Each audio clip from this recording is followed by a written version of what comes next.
So this replaces weekend, we got the opinion from the LPC, which I'll give you a copy of. I haven't even read it yet, I just got it 10 minutes ago. So the FPPC says you just have a conflict, so I just put that in there so you should. Even though they say it's supposed to increase insurance? I think it's, I have not read it yet, so I can't tell you why. But, Thank you. yep. Nobody's remote tonight, that makes it nicer. Sure.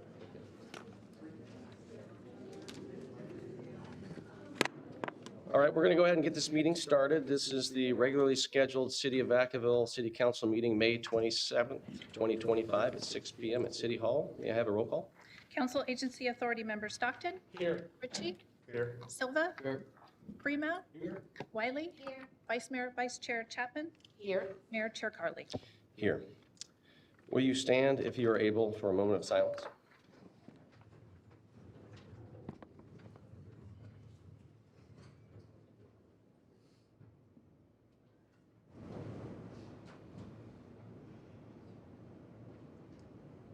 Councilmember Silva, will you please lead us in the pledge? Please join me in the Pledge of Allegiance. Ready? Begin. I pledge allegiance to the flag of the United States of America and to the republic for which it stands, one nation, under God, indivisible, with liberty and justice for all. Thank you.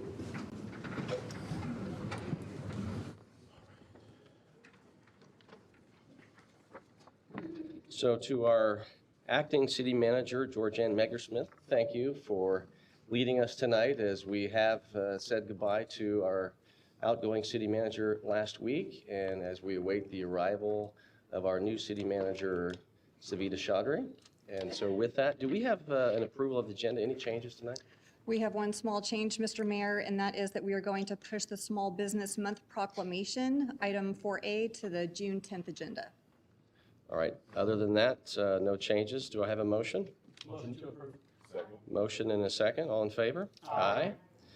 We will move on to the presentations. And we do have Older Americans Month proclamation. And with that, I'm going to ask staff to come down. Elizabeth Crescente, our Community Services Recreation Manager. Good evening.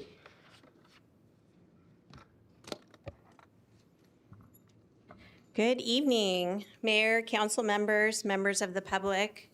I'm honored to be here tonight on behalf of the Parks and Recreation Department to receive this proclamation recognizing May as Older Americans Month. This year's national theme, Powered by Connection, couldn't be more fitting. It celebrates the vital role that social connections play in the well-being of older adults, something we strive to support every day in Vacaville. In Vacaville, our older adult community is active, vibrant, and an essential part of our city's heart and soul. Parks and Recreation is proud to offer programs and services that keep our seniors engaged, healthy, and connected. At the McBride Senior Center, we serve as a daily gathering place for friendship, learning, and wellness, from fitness classes like Sit and Fit and bingo size, and yes, you did not hear me wrong, that is bingo and exercise combined, to lifelong learning through painting classes, smartphone training, and a variety of social and educational programs. Our senior lunch program, offered in partnership with Innovative Health Solutions, provides not only nutritious meals, but critical social interaction. We also offer social clubs, monthly special events, and outings through our Day Trips program, helping participants stay active and involved in the wider community. New this year, and thanks to a grant from the Public Utilities Commission, we've got a free computer basics program, which includes a free Chromebook for those who attend over 75% of class sessions. We are currently taking registrations and encourage all of our 50-plus residents to sign up. And we're very excited to have this program in place. We haven't been able to offer computer classes for a while now, and this is a way that we can do that to the wider range of the community and free of charge. We'd like to thank the City Council for recognizing the contributions and needs of our older adults. With your continued partnership and support, we'll keep investing in programs that uplift, empower, and connect this incredible part of our community. Thank you for this proclamation and for helping us celebrate Older Americans Month, not just in May, but all year long. Thank you. Yeah, thank you very much, and we do appreciate all the work that our community has given, and especially our staff working at the McBride Senior Center. I realize that that's one center, but there's so many activities that it isn't just that location. So I'd like to read a portion of the proclamation. Whereas the City of Vacaville recognizes the increasing growth of the aging population and is committed to providing needed services and opportunities for residents of all ages to participate in community life. And Vacaville is home to more than 20,000 citizens aged 60 or older who are part of a growing population with evolving needs and contribute to the social and economic fabric of the community.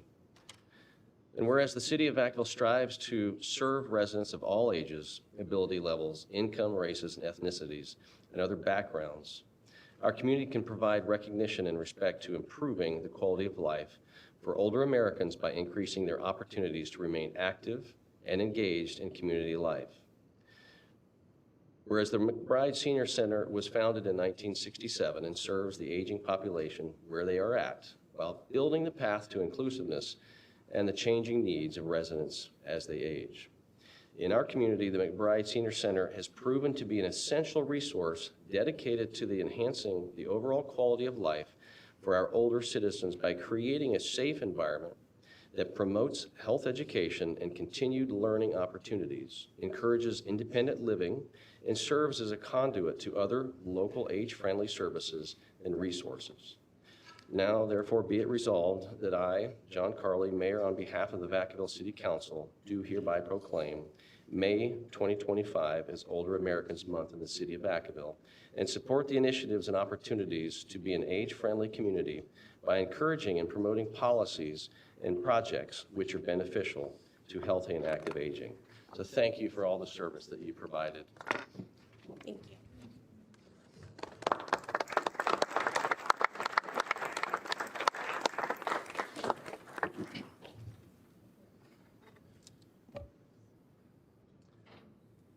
We'll move on to the consent calendar. We have items 5A through G.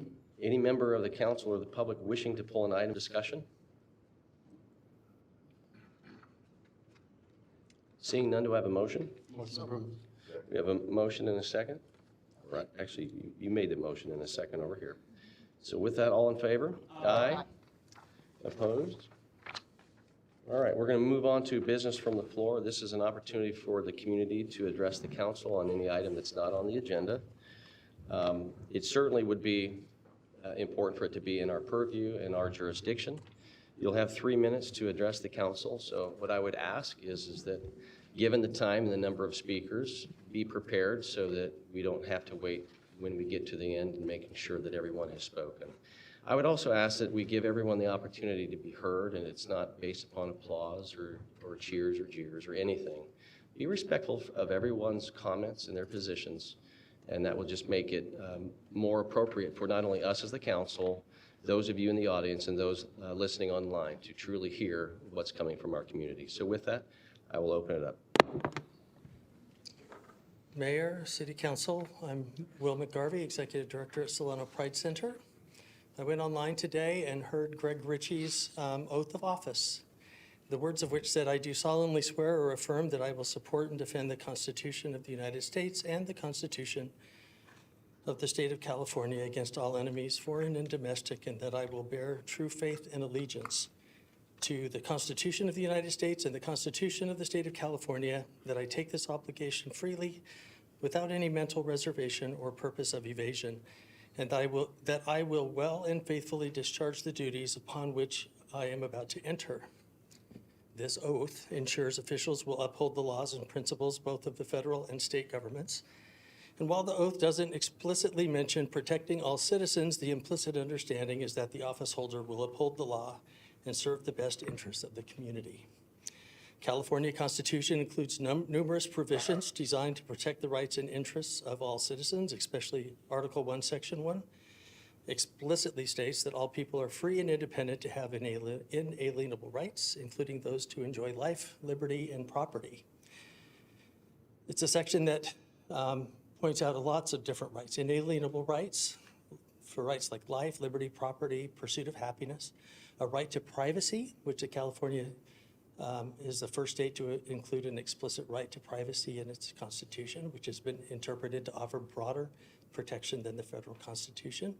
Equal protection under the law, freedom of religion. Even the federal protections include a prohibition of religious tests for public office or public participation, rights to access of information, even to fish and navigate on public tidelands, public education, a right to freedom, reproductive freedom, and even rights for criminal victims. So everyone in the U.S., including non-citizens, is protected by our U.S. Constitution. We started a request for a proclamation, much like you just gave to another group, on November 19th, 2024. Since this is the only city that asks for 6 months' notice, though you have never answered one of our emails. Why do you treat us like second and third class citizens, Mayor Carley? We even sent another version that doesn't recount our history in the same way on December 16th. That wasn't good enough for you. We've talked more to other city council members because you've never returned an email or a phone call. You are treating us differently, so you are breaking your oath of office to us. We've tried to meet all of your requirements, but we can never know if we are in compliance with your city's unique rules, especially since you won't communicate back with us. This is plain discrimination. You wouldn't do this to the small business community. You didn't do it to the older Americans that you just gave a proclamation to.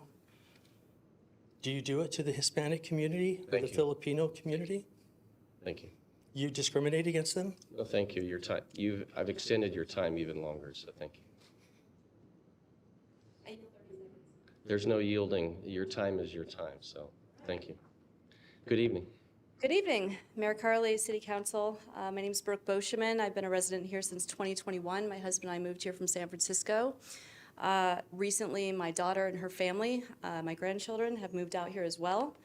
We're homeowners, property owners here.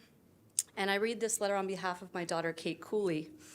Dear Mayor Carley, I'm writing this letter not out of anger, but out of sadness, a deep sadness that has weighed on me since learning you declined to issue a pride proclamation for our town.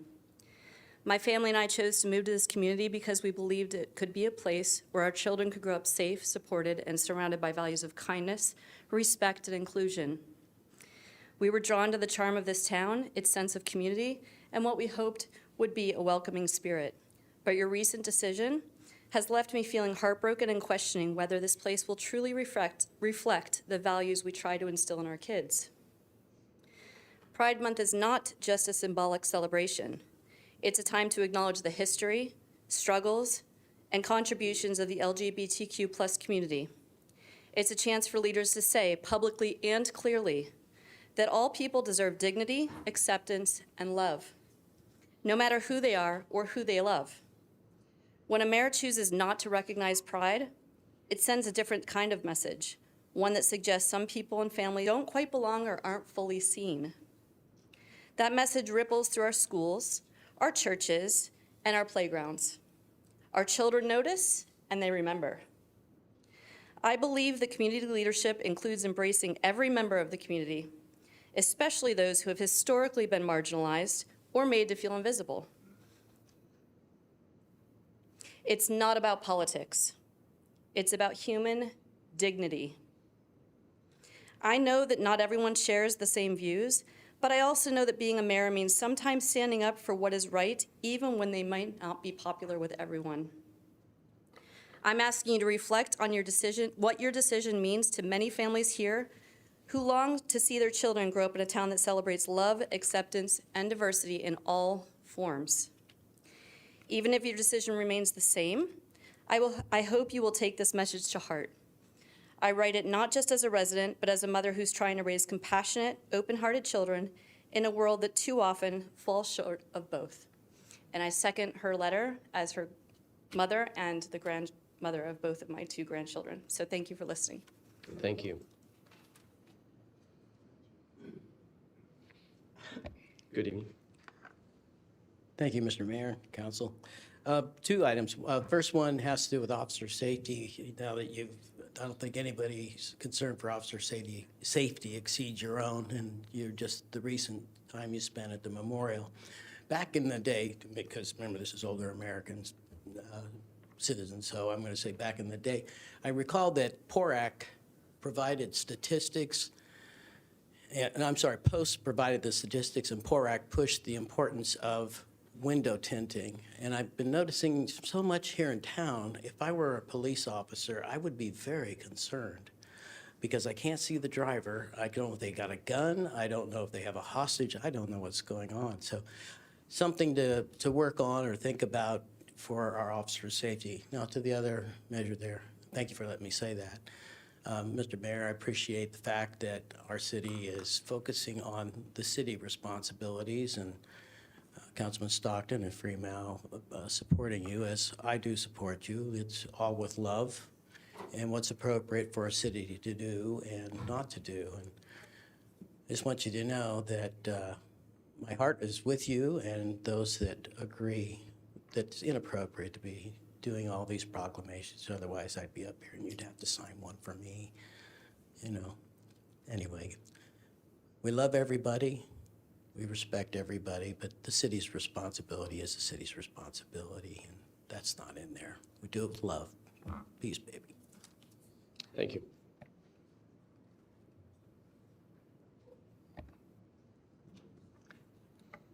Good evening. Good evening, Mayor and council members. My name is Audra Orr. Pride Month was born of a need to be recognized as people worthy of equal rights rather than as targets of violence and discrimination.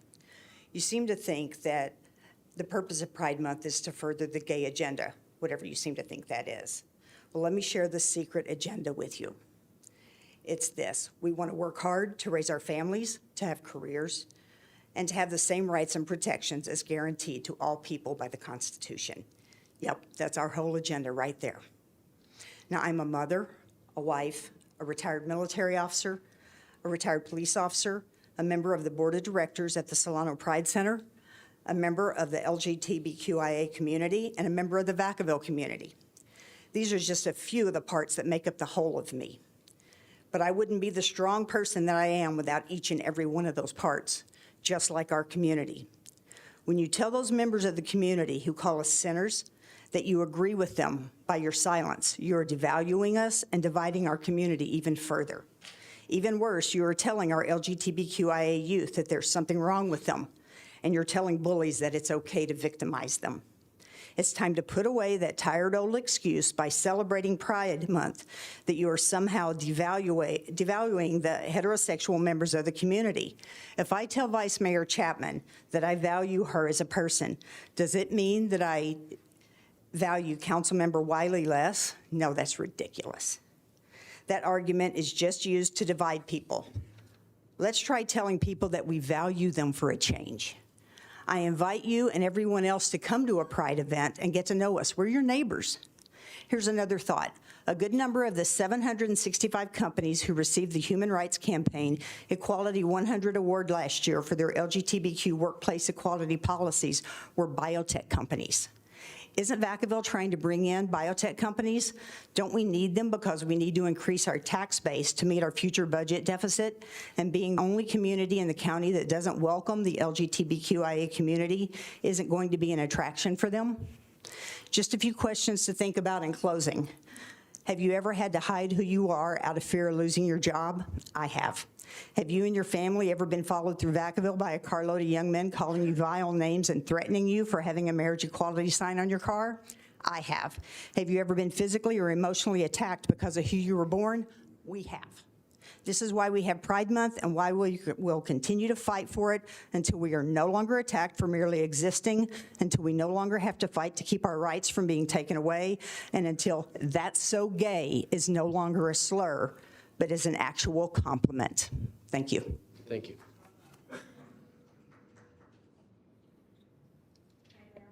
Hence, I've lived in Vacaville most of my life, 51 years at this point. My family has lived here for many years, and I'm very blessed to, over the years, have worked with youth in our community, 4-H, FFA, Boy Scouts, Girl Scouts, Pony Club, teaching in different schools for different things. Mayor Curley, this is the first time I have ever written something down. Last night I was praying. I told God I don't have a clue what to say. I'm stuck. And this is what he poured on my heart, and I want to share it with you. I understand you do not agree with some of the Pride Center's programs, and that's okay. It's okay to have different opinions. But today, junior high and high school children are learning about acceptance, value, empathy, and compassion.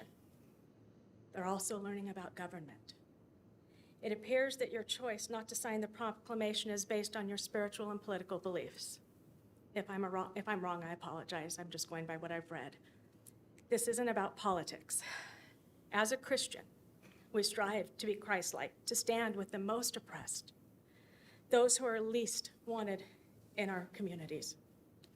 Our students in Vacaville are learning. They are learning whether or not Christ-like is something we say or something we do. Our most vulnerable children are watching the decision you make. A proclamation is simply to honor an event, person, or action.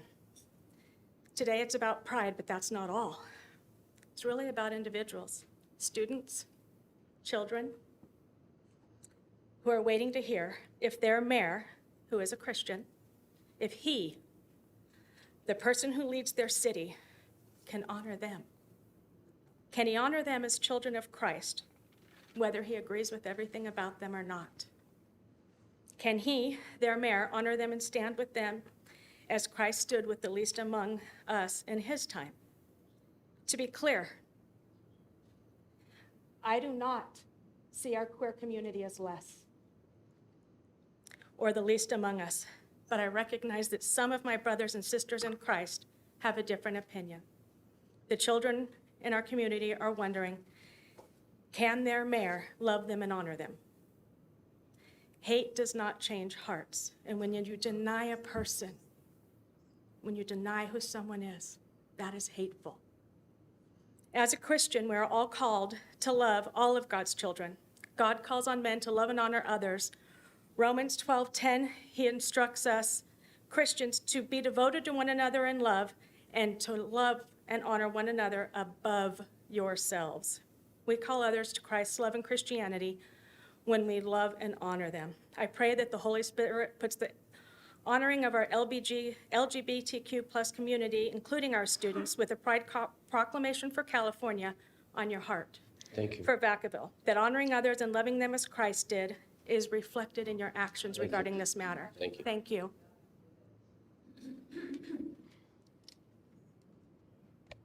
Good evening.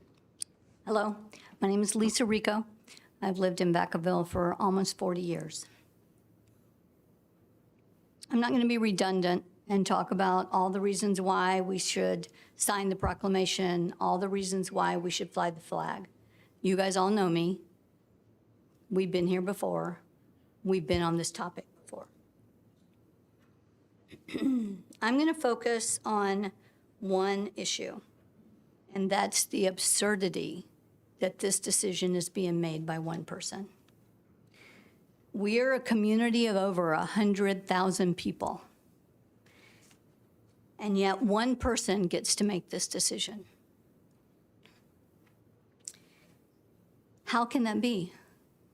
How can you guys, as the council people, do your job and represent your constituents if you don't have a voice? You have to fix this. You have to take back your power. You have to take back your voice, because this isn't right. We all know how the mayor feels about the LGBTQ plus community. You've shown us that. You've turned your back on them over and over again, and this isn't easy for me to say to you. You aren't the man that I knew when you were elected. You promised to lead out of love. You're not doing that. You somehow have gotten the hatred voices in your ear, and it's affecting you.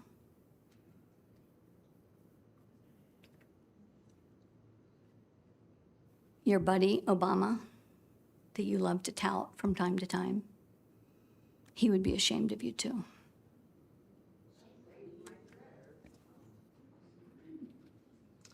Yeah, step forward there.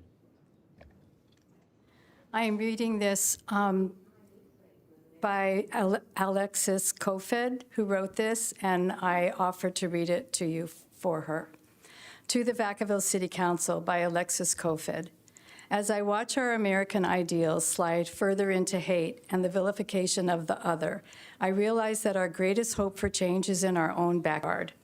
I'm speaking about the mayor's refusal to issue a proclamation recognizing Pride Month. It may seem like a small gesture, but it carries enormous weight. It's not about flying a flag. It's about whether this city will formally acknowledge Pride Month. A proclamation affirms LGBTQ plus people are a part of this community and deserve to be seen, respected, and celebrated. This is not a time to be indecisive. In an atmosphere of escalating hate fueled by rhetoric from the highest levels of government, silence is not neutral. Silence is complicity. Standing up for the LGBTQ plus community is not about promotion, it's about protection. It's about making it unmistakably clear that this city values the humanity of all of its citizens. Right now, across the country, some leaders are doing everything in their power to divide us, vilifying diversity, shaming the LGBTQ plus community, and instilling fear. That is not leadership.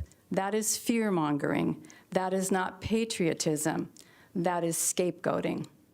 The question before us, whether to recognize Pride Month with a proclamation, is bigger than a document or a symbolic act. Will Vacaville stand up for all people, or will we back down in the face of political and religious pressure and manufactured outrage? Do we fall in line with fear, or do we rise guided by intellect, compassion, and the principles of democracy and human dignity? Eleanor Roosevelt helped shape the creation of the United Nations and reminds us that where, after all, do universal human rights begin? In small places, close to home. This right here, right now, is that small place. And the question is, will we choose justice or will we choose silence? Vacaville has the opportunity to declare proudly and unequivocally, this city is for everyone. Our strength is not in our sameness, it is in our diversity. It's about saying with clear conviction that hate will find no home here, that every walk of life, every background, identity, and family belongs. In the end, what defines us as a community is our character, our courage, our commitment to one another. Let's not retreat into the old, worn-out patterns of hate and exclusion. Let's proclaim our solidarity with the LGBTQ+ community, and when the time comes to speak up for others in need, we'll be ready. We'll have the right words, and we'll have the example of our past deeds to guide us. Thank you. Thank you, Alexis Kofod. Thank you.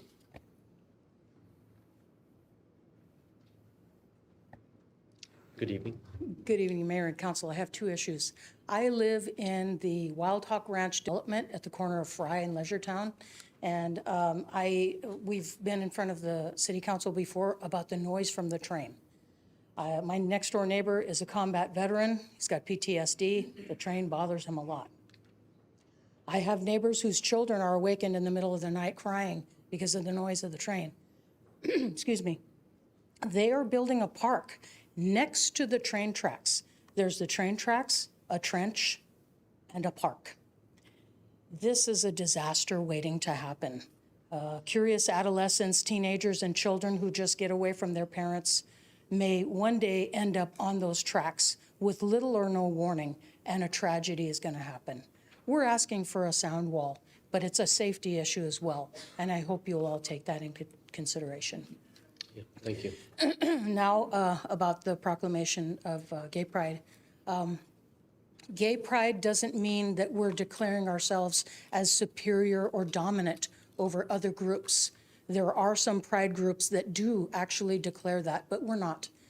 Gay Pride means that we want to be able to exist without hiding. We're not looking for any special rights, just the same ones. You know that there are over 1,100 laws that affect marriage in the United States. We want to protect our right to marry and our right under the laws, not to have to go around that and hire lawyers. We want to sleep at night and be sure that our loved ones are going to inherit from us, that we don't have to, oops, I missed something on a contract, that a marriage is good enough to do that.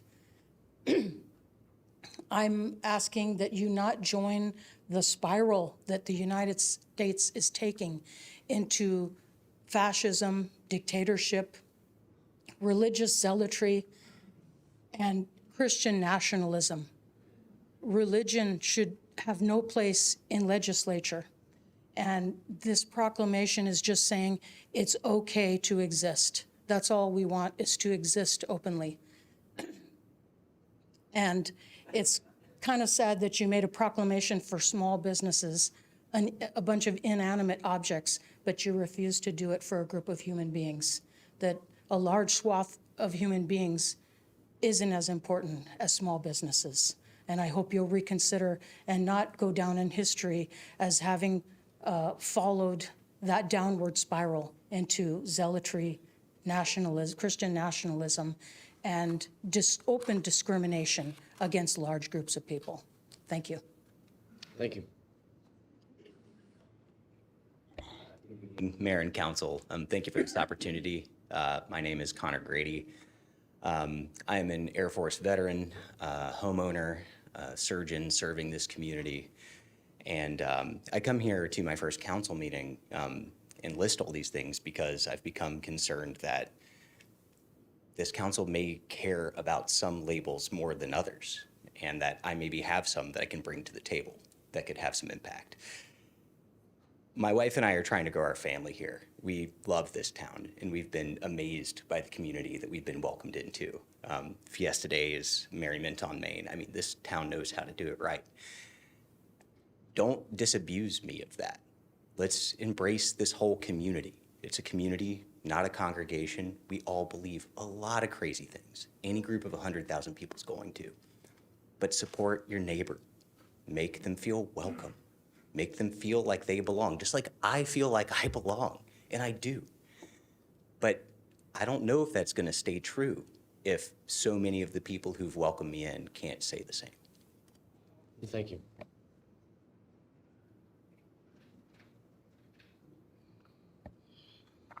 Excuse me, let me get adjusted here. I'm an old Baptist preacher. I want to take up an offering.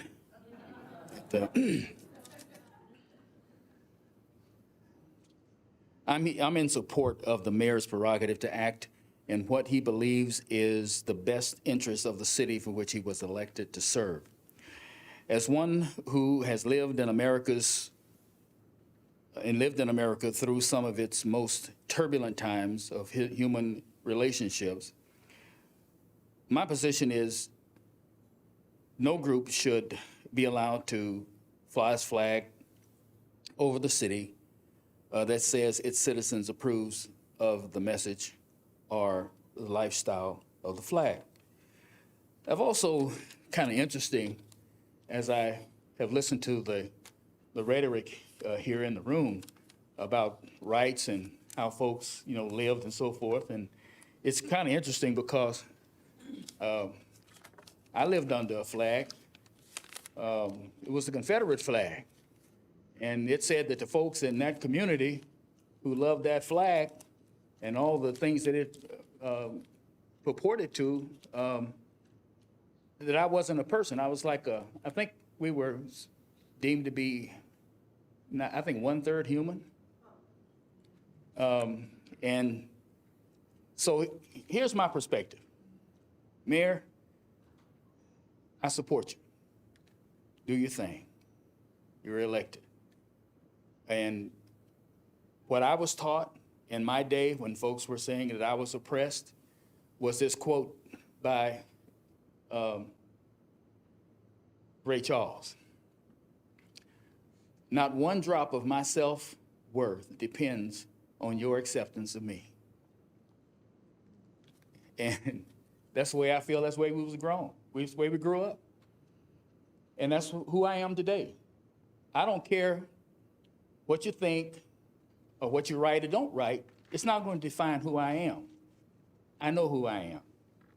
And so as far as I'm concerned, if you're compelled to not sign that proclamation or whatever, go right ahead. The sun's still going to shine in the morning. And I think it's, I wish I had a history class so I could teach a history class about how to get over when folks don't like you.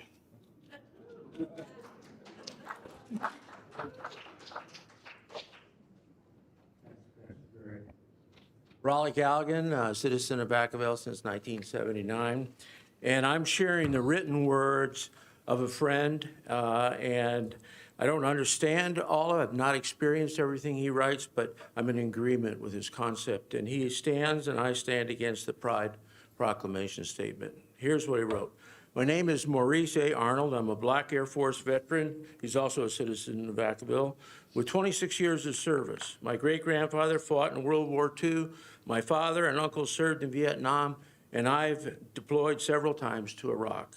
My family and I deeply respect the U.S. flag. That's why I strongly oppose the request to fly the LGBTQ flag for the following reasons.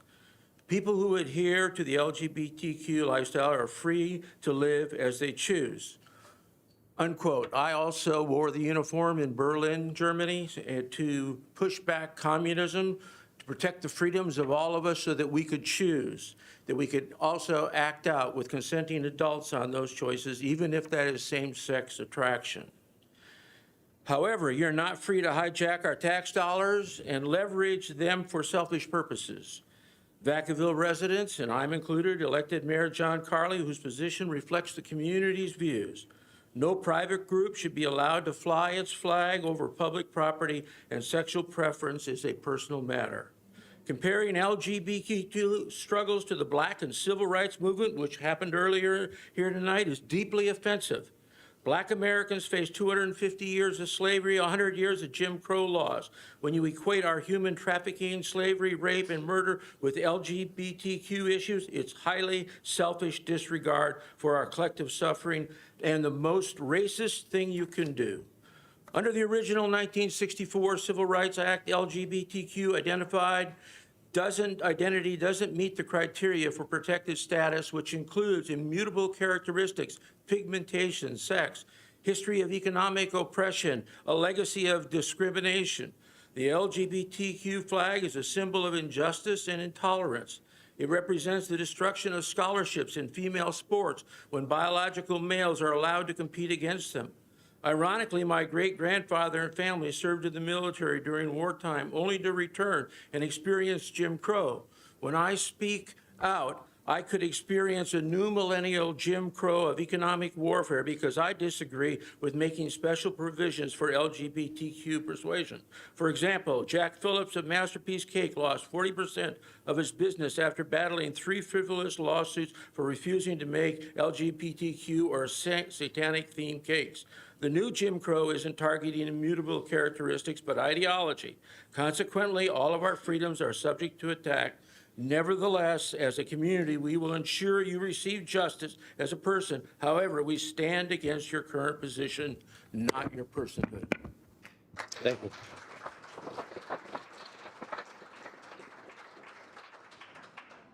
Again, I'll remind everyone, it isn't really about applause. It's about appreciating the words that everyone speaks. So thank you. Good evening. Everyone, City Council members, my name is Ana Pitero. I'm the Fairfield Student Unified School District Governing Board President. I do not speak for the board. I'm here as a teacher. I'm here as a mother, as a grandmother, as a wife, and a supporter of all of our groups here to support the LGBTQIA+ community. In 2006, a gentleman by the name of Robert Santiago enlisted in the Navy and became a yeoman first-classman on the USS Constitution. He served honorably, was discharged honorably. On his discharge, he could not acknowledge his partner because they served under DADT, that is the don't ask, don't tell policy that was implemented by President Clinton. In 2020, the commander of the USS Constitution, John Banda, invited Robert Santiago to speak to the crew members of the USS Constitution in celebration of LGBTQIA+ month. Mr. Mayor, 2 months ago, you and I toured the California Forever section that has been allocated for shipyards. At that meeting, at that tour, you enthusiastically talked about the possibilities of bringing jobs here, shipyards, and possibly the Navy to come here, to work here in conjunction with the Travis Air Force Base. Mr. Mayor, being enthusiastic about the shipyards and people who work there, people in our military who work there, you're celebrating John Santiago, Robert Santiago, and all of the LGBTQI+ members of our military who serve there. So signing a proclamation, like you did yesterday, on Memorial Day, honoring all those who served.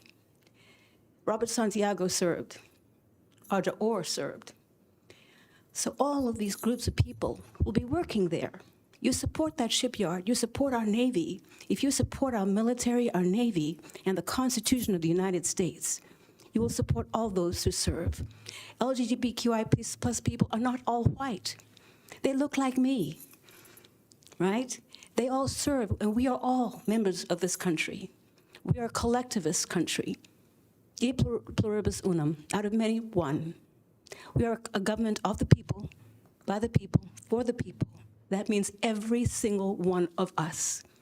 White, black, just like we all said. LGBTQI+, we're all children of God, if you believe them.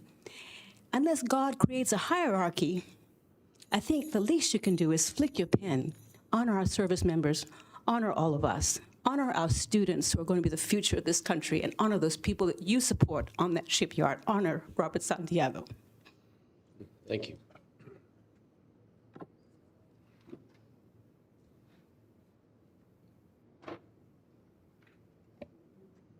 Good evening, Mayor Kari and council members. My name is Giovanni, and tonight I'd like to argue for neutrality concerning the issue of Pride Month proclamation. There are two sides of the aisle here. There are those who support an aggressive view on gender and sexuality, and there are those who support a more traditional view on gender and sexuality.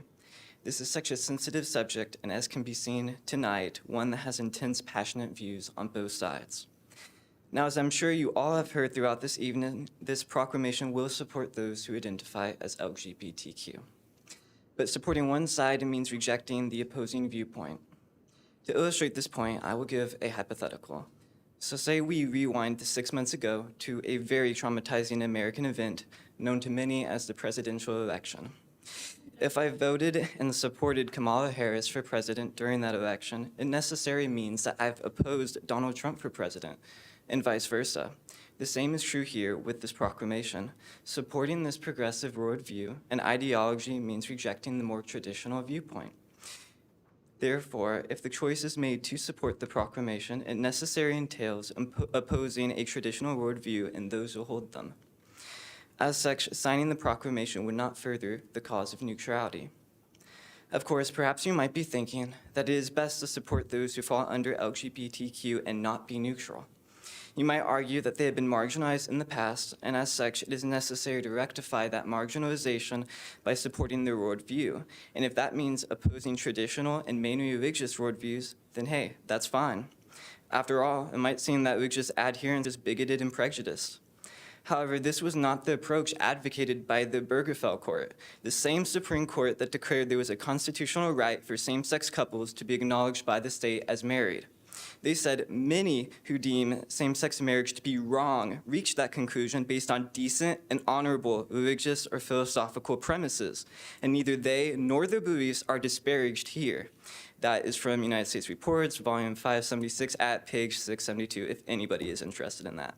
So what they're essentially saying is that worldviews that advocate a traditional belief on gender and sexuality are honorable and decent. The council here should recognize the same. And if one truly believes that these views are decent, then it is imperative that the council remain neutral and not advocate for another worldview which is in direct opposition to these religious and traditional worldviews. This is especially true considering the religious diversity here in Vacaville. In conclusion, I support the mayor remaining neutral in this regard, and as such, I support not signing the Pride Month proclamation. Thank you for your time, and God bless. Yeah, thank you.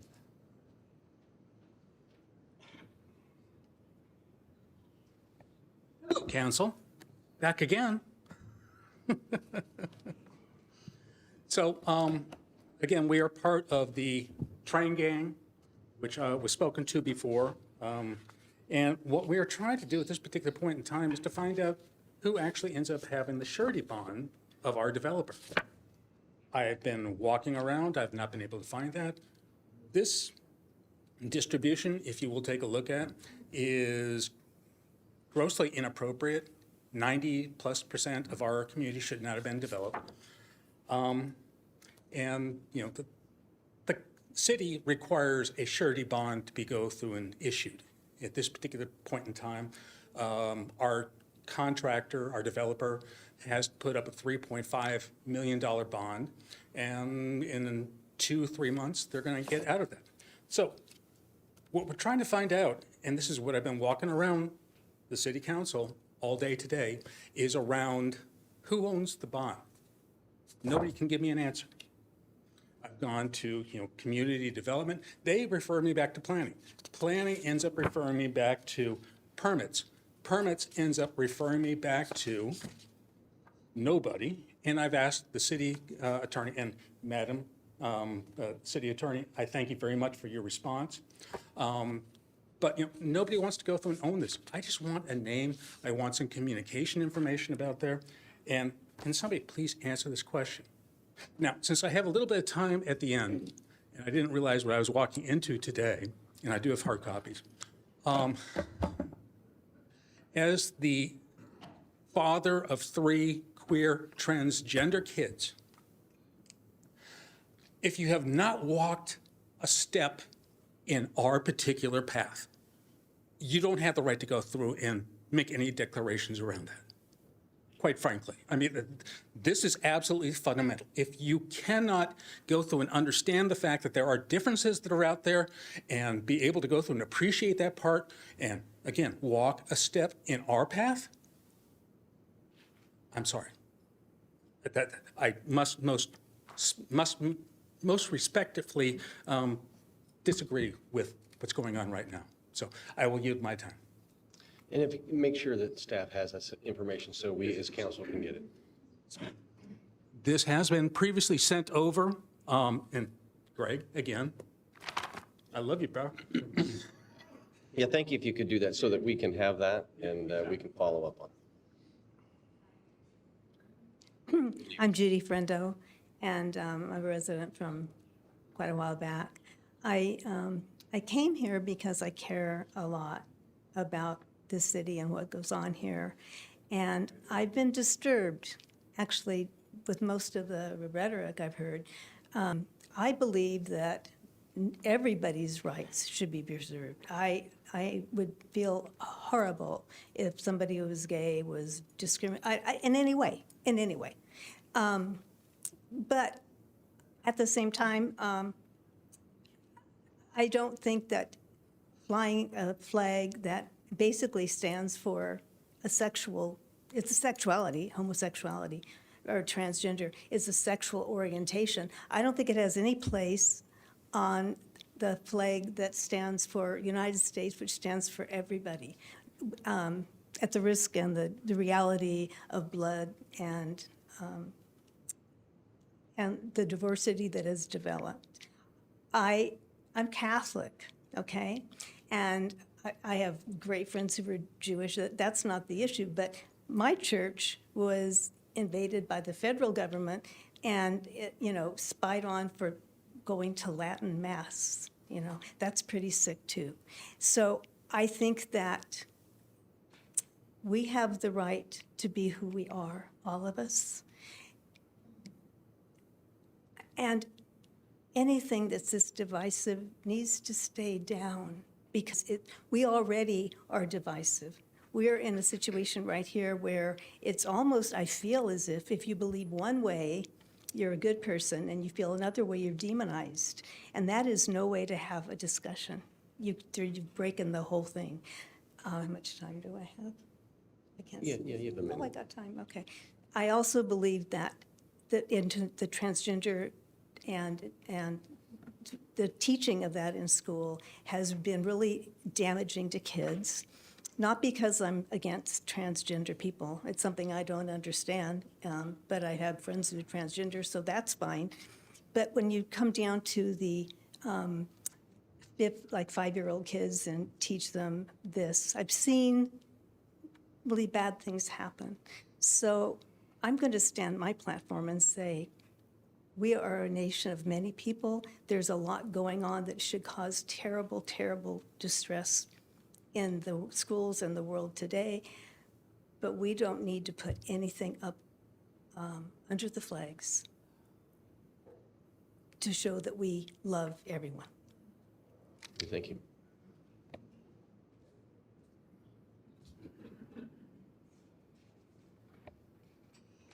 Good evening, Mayor Carley, council members. First, I want to say thank you so much for your courage. Thank you for standing in that neutral ground. I know it's hard. There's a lot of pressure. There's a lot of opposition, but I just want to say thank you for courage. I heard this evening people were talking about the Constitution. The Constitution gives everyone the same equal rights and protections. It doesn't give any one particular group more rights than another. The group that is asking for special rights above other groups is this group that wants a proclamation.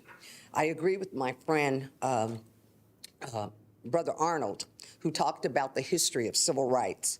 See, this special interest group hijacked the Civil Rights Group Act of 1964. Unfortunately, it was a coup d'etat, and they were immediately legitimized as a protected group. However, they had no history of discrimination. They had no history of LGBT-only water fountains or hotels or restaurants, as did people of color.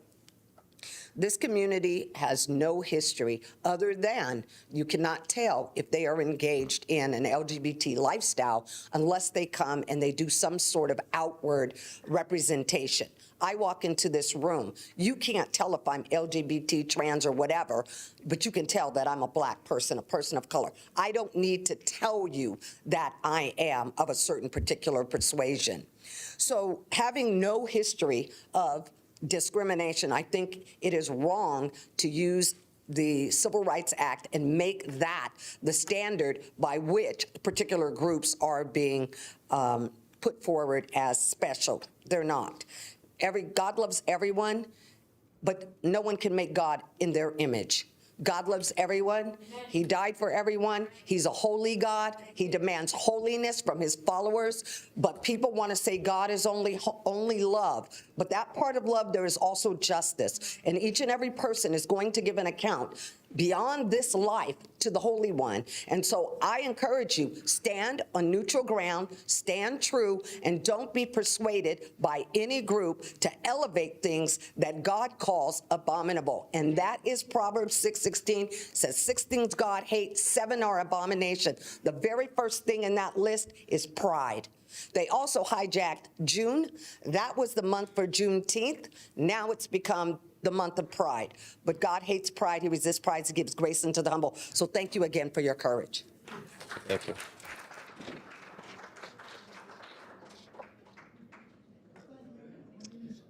Moldenhauer, I oppose. If I can have everyone quiet, and just a reminder, because it interrupts the meeting. So go ahead, and we'll go ahead and restart your time. Go ahead.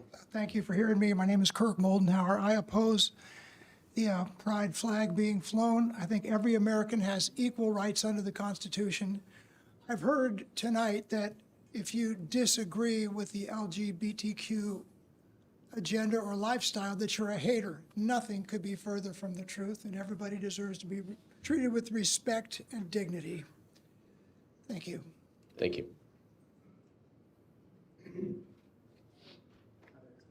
Good evening. Well, here we are again.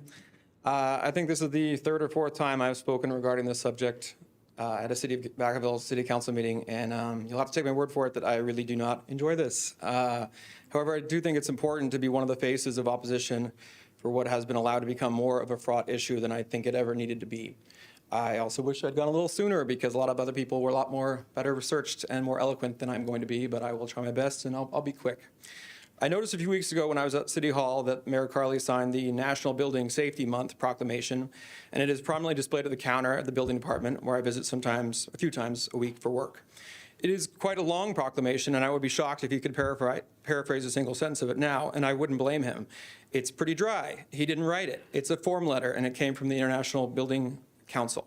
He did sign it, though, and he signed it, I suppose, to make architects or homeowners or contractors who walk into the City Hall feel supported somehow. I don't know.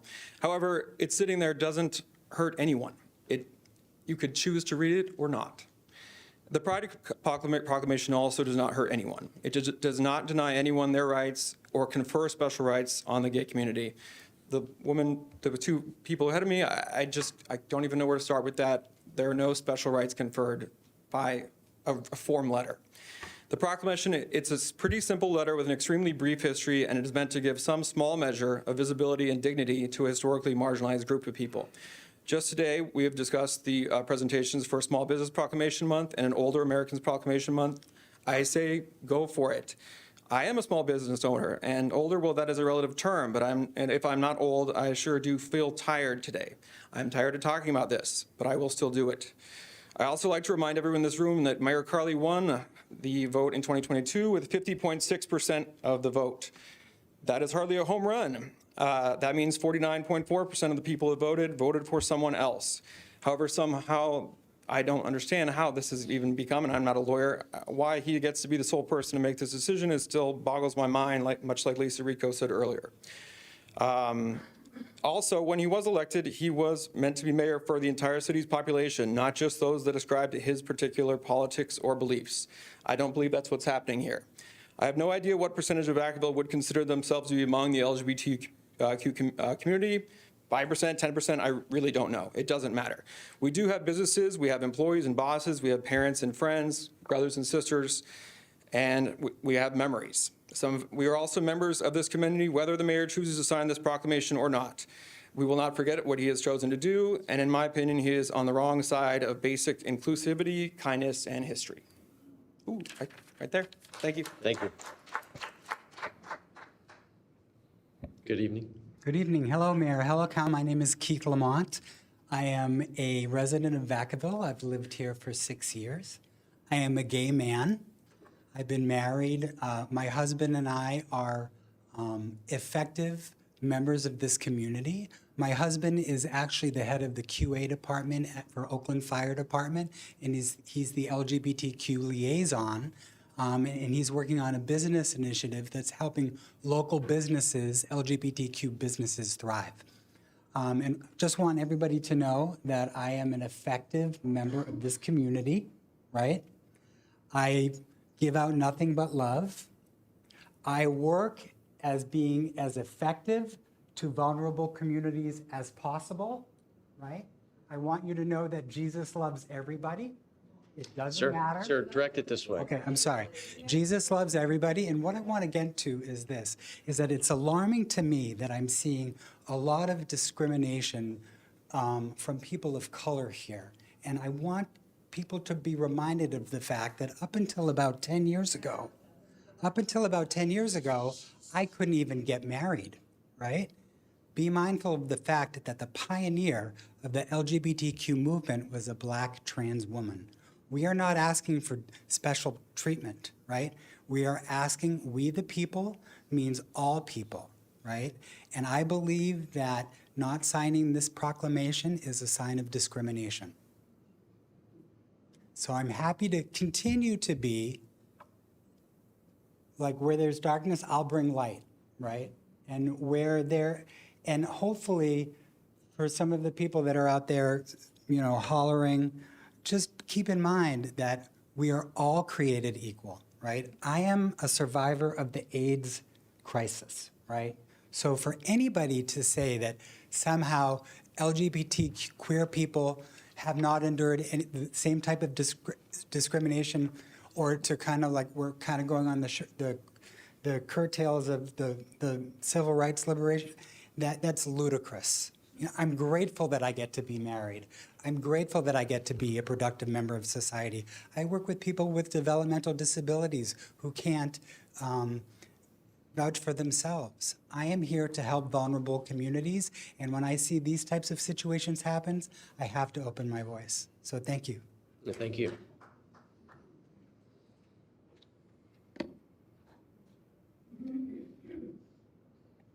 Terry Camara. I raised my family here. I can give a whole accolade of things. I've been here for 39 years in Vacaville, from the time it was a small town.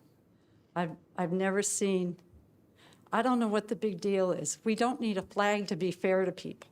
We don't need a flag to say, we'll be kind to you and we'll treat you with respect and honor. That's what a true principle is. It's not quoting scripture wrong. It's not saying all this other stuff. It shouldn't even be here to be a big deal. I don't need a flag to say I'm a woman and I've been married, I'm divorced, I do this, I do that. I don't need that to protect myself. I do it because I am who I am. And a flag won't make that difference. It's a change in people in the community. You know what I'm saying? I love everyone, and I hope they love me. We differ. I differ with my own family. We don't always see the same. But we respect and love each other, and we don't need a flag to say it. This is a family community, whether you have family of LTBs or whether you have straight people. We don't need a straight flag. We don't need a pride flag. We need to be kind to one another in our community, because that's where it really starts and ends. Thank you. Thank you.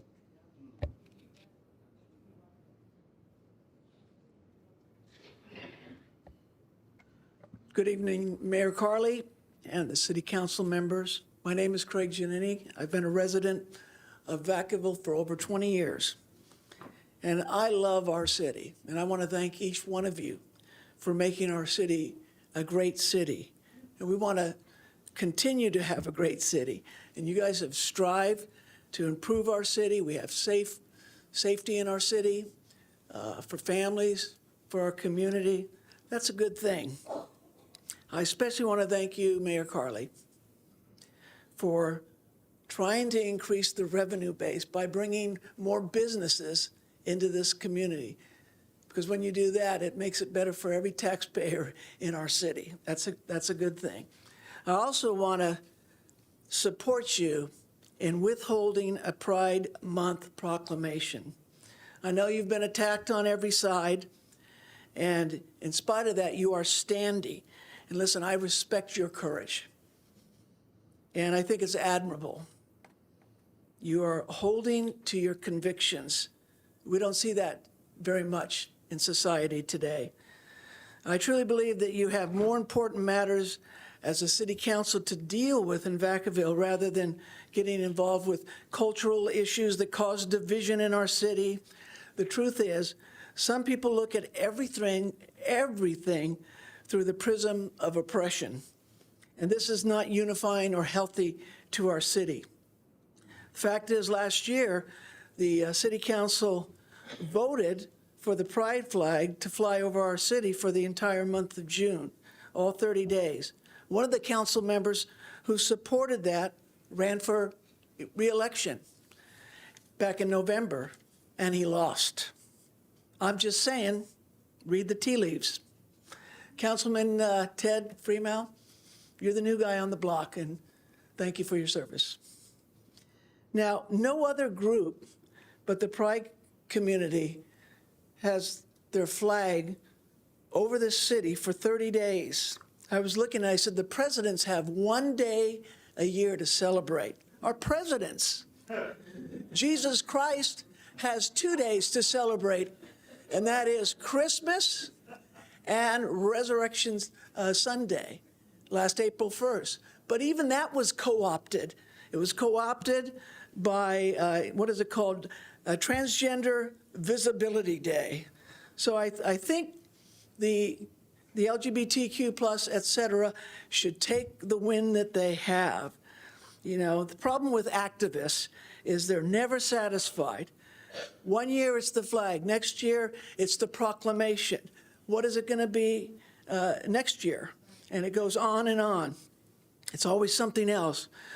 And why do they have to shame the mayor? You know, have you no respect for the mayor? Oh, I'm out of time, aren't I? Thank you. That's good.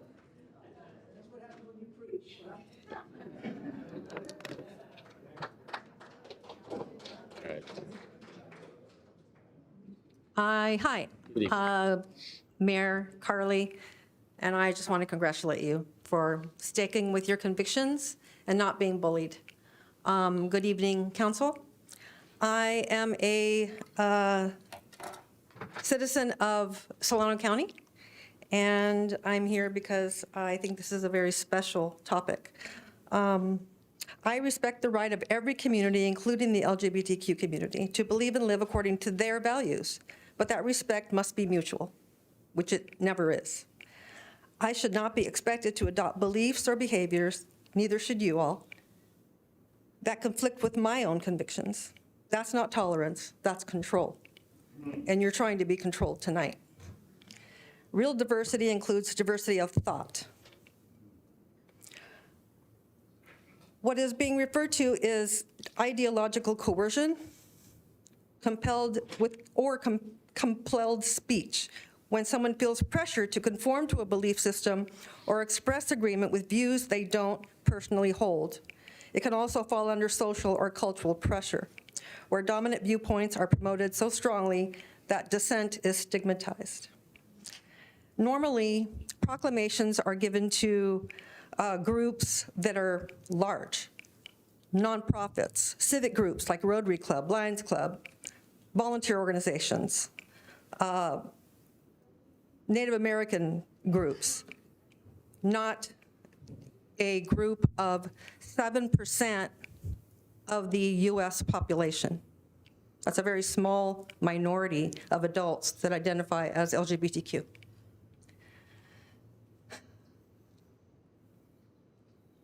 I just want to read something real quick.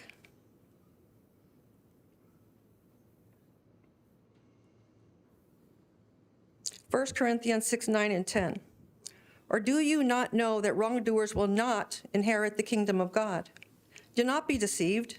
Neither the sexually immoral, nor idolaters, nor adulterers, nor men who have sex with men, nor thieves, nor the greedy, nor drunkards, nor slanderers, nor swindlers will inherit the kingdom of God. It's not that we don't, or God doesn't, or Jesus doesn't love everyone. He does. We do as Christians. But we are not, if we are true Christ followers, we cannot agree with the practice of homosexuality.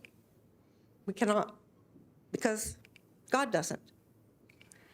I was a RPMA commissioner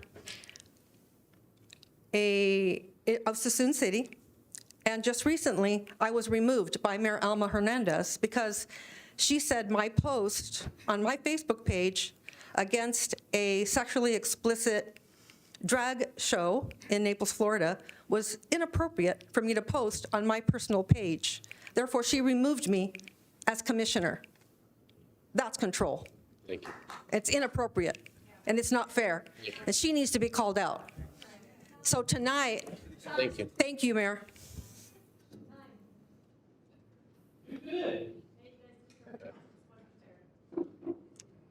I'll be the judge of the room, but I appreciate the audience. Look, there's a lot of energy in this issue, and I do commend everyone trying to hold restraint, because it is a topic that creates views that everyone holds, and they may not be the same. And that's what being different and having diversity is all about. But I appreciate the respect in the room. Good evening. Good evening, Mayor, council members. I'm going to share with you part of that short story and just elaborate a little bit more. So a commissioner received a post on their personal social media, responded to that, and a quote-unquote friend, who's also another commissioner, saw the post and did not like it because they're part of the LGBTQ community. They shared that post with another commissioner who was in that community, is one of the leaders, and they did not like it, so they approached the mayor. Their also quote-unquote friends became aware of the post, so they did the same. They went to the mayor. So the mayor removed the commissioner from the position, though this post was not geared towards the city, was not geared to any individual, was not geared towards hatred, was not attempting to ignite anything. It basically acknowledging the post and commenting on it, and that was it. So the mayor decided to violate the First Amendment. So I believe that the mob is attempting to do the same thing for you, to violate your First Amendment. You have the right to freedom of speech. You have the right to think on your own and to make your own decisions. This country was built on republic principles, and that is upholding the Constitution, that is acknowledging the law, that is making law, that is following the law. It was not built on democratic principles. And I didn't say Democrat, I said democratic. Democratic is a mob mentality. And I see the mob with pitchforks here knocking on your door, telling you what they want you to do. They're not asking, they're telling you. And I want to support you to make your own decisions and to uphold your own principles. We cannot be allowed to be swayed just because they feel less than. They are not. No one here is a second-rate citizen or third-rate. I've never seen anybody be a second-rate citizen. I am an immigrant. Am I a second-rate citizen? No, I am a citizen because I am here, and I fought to be here. They have the same right to fight to be here, but they don't need to be out on display. I'm not asking you to have a proclamation on Short Man Day. That will be ridiculous. I'm short, but I'm a strong man, and I acknowledge who I am, and I'm proud of who I am. So God bless you. Thank you.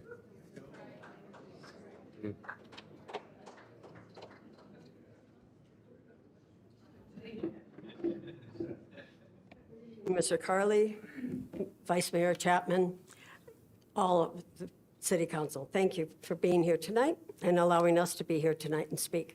My name is Donna Harris. I'm Secretary of the Solano Pride Center and have been for a number of years. What I have to say tonight is for you, Mr. Carley. You were elected as a mayor of a very nice city here, Vacaville. You were commissioned by that office of mayor to serve all of your constituents, not only those you like or approve of. And whether you or your church followers like it or not, approximately 10% of those constituents, conservatively speaking, whom you are mandated to serve are LGBTQIA. And some have said that there are at least 30% more who are still in their dark closets, afraid to come out because of fear of abuse. They need to see others like themselves standing proud, recognized and accepted by their community and its leaders. Those are also your people, like it or not. Your office mandates you to serve them all, like it or not. June has been federally recognized as Gay and Lesbian Pride Month since President Bill Clinton declared it such in 1999. Individual states and cities are still free to celebrate it or not. So you do have the right to refuse to declare it, if that is a wish of the people you have pledged to serve, not if that is your own biased opinion.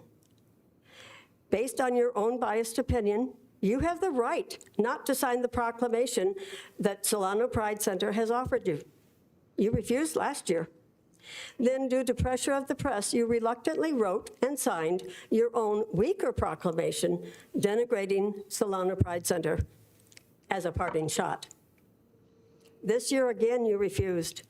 But rather than write your own proclamation, you've simply and totally refused. And then you forbid other council members to sign it?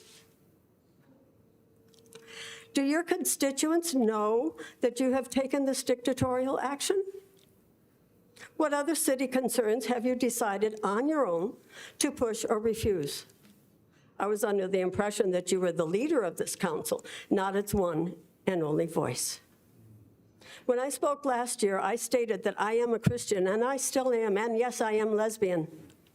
One of the anti-LGBTQIA folks that were here declared that we are not children of God, we are children of the devil.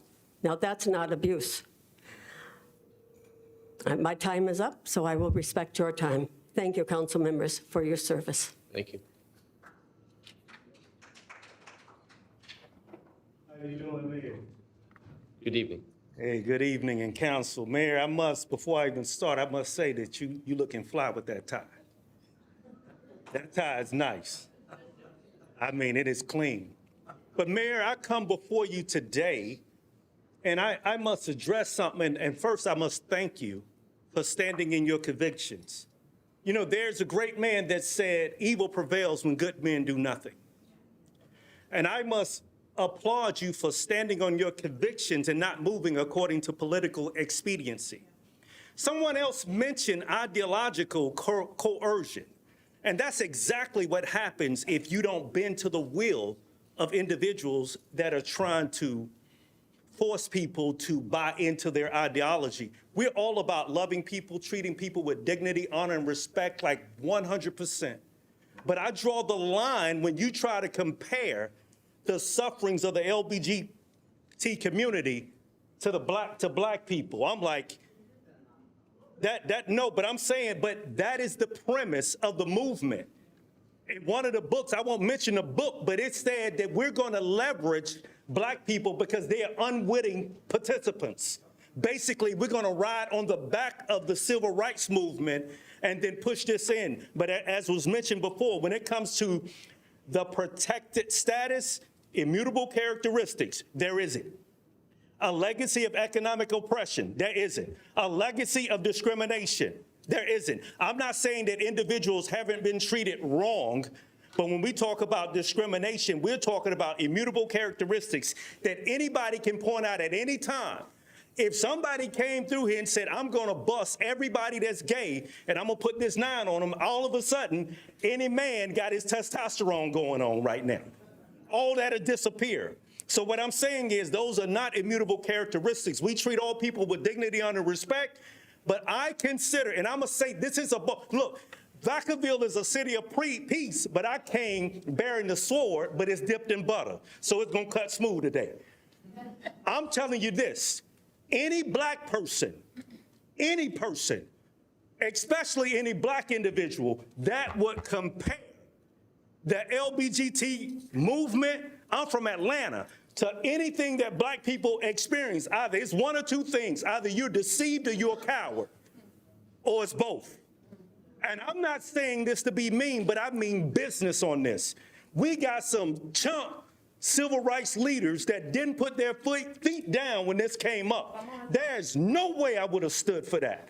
Anybody would have brought that in, talking about my people getting their Achilles heels cut off and all this foolishness, and then somebody going to try to jump on that. That's kind of like a Cub Scout trying to rate themselves with the Navy SEALs, man. That's foolishness.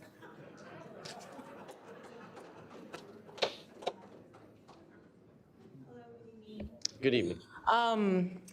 I am a ministry leader. I'm also a very concerned resident of Solano County, a mother and a grandmother. And I'm so thankful for God-fearing, Bible-believing leadership here in Solano County. And I'm so thankful for our representatives who stand firm on the biblical morals and principles that our country was founded on. I was taught in school that the responsibility of our elected officials is to establish rights and policies for the common good of the people. And I pray that we as fellow believers do not call proclaiming Pride Month as common good, because it does not represent our Christian faith, our families, nor does it represent the majority of the families who reside here in Solano County. We love people by speaking the truth. We cannot sugarcoat the truth, and to be clear, you can live the life the way that you choose and you will be accountable one day, but please keep it out of the public square and away from our children. Right now, I'm fighting really bad bills for the last 4 years. I was in the corporate world and I was forced to come home and homeschool my kids in Sassoon. And I do so because of the crazy indoctrination and mutilation that's taking place among our youth. I fight laws every single month right now. I'm going out to the Capitol. The majority of these crazy bills that have targeted our kids are coming from the LGBTQ community. There's a thing called the Trevor's Law. There's a bill right now that they're trying to pass. It's AB 727. And what this does is going to make it mandatory on the back of all public school ID cards to put something under the guise of a suicide prevention hotline, which there is already the suicide prevention hotline. What this is going to do, I registered as a 13-year-old boy. I went in there. They invited me into a mom suck club, a witchcraft club, a sorcery club. They promote children to leave their families if they're not supported in their gender, affirmed in their gender identity. There's already laws here in place in California here that establish that our kids, the age of emancipation is the age of 12. Our kids can go to school under AB 665 that was passed last year, signed into law by Governor Newsom, say they're not supported and they can be taken to a government-funded facility where they then can have the drugs and the surgery without parental consent or knowledge. So the further that we allow this agenda to advance in our communities and the public squares and in our schools, the more that we're losing rights to protect our rights as parents and the purity and the innocence of our most vulnerable, which is our children. And so I applaud you for your stance right now. One day we will all give an account before Lord God Almighty, and every tongue will confess that Jesus is Lord and every knee will bow. And so I came here as an ambassador for Christ to let people know that right now is the time to stand firm. Jesus is coming and he's coming quicker than we know it. And so I pray that people come and they repent and they turn their hearts back to God, because we don't know how much time we have left. And that is the honest truth. And we love people, again, by telling them the truth. I was in my addiction when I was a youth. I was sexually molested as a child. And again, that brings me back to how dangerous it is to sexualize children. Right now in our schools, we have pornography in the schools. We just found out that we have 5th graders going to talk to little kindergartners and reading them gender affirming books. That's my job as a parent, to affirm my children and the word of God to affirm who they are. Thank you. God bless you.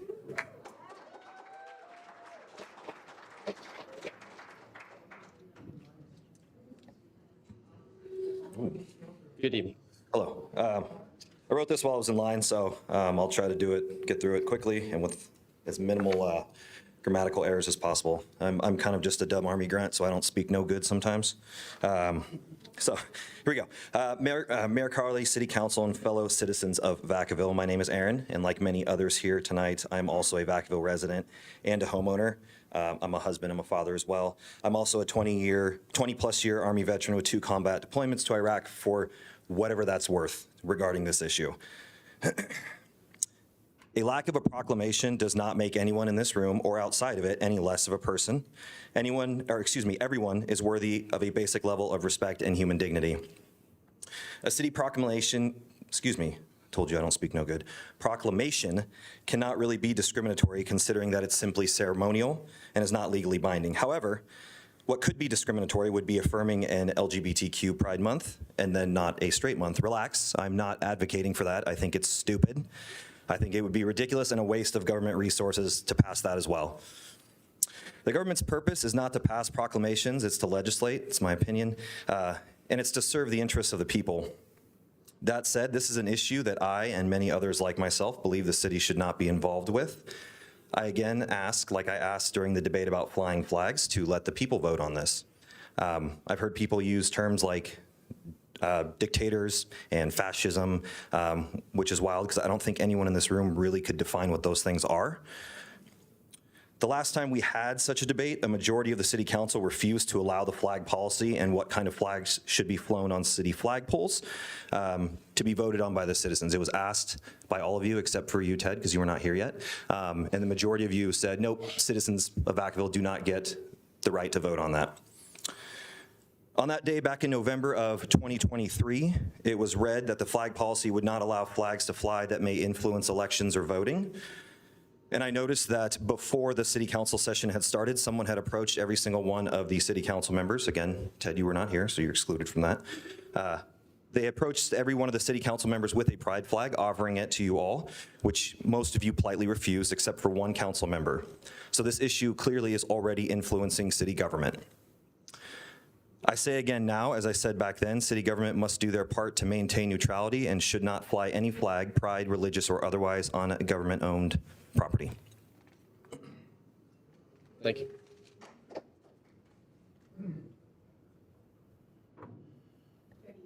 Mayor, council, staff. I had something prepared, but I really feel compelled to correct some inaccuracies that I've heard this evening. Primarily about our form of government and people calling participation in the democratic process bullying. We all have the ability to come and speak tonight about things that are important to us. That's what this is for. That's why we have public comment. And it is not bullying to advocate to our city council. We, regardless of whether you want to call it a republic or a democracy, which probably we're most closely a republic, a democratic republic, in both forms of government, the power lies with the people and is exercised either through voting or through their elected representative. So when people condemn people for speaking, I don't appreciate that, and it's not the American way. I obviously am here to speak about the proclamation issue. And I just also want to correct some inaccuracies that you shared, Mayor Carly. I'm addressing you personally because this decision lies with you solely and not the rest of the council. In the reporter, you claimed that making a pride proclamation would be exclusive to other people that don't agree with those values. It's just erroneous, and it can be applied to literally any proclamation that you make. I'm not a small business owner, but I don't feel offended when there's a proclamation for that. I am not a veteran, but I'm not upset when there's no proclamation to honor the fact that I'm not a veteran. Freedom, for one, is not exclusive. It doesn't make anybody else's freedoms diminished, and it doesn't exclude them. If we're Americans, everybody should have freedom. Everybody should have the right to live the way they want. I heard somebody say that they don't want their children exposed to these ideologies. Don't let them read the proclamation then. It's that simple. I don't know that my children know how to find a city proclamation to read it unless I show it to them myself. So if you don't want your children exposed to that, you can just keep moving. Showing recognition to one party does not exclude anybody else. It does not mean that that person isn't as important. And all that people are asking for is to be included. And that's all they've been asking for. And to do that is not excluding anybody else. That's just infactual. I'll yield the rest of my time. Thank you. Yeah, thank you. Good. Council members, staff. My name's Karen Nolan. I'm a Vacaville resident. And first, I want to thank Mayor Carley. In this morning's reporter, you gave a shout out to the Vacaville People's Forum, Pride in the Park. This is a fun-packed event, and it'll be our 5th one. And we'll be back at Andrews Park from noon to 3 p.m. Sunday, June 22nd. And we look forward to seeing all of you there. I was a little surprised that we were mentioned because we haven't requested a Pride proclamation this year. We intended to ask for a copy of the proclamation that the Solano Pride Center has requested in advance of its June 1st countywide celebration in Suisun City. I am personally dismayed that our mayor won't sign a simple Pride proclamation, nor permit the vice mayor to sign one. The city of Vacaville has publicly proclaimed June as Pride Month since at least 2019. That was the year after the state legislature designated June as Pride Month in California and instructed the governor to issue a proclamation to that effect every June 1st. Whether you proclaim Pride Month in Vacaville, it will be Pride Month in Vacaville because it is Pride Month in the state of California.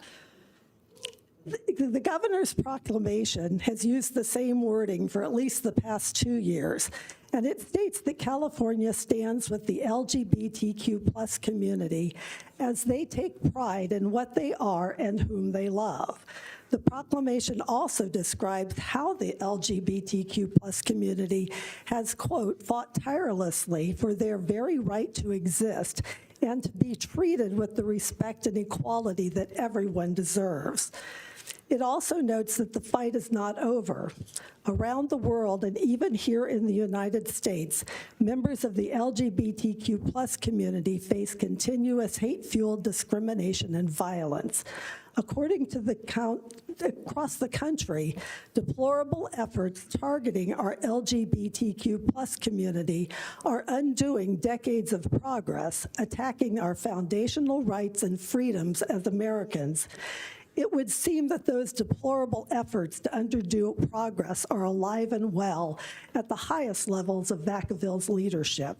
And as a resident, I am deeply ashamed. Thank you.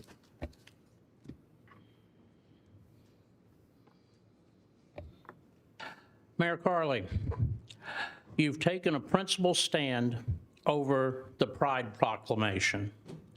And when you did that, you knew that there would be a very large protest on your well-reasoned reluctance to use government speech to promote one set of citizens over the other. I've never been in the position that you're in today. I would hope that if I ever found myself in the position that you're in now, that I would take the same stand that you're taking, to stand on principle rather than take the easy way and be pushed along by the voices of a very small but strident group. Thank you.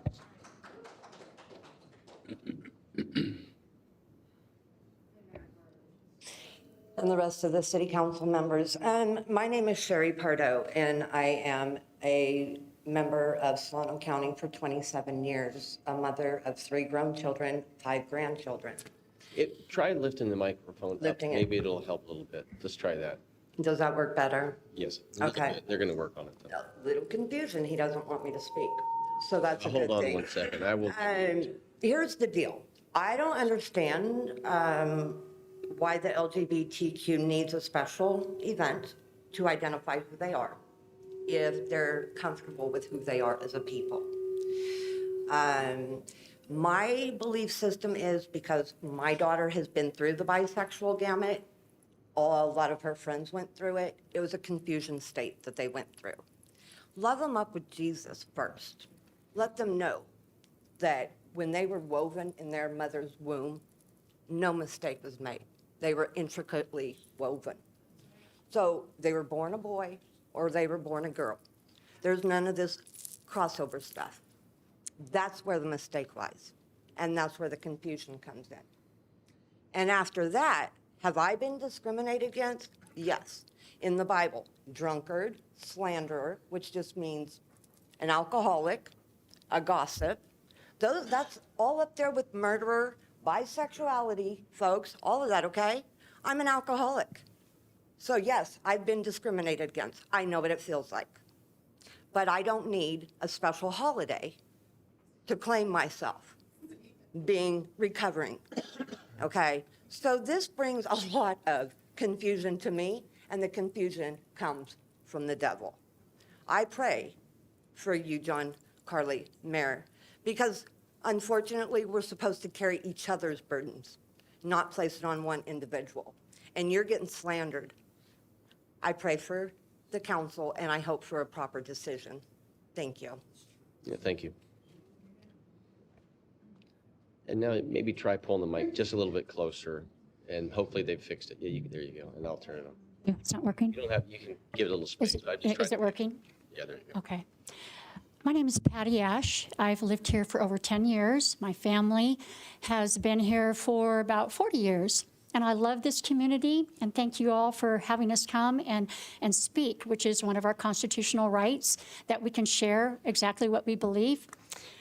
What I'm hearing here is that the LGBTQ feels personally unwelcome and just wants to be included.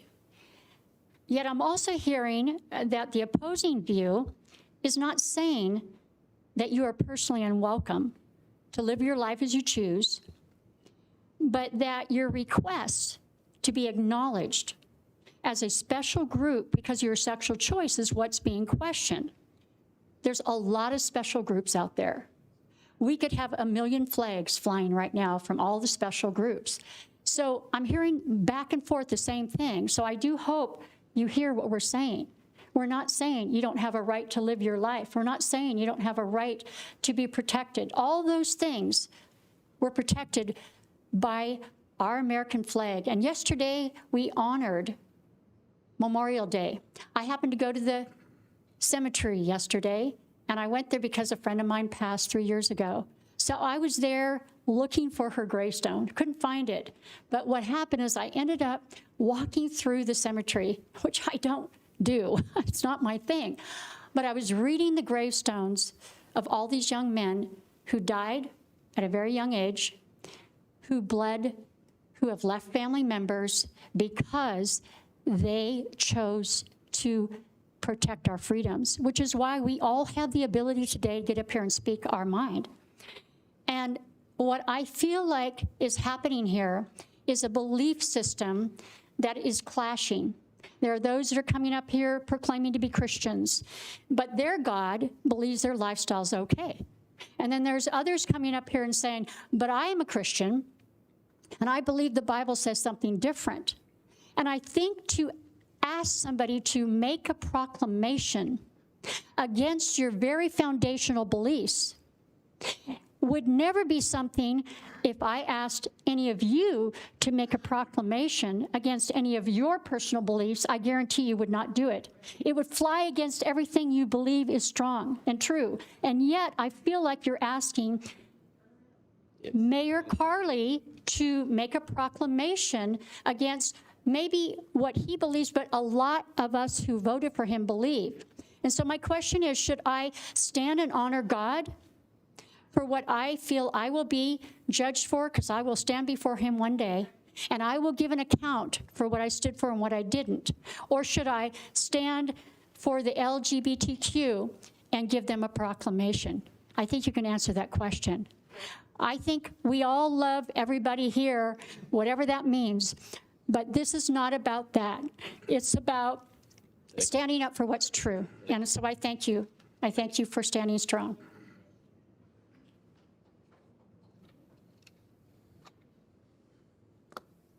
Good evening. Good evening. My name is Cameron Jones. I am a United States veteran I served in the Air Force, and I worked on our biggest aircraft in the military. Now, it's pretty hard to not notice that aircraft when it's driving or when it's flying in the air. Now, California in general is one of the biggest visitation places for the entire world. Not only that, but our country has been for over a century the highlight of the world. And I say that only to say that if you allow such a thing to take place within our city, there's going to be a serious ripple effect or repercussion for the respect that the United States will have across the entire world. Now, do you go into your house and take the shoes off of your feet before you walk around the house? If you do, that's your personal choice, and you can do such a thing. But if you allow men and women to come into your house every single day and to decide that they're going to keep their shoes on just because they want to keep their shoes on, your house is going to get muddy. And not only is it going to get muddy, but it's going to get very, very, very bad on yourself. It's going to get worse and worse and worse. And just because somebody wakes up one day and says that I have this own passion and desire of myself does not mean that that passion and desire should be showcased for the rest of the community to see. You all are loved and valued in the eyes of our God. And I believe deep down within every single one of your hearts, you know that the Lord God Almighty is real. And that you decided on your own to serve your own sensual desires. We are not behind that. We won't stand for it. And we say that even if you have this desire or passion, run from it. But not only run from it, keep it behind your doors.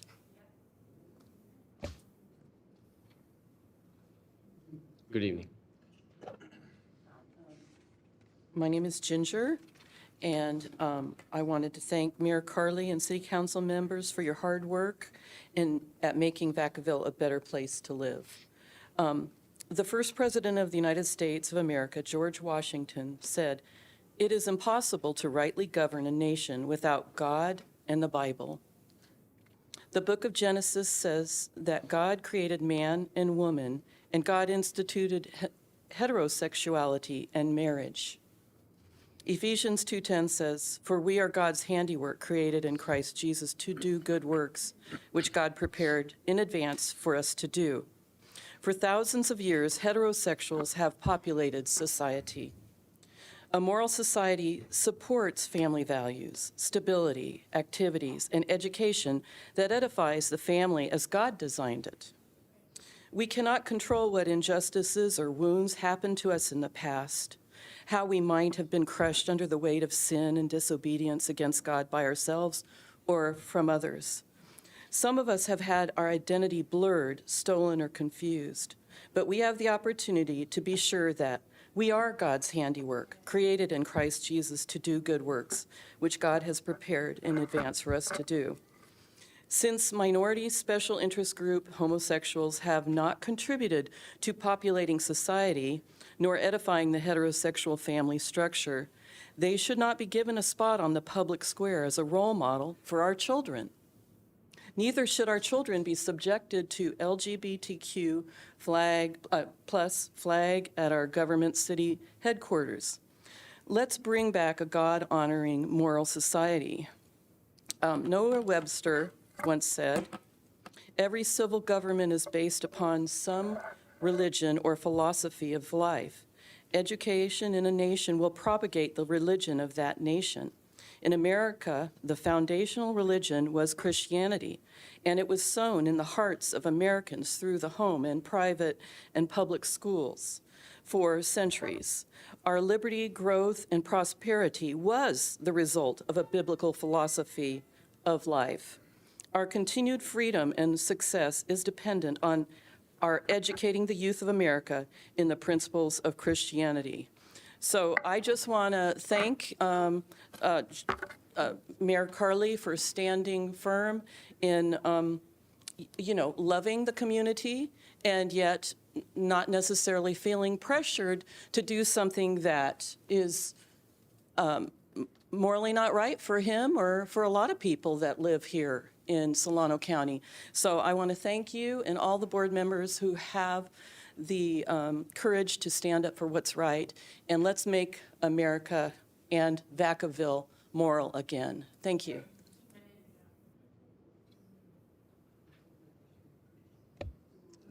Hi, my name is Alyssa Segura. My family has lived in Vacaville for 3 generations, and I have always been extremely proud to say I am from here. And I've traveled near and far, and I've always been really proud to tell everybody about what a wonderful, beautiful place I come from. Everybody has given really impassioned speeches tonight, and I don't want to repeat any of those sentiments that I think a lot of people give a lot better than me. So I'm going to come at this from a different angle. Obviously, based on the other proclamation that was talked about tonight, we value commerce here. And Vacaville is in a very unique position in California between Sacramento and San Francisco, the Napa Valley.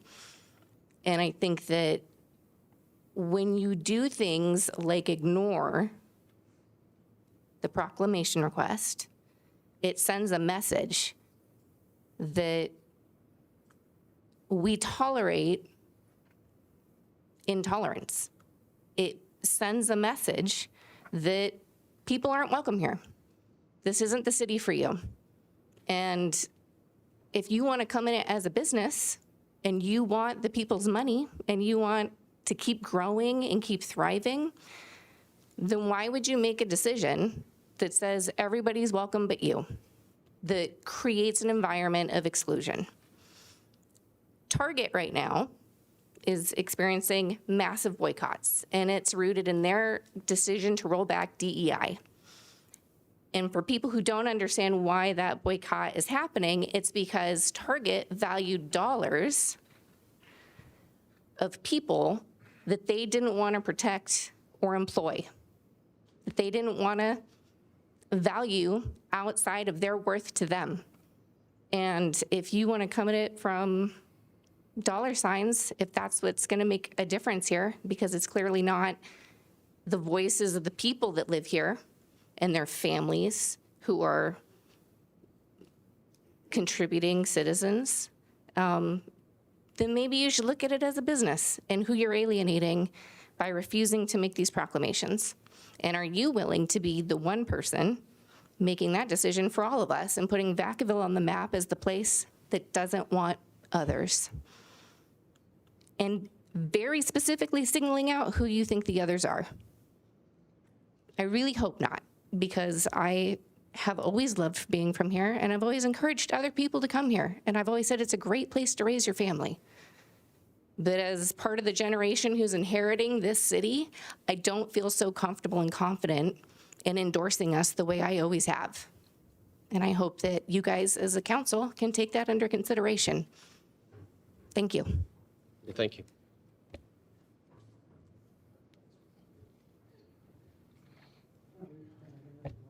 I feel bad. I'm here to talk about a park barrier that's putting up in my neighborhood, and I see this all about the gay pride routine. I feel sorry for you folks. Caught in politics and religion, bad combination. Like I said, I'm here about a barrier that's proposed to put up on my street on Meadowview. I put out an email to Ted. He's my representative, I guess. Can you pull the mic a little bit? Sorry. But basically, there's a barrier that when we put up on the end of my street, which I feel will be a very unsafe habit. It was taken out in 1969. My house was built in 1979. And the city is planning on putting it back in there, but they're not putting it in by the same dimensions at the end of the property line. It's going to be about 4 feet from my driveway. I live on a hill. It's very unsafe. And I've tried to deal with people here, and they're just giving me, this is how it is because of, as I asked who made the decision and why, the decision was because there was a complaint. One complaint.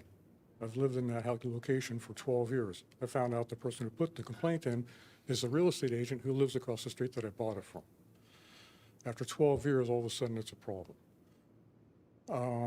As far as your routine goes with the proclamation, stand by your guns. You're not putting anybody down. You're saying everything's good by everybody's rights, and then it's not good enough. You've acknowledged something. Yeah, we're making better progress in our world. We're better people. Don't hold the past against us. You guys are doing good. Thank you. Yeah, thank you. What I'd ask you to do is just if you could provide your information so that we can get back to you on the business issue of your property. See you over there? Okay, no problem. Thank you. Thank you. Good evening. Good evening. It's pretty simple. I didn't intend to come tonight, just started watching the YouTube video, and I'm here to stand up to bullies. And I think that sometimes people like us have privilege. We have we can stand on our own 2 feet, and I need to stand up to the bullies. And Mayor Carly, you're leading the pack. And it's unfortunate. A mayor of a town, I think of it like a president of a university. It should be someone very collegial, someone who wants to work with every department, wants to work with every party. And the feeling that I get is that once a year on Pride, a minority of this community is overrepresented on this council, and their policy preferences are discussed and debated like it's the will of the whole community. And what ends up happening is queer people get slandered and discussed like they're some sort of threat. And the point of the Pride Proclamation is to enhance a feeling of self-worth. It's to tell people who know that they're in the minority and know that they're under attack that you actually can feel safe in your community. That's what it does. And it doesn't cost a dime. It's a piece of paper or it's a flag, right? A cheap, inexpensive flag. In the past, Councilmember Chapman, I think you've advocated very skillfully, both for supporting people who are in the LGBTQ community and Christians. I don't think you see a conflict there. And I think others on this panel don't see a problem there either. The fact that a minority of our community does is their personal religious preference, their belief. They have Sunday for that. Tonight is Tuesday. Listen, excuse me. I'm not going to have anyone from the audience speaking. He has the floor. Well, it's just, the suburbs work because we all have a right to some dignity. We all have a home that we live in. And our home is a place where we celebrate our cherished values. And the person right next door to us can have different values than us. But we can mow our yards, and we can take our garbage out, and we can go to the grocery store, and we can have a normal life. And what's happening in this country broadly, but in this town specifically, is that people are saying it's not enough that we have our beliefs. We have to erase queer people. We need to make sure they are not seen, that their flag is down, that their curriculum is not in our schools, that, think of the children, right? All these messages. But it's about erasure. It's about erasing people. And when somebody said earlier, like, well, we don't think that this group deserves a place in the public square, my gut feeling is that many people believe queer people don't have a place on earth. They don't have a place to exist. And so I don't want our city to participate in this kind of debate that's really a bad faith argument. The good faith argument is saying, hey, I have my religious opinions, I'm going to vote no. I support that 100%. But this notion that it's neutral or it's patriotic or somehow it's part of the city's business to silence queer people, I don't support that at all. Thank you. Thank you. Good evening. My name is Barbara. I've been a Vacaville resident for 45 years. I'm listening to all the rhetoric tonight, and I can't imagine this could be about religion, because in the Constitution, in the Bill of Rights, it guarantees, we hold these truths to be self-evident, that all men are created equal and that they are endowed by their Creator with certain inalienable rights, that among them are life, liberty, and the pursuit of happiness. The First Amendment guarantees freedom from religion. So this can't be a debate about religion. It can't be a debate about whose God is good and whose God says you're bad. It's not possible in the United States of America, because we all are accepted for who we are. We have the right for life, liberty, and the pursuit of happiness. So what is this about? When I was out at the cemetery yesterday visiting my husband's grave, he served in the military for 20 years. I knew lots of military families over the years, and when I visited his grave, I also visited the grave of many of my friends, people that I knew were gay or lesbian or whatever. And I see these little flags waving from the tombstones, and I think, why do people put these here? What does this represent? It's an ideal. It's the ideal of the Bill of Rights, life, liberty, and the pursuit of happiness. So if this is our ideal, what do you think is the reason for this flag? This represents an ideal also.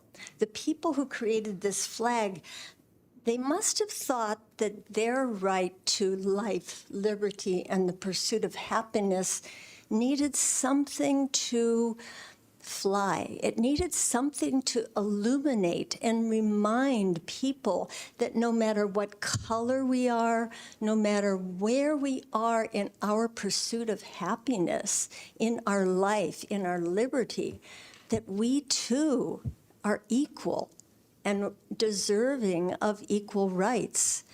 We cannot say, oh, this is not necessary. I've seen in 45 years in Vacaville, I've seen a lot of wonderful proclamations, and a lot of really silly ones. And this is somewhere in the middle. It's not on either end of it. That's kind of in the middle. It's just saying, yes, we acknowledge you, we recognize you, you too deserve life, liberty, and the pursuit of happiness. Thank you. Hey, Carly. Good evening. Distinguished members of the council, I want to stand here today and say that I am pastor at Trinity Baptist Church. My name is Greg Davidson.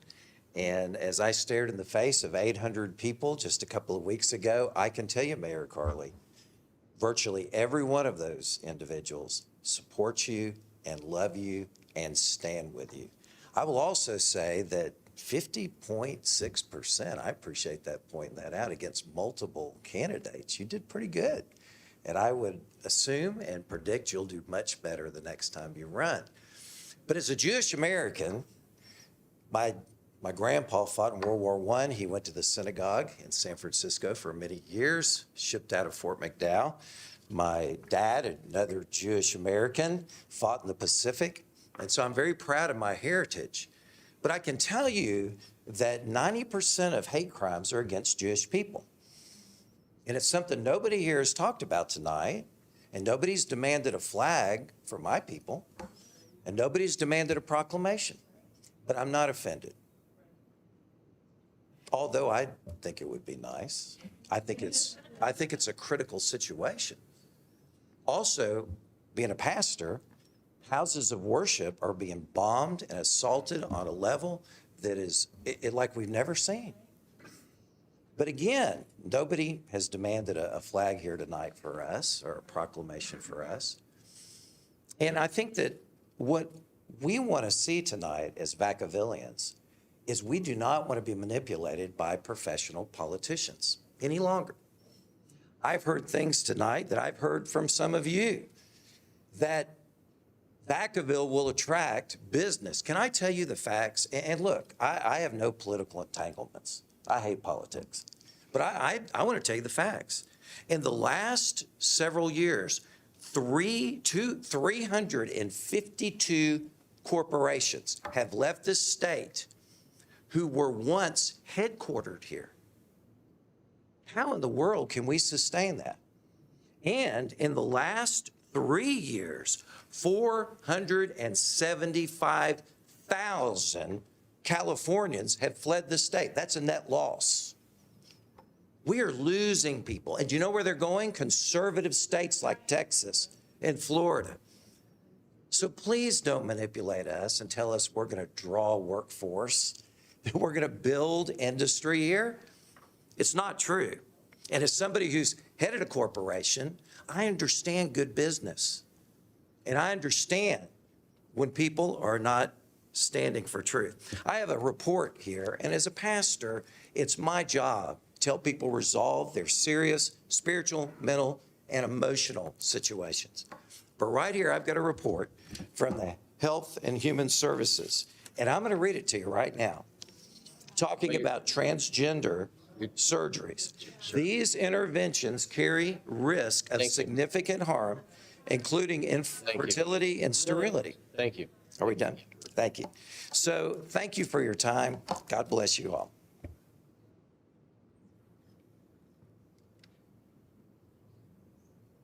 Good evening. Thank you, Mayor Carley and board members. I thank you so much for all of you being up here and listening to all of us, giving us this opportunity to share experiences. I come up here just as a citizen with my personal beliefs, and I first want to thank you, Mayor Carley, for standing up and with your principles. And it's a really difficult thing to do, to stand up in front of an entire city, and I commend you for that. Because people think that we should be separating God and government, but that's not really true, and it's been expressed here earlier. So what I want to say is that we do have such an amazing, diverse community in Vacaville. We have a great amount of business people that come from all walks of earth, very popular people that have been very successful. I agree that it's not going to change whether or not we are bringing in businesses or whether or not those businesses will stay just based on this proclamation.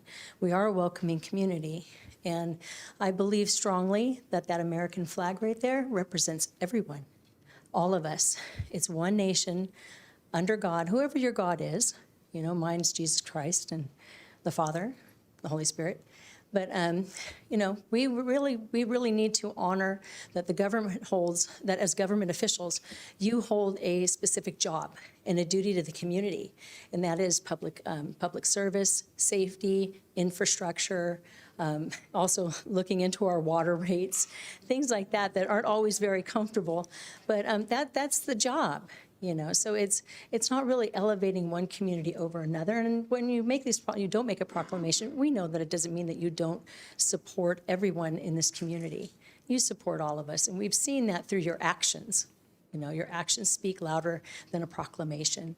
So I just want to thank all of you and for just being on this council and making the tough decisions, because it's not easy to make some of those decisions, especially when you get a lot of people coming from both different sides coming at you.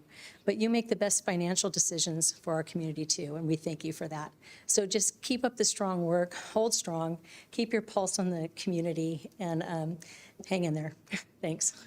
Thank you.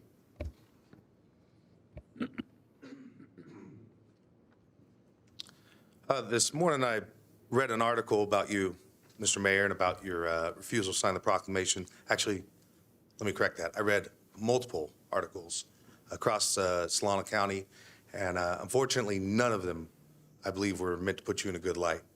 Usually, articles about the city council and the decisions that you guys make come out the day after the meeting. So I was a little surprised to see it come out beforehand.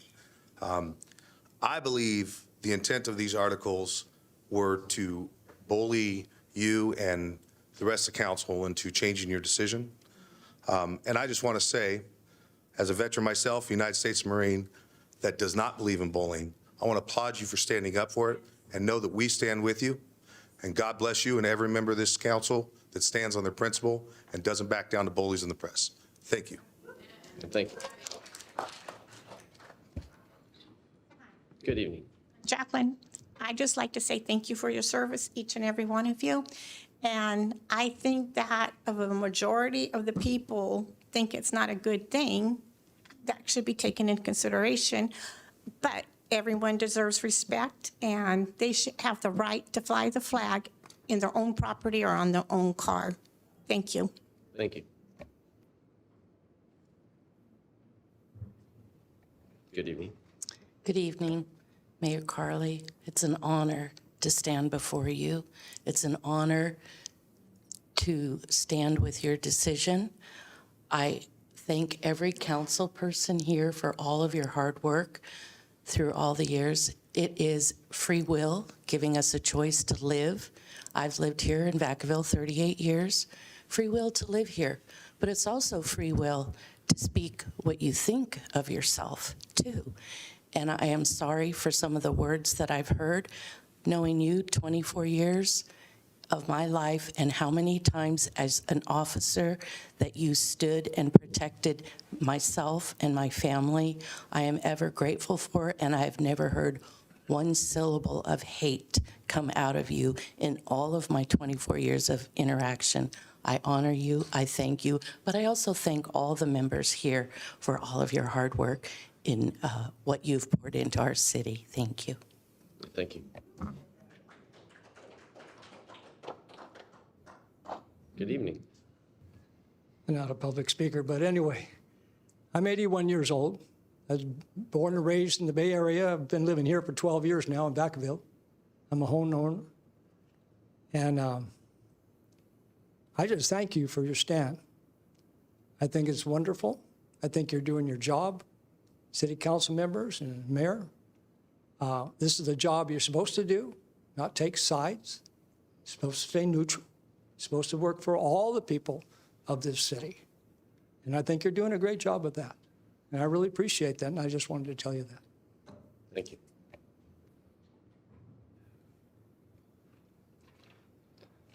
And again, if there's anyone else who's wishing to speak, go ahead and continue to form a line so that we can move. Good evening, Mayor. Good evening. Good evening, Council. I didn't expect to come here this evening. I heard about this at the last minute and thought I'd come here and talk to you. I want you to all know that I'm a born-again Christian. I hear a lot of people saying they're Christians, but I need to let you know that if you're a Christian, you have to repent of your sins and turn to Jesus Christ. And I was in the military for 20 years. I was a nuclear, biological, chemical NCO, and I worked for a general officer staff for 6 months. And so I understand that a lot of people think that COVID was just a virus, but I'm here to tell you that I believe, as a nuclear, biological, chemical NCO, that was a biological weapon. And it was not just the virus that was a weapon, it was the vaccines we got themselves that were also a weapon, okay? We're fighting giants, okay? If you know about the story of David and Goliath, right? We're all fighting a giant, the simple stone that David had to use with his sling to fly at that giant, but it was God who guided that stone to the forehead of the giant and took him down. We're all being told the lie, this biological lie. Okay, and I just want to read some scriptures to you. Okay.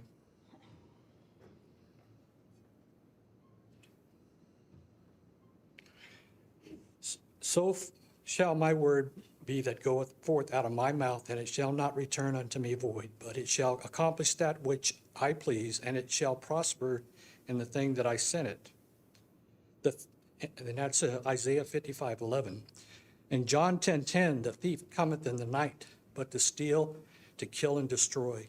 I come that they may have life and that they may have it more abundantly.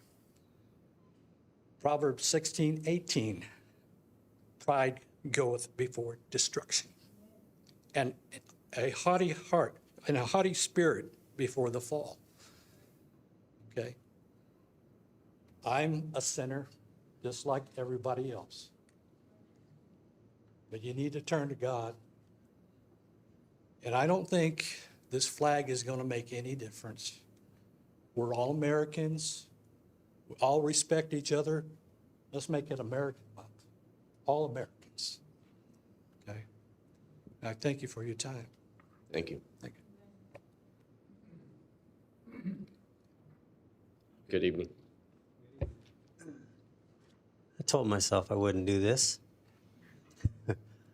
My name is Jimmy Fitchhorn. I've been in, it's amazing when I look around at everyone here. I've been in Vacaville 47 years. And Not once through everything we've talked about tonight. We've talked about the Constitution, we've talked about rights, we've talked about Scripture, we've talked about people, we've talked about, the list goes on. And no one yet has said the Bible. The Bible's been around for thousands of years. I don't know where we think a few hundred years of us being a nation changes that. And I really just came here to pray for you guys because every one of us are going to have to answer, as everyone said today, but those that we've been called to a greater position, whether it's teaching the word or whether it's leading a nation or it's leading a city, God has put you in that position. It doesn't matter how much you think you worked or the degrees that you got, you're here because God put you there. And in the end, you need to follow biblical principles because you'll never go wrong. Everything will burn one day except the decisions you make. And that's not coming. I'm looking at brokenness, right? I was a drug addict for several years. Drug addict, alcoholic, womanizer, thief, you name it. I did everything wrong. And then I met Jesus. Jesus changed my life. He radically changed me. My desire is that anyone, whether gay, lesbian, hate, would come to know the saving grace of Jesus Christ. The greatest man that ever wrote stories was a guy named Paul. Paul was a scholar. He did all this stuff. He did hate. He did everything. And then one time he had an encounter with Christ, and it changed everything. And in the end of his entire teachings, he said, I count everything I've learned to this moment garbage except to know this one thing, Christ and him crucified. And that's what I'm here to say today is you guys got to make your decision based off Christ and what he did. Everyone else is talking about everything else except the one man. I heard people say that you shouldn't be one man that can make the decisions over the city. Absolutely you can, because we got one man that did one thing for the entire world, and we need to stand up for it. So anyway, you have a lot of people praying for you, every single one of you, and not that we would change your hearts to know Jesus, but that's honestly, the deep cry of our heart is to see the perishing be saved. It's not to point fingers and say you're wrong. I was wrong too. I was a drug addict. In the waters of baptism, we talk about this going public with our faith. Your public declaration is your life lived. It's not about what you do. It's the life that you live, laid down for one. I want to do a lot of things, but I've decided to die and serve one Lord. Thank you. Thank you. If there's anyone else after, please go ahead and line up. Otherwise, I'm going to go ahead and close business from the floor after you. So you have the floor. Good evening. Good evening, Mayor and council members. My name is Laura. I really thought I was not going to speak tonight. I came to support the side that I believe in, but there are some things that bother me. I have lived in Vacaville for 52 years. I went to school here. I married here. I buried my husband at the military cemetery here. I raised 2 children and 5 grandchildren. People were trying to talk about the percentage of Vacaville's population who fall into this category. What you're forgetting is that there are many of us who are heterosexual, however, support those people who are in our family, in our community, business owners, in clubs we belong to, in churches we go to. And that has to be considered too, because when you are not believing in that group of people, you're not believing in all of us who support them either. One other thing I want to share is that I recently had a conversation with my grandson, who is a high school freshman. And it was just him and I, and we were talking about all different things, and it was great. He was opening it up to me. And we talked about something that had happened at his high school where paramedics were called in. And he shared that it was his best friend who tried to commit suicide at school because he was being bullied, because he was transgender. Where is that okay? A high school freshman, luckily, was not successful. And people who say, well, we all respect each other, I don't think so. Because when high school students who parents don't want to have them exposed to this feel okay to bully their other students because of their beliefs, that's just wrong. So I really believe that the proclamation should be signed, not for just that group of individuals, but because of all of us who do support them, and to protect the children who feel like they are being bullied and picked on because of their own beliefs. So thank you for your time. Yeah, thank you. Anyone else wishing to speak, or I will go ahead and close this period of business from the floor. And I will say that this is, we're going to take a break and a recess. We've been going for a couple of hours. This is not an item that we can discuss, but there's one clarification that I want to make very clear. This is a city council policy that is, as mayor, whether it's me or former mayors, is directed to follow.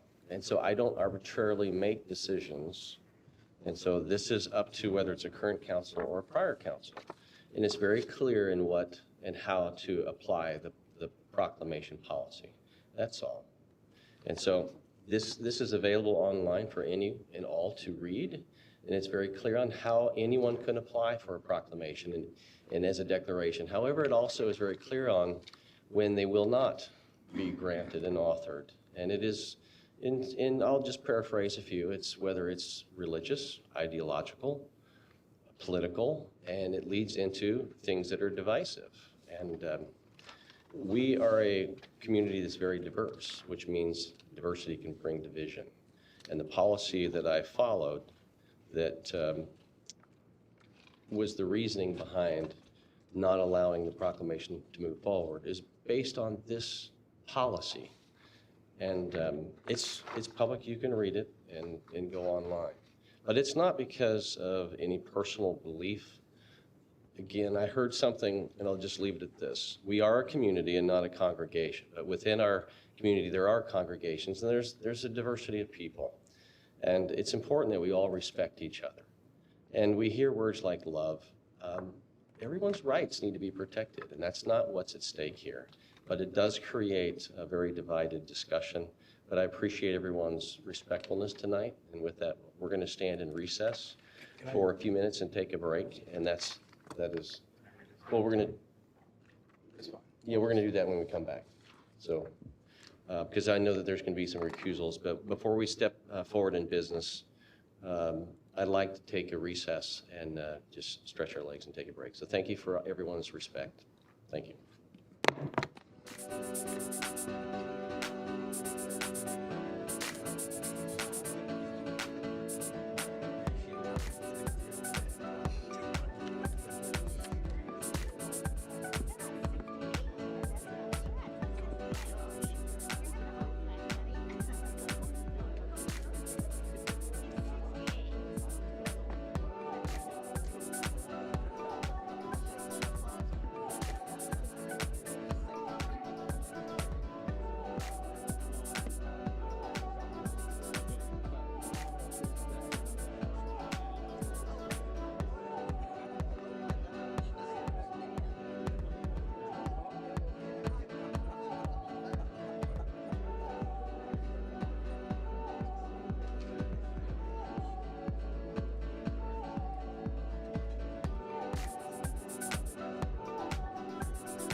We're going to go ahead and reconvene this city council meeting. It's 8:27.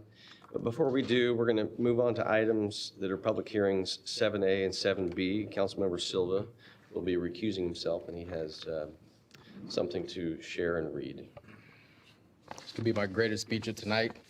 Recusal from item 7A, a public hearing to consider issuing bonds for the Gable apartment. So tonight I have to, in order to avoid a conflict of interest, I'm recusing myself from participating in item 7A regarding consideration of approving bonds for the Gables apartments because my residence is located within 1,000 feet of the apartment property boundary. I will leave the meeting until notified that the item is complete. Thank you. And for recusal for item 7B, because I'm very popular, the ordinance designating fire hazard severity zones. Tonight, to avoid a conflict of interest, I'm recusing myself from participating in item 7B because my personal residence is located in the proposed fire hazard severity zone.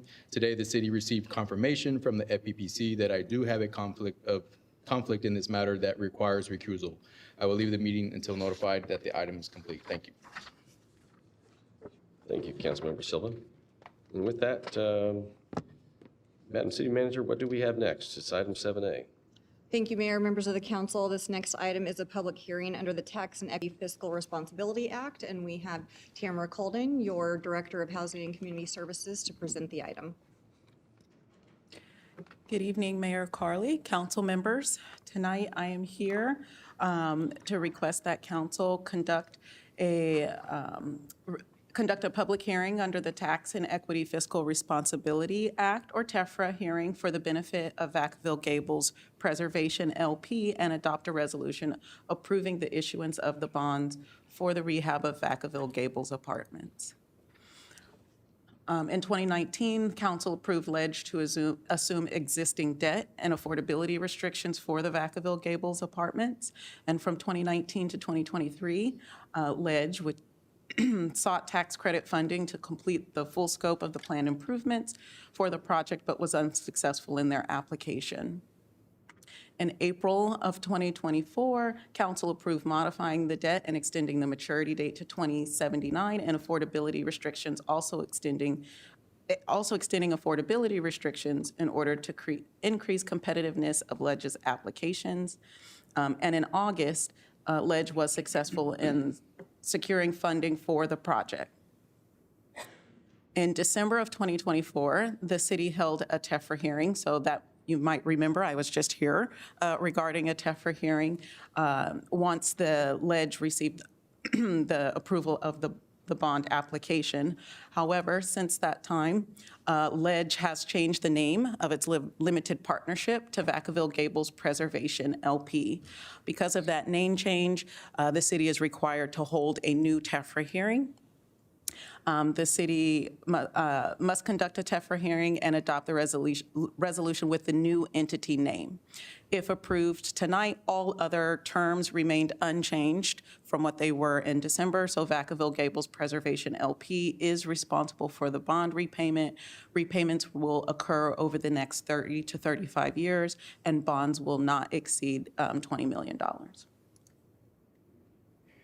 Council could choose not to hold the TEFRA hearing or adopt the resolution. However, that is not recommended as it's required for Vacaville Gables Preservation LP to meet the tax credit financing requirements to access the funds needed to make property improvements to the Gable apartments.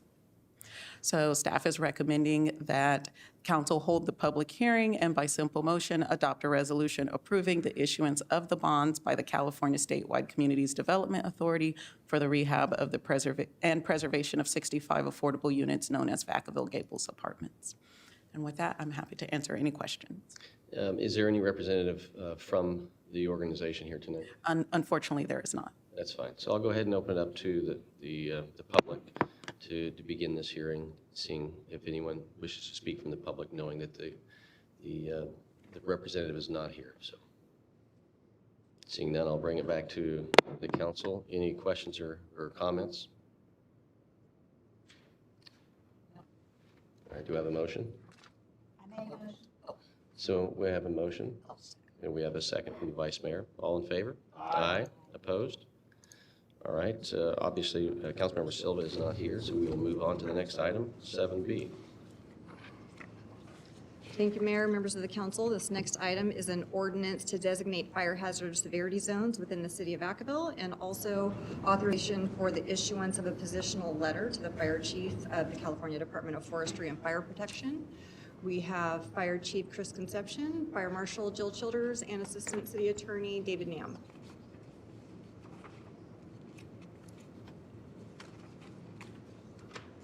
Good evening, Mayor, Vice Mayor, council members. As Georgianne said, we're here for two items. One is we're asking you to adopt an ordinance designating moderate, high, and very high fire hazard severity zones within the city of Vacaville pursuant to recommendations from the State Fire Marshal as required under Government Code Section 551179. And the second thing we're asking is to authorize the issuance of a positional letter to the fire chief of the California, or of CAL FIRE regarding CAL FIRE's proposed fire hazard severity zone map for the city of Vacaville. So as we did at the council meeting on April 8th during the study session, we'll go over some of the background. As far as fire hazard severity zones, they were born out of the Oakland Hills fire in 1991 that resulted in 25 deaths and 150 plus injuries. So in 1992, the state legislature passed Government Code Chapter 6.8 in response, which created the fire hazard severity zones. So fire hazard severity zones in the state of California have been around for a very long time. Since then, there have been multiple amendments to the fire hazard severity zone legislation over the years. And as we said, 1992 was the original one which mandated the identification of very high fire hazard severity zones. And subsequent amendments to that required the cities to adopt any zones that were considered very high fire hazard severity zones that were within their city limits. We have not had, up until now, this last revision, we have not had any in the city of Vacaville, so we have not had to adopt any fire hazard severity zones within the city. But as a result of the serious fires in 2020, the LNU Lightning Complex fire being one of them, there was Senate Bill 63 in 2021 and Assembly Bill 211 in 2022 that changed the law that now requires all local agencies to not only adopt the very high, but also any areas that are considered moderate and high hazard fire hazard severity zones by ordinance. So that's what we're doing tonight. So as far as state legislation and what they tell us to do, as I just said, we must designate the fire hazard severity zones that are moderate, high, and very high based on the state fire marshal's recommendations. What that means is any new construction in high and very high fire severity zones that we adopt will have to comply with California Building Code Section 7A, which is fire-resistive building construction measures, which helps with homes not burning down during wildfires. Those designations have to be done within 120 days of receiving the state's recommendations, and the city must start accepting comments from the public within 30 days of receiving the proposed map. The state fire marshal has said, and they have continued to decline to receive comments, but even though they have declined to receive comments, we are going to forward all of the comments that we've received from our residents.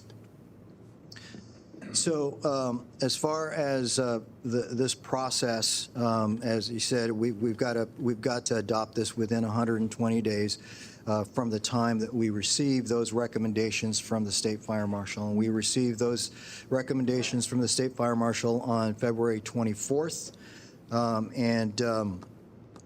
About 2 weeks after that, after receiving the recommendations, we did an extensive outreach. The map and the recommendations were made available to the public on March 6th. Like I said, the extensive outreach included social media, Instagram, Facebook, X, Nextdoor, Ring, LinkedIn, all those social media sites. We also sent out 39,041 emails to those that have registered for email notifications from the city PIO. We made those notifications both in English and Spanish. And we had said on those that we would receive comments until April 1st, and we received many comments up until April 1st, and continued to receive comments even after that. So we are going to take all of those comments that we've received up until now, and we will forward all of those to the state fire marshal. This is the map that is recommended by the state fire marshal, and as you can see, there's very little of the very high fire severity zones just along 80 down in Lagoon Valley. The majority of what we have to adopt is in the moderate and high hazard severity zones. Most of the Lagoon Valley, along in Browns Valley a little bit, Centennial Park, and then just the edge of North Alamo, and then also on the southeast part of town. It really, if you were to look at a contour,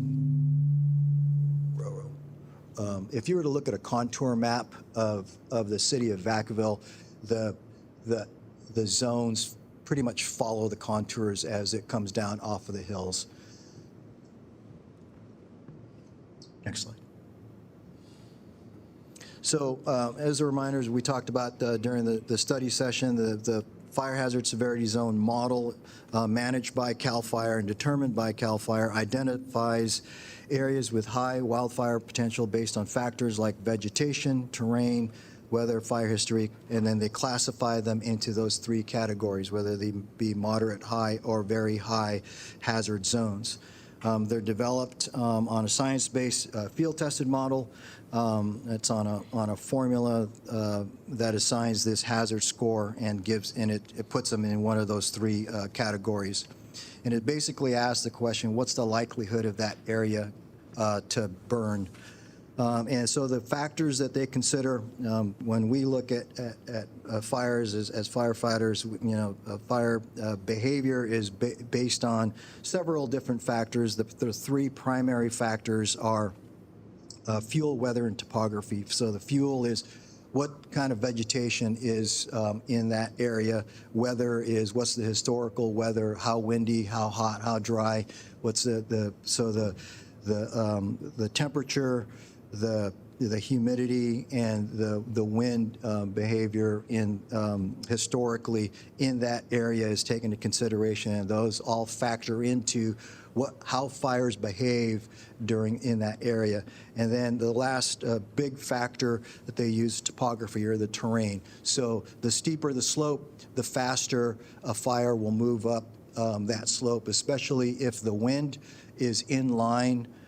If the wind is in line with the slope going up, it's blowing the fire up slope, that fire will move much faster. So those are the three main factors. They also take into factor the fire history, what's the historical, what's the probability of the expected flame length during a fire based on that historical weather, the wind, and the type of vegetation, and along with the wind, and the dryness of the humidity, the dryness of the fuel, as well as the amount of humidity in the air, determine how long those flames, what's the flame length going to be, so how fast is that fire going to spread.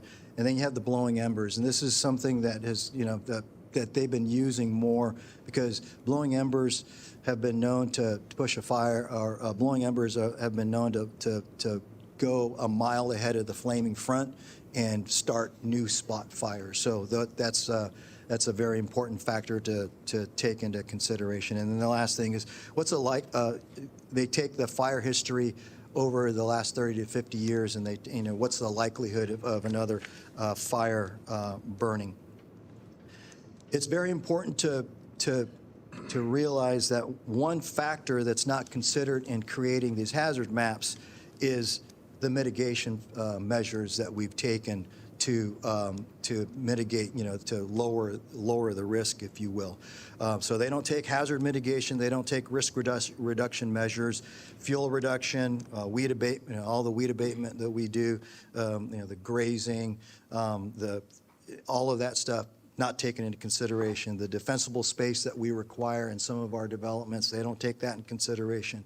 The fire-resistive construction that we require in some of our developments that are along the urban interface, they don't take that into consideration. So it's a very important thing to take into consideration or to remember is fuel, weather, and topography and the expected fire behavior is what they take into consideration.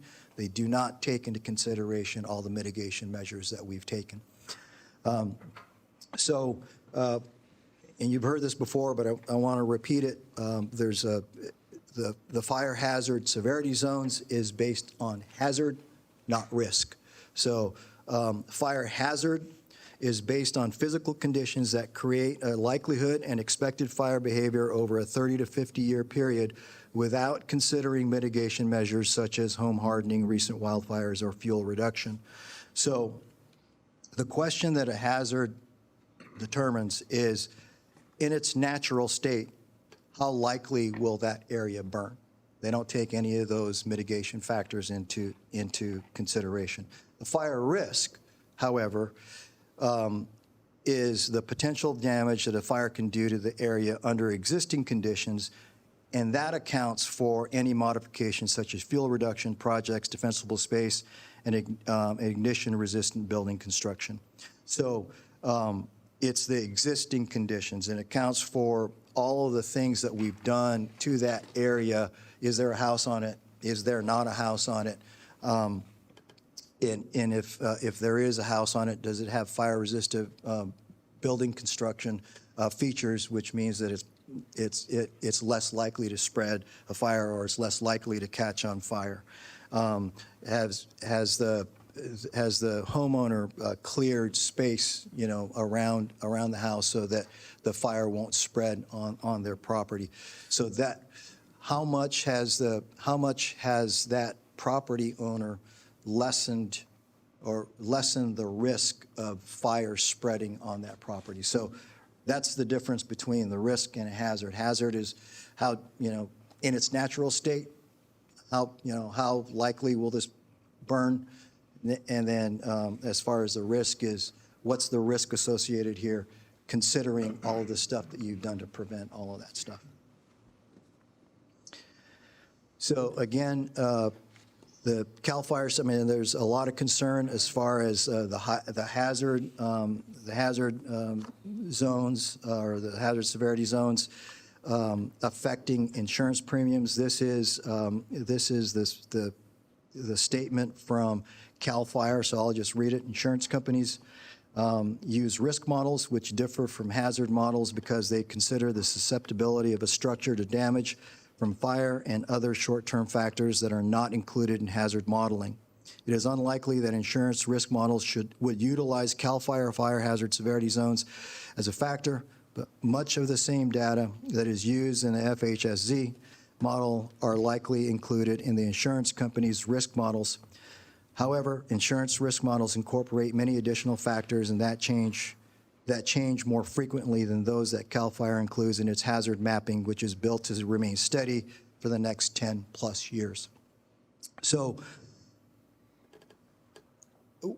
in short, basically what they're saying is whether or not the council decides to adopt these fire hazard severity zones doesn't change what the insurance companies are going to do. The insurance companies already have this data, and they already use much of the same data in their risk models as far as whether they're going to provide insurance or cover a particular property or not.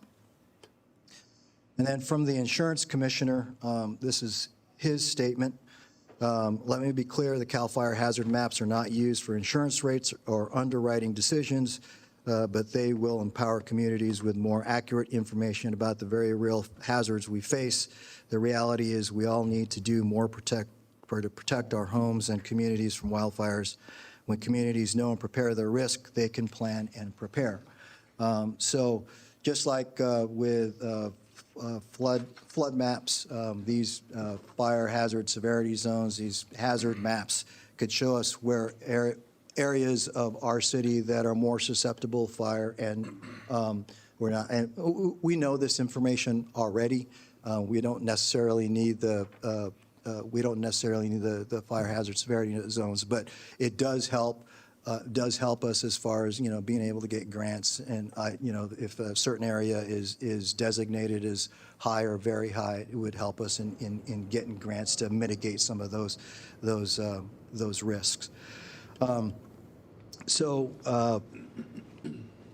some of the things that what we can do, like I said, this is to be compliant with state law, we have to adopt the recommendation of the state fire marshal. And it's a little bit misleading, is because it's comes in as a recommendation, and so we can technically change their recommendation, but we can only go one way. We can only either increase the hazard category that particular area is in, or we can increase the area of a particular hazard area. So, but we can't reduce. So we, if the state fire marshal has said a certain area is very high, we can't just say, well, based on what we've done, that's not very high. It should be high, or it should be moderate. It should not be at all. We can't do that according to the state law. We can only either increase the hazard category or increase the area. That's all we can do. We can't shrink the area either. So based on that, what we're recommending is that we adopt the state's proposed map. So as far as the alternatives, you could take a couple of different. There are two actions. So alternatives on the first action is you could choose not to adopt the subject ordinance, and we're not recommending that because that would leave us, the city, out of compliance with state law. And some of the things that, as far as if we are out of compliance with state law, there's a possibility that we would not be able to enforce those higher standards as far as the fire-resistant building construction in those areas that are more susceptible to burning. And then there's also a question of whether or not we would be able to qualify for grants because we are not compliant with state law. You could also direct us to modify the subject ordinance, but the ordinance that you have in front of you is the model ordinance that the state fire marshal is recommending that we adopt. And then on the subject of the letter, I'm sure you've all read the letter. It basically tells we're writing it to, or you are writing it to the Director of Fire Services of CAL FIRE, and it basically says that we're not happy with their designations and that they should confer with me. So you could either modify the contents of the positional letter or you can decline to issue the letter. Those are the two alternatives, and we recommend that you send the letter as is. So our recommendation is by simple motion to introduce the subject ordinance and authorize the issuance of a positional letter to the fire chief of CAL FIRE. There's no fiscal impact, and this supports strategic goal 1 of our strategic plan, which is to ensure public safety. And that concludes our presentation. And we've got Jill Childers, our fire marshal, and David Num, city attorney, to help answer any questions that you might have that I may not be able to answer. Well, thank you for that. And obviously, we've had lengthy discussions leading up to this, and I have read the letter, so I appreciate the draft of the sternness of the letter as well. Councilmember Stockton? Yes, great work on the letter. I definitely support the letter. Chief, in 2020, we had the LNU fires. Probably in my lifetime, one of the most significant fires that's affected this community. Would you not agree? Yes. Did we lose any homes? We did not. Were there fires behind Browns Valley and on Vine Street that threatened Markham and Gibson Canyon, some of those areas? Yes. Yeah. So we total loss as far as to the city was a couple hundred feet of fence line, and I think 2 or 3 garden sheds and backyards along North Alamo was the only damage. The fire largely stopped in Browns Valley and along the Cheyenne neighborhood, right where we thought it was going to stop because there were good fire breaks there. Were some of the conditions related to that fire similar to some of the factors that they implement into this study? As far as the hazards that they consider, the factors that they consider hazards? Yes. Yeah. Okay, and you were still able to protect every home in Vacaville? Yeah, based on and you've heard me say this before, is the prevention efforts that we took prior to that saved many thousands, I'm convinced saved thousands of homes in the city of Vacaville because we had good defensible space, our weed abatement, that we take very seriously every year. All of that helped, and as a result, the fire stopped where we thought it would stop. And also the efforts of our fire, along with the efforts of our firefighters along North Alamo that I witnessed firsthand.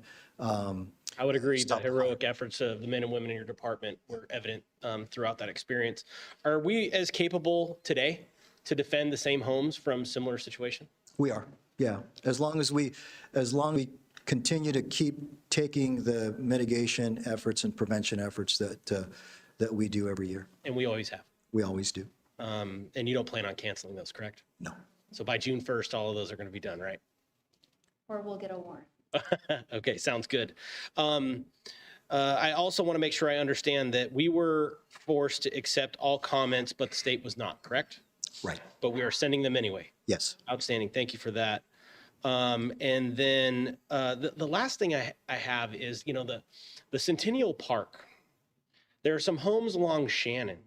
Do you believe that those homes are in a high-risk fire area?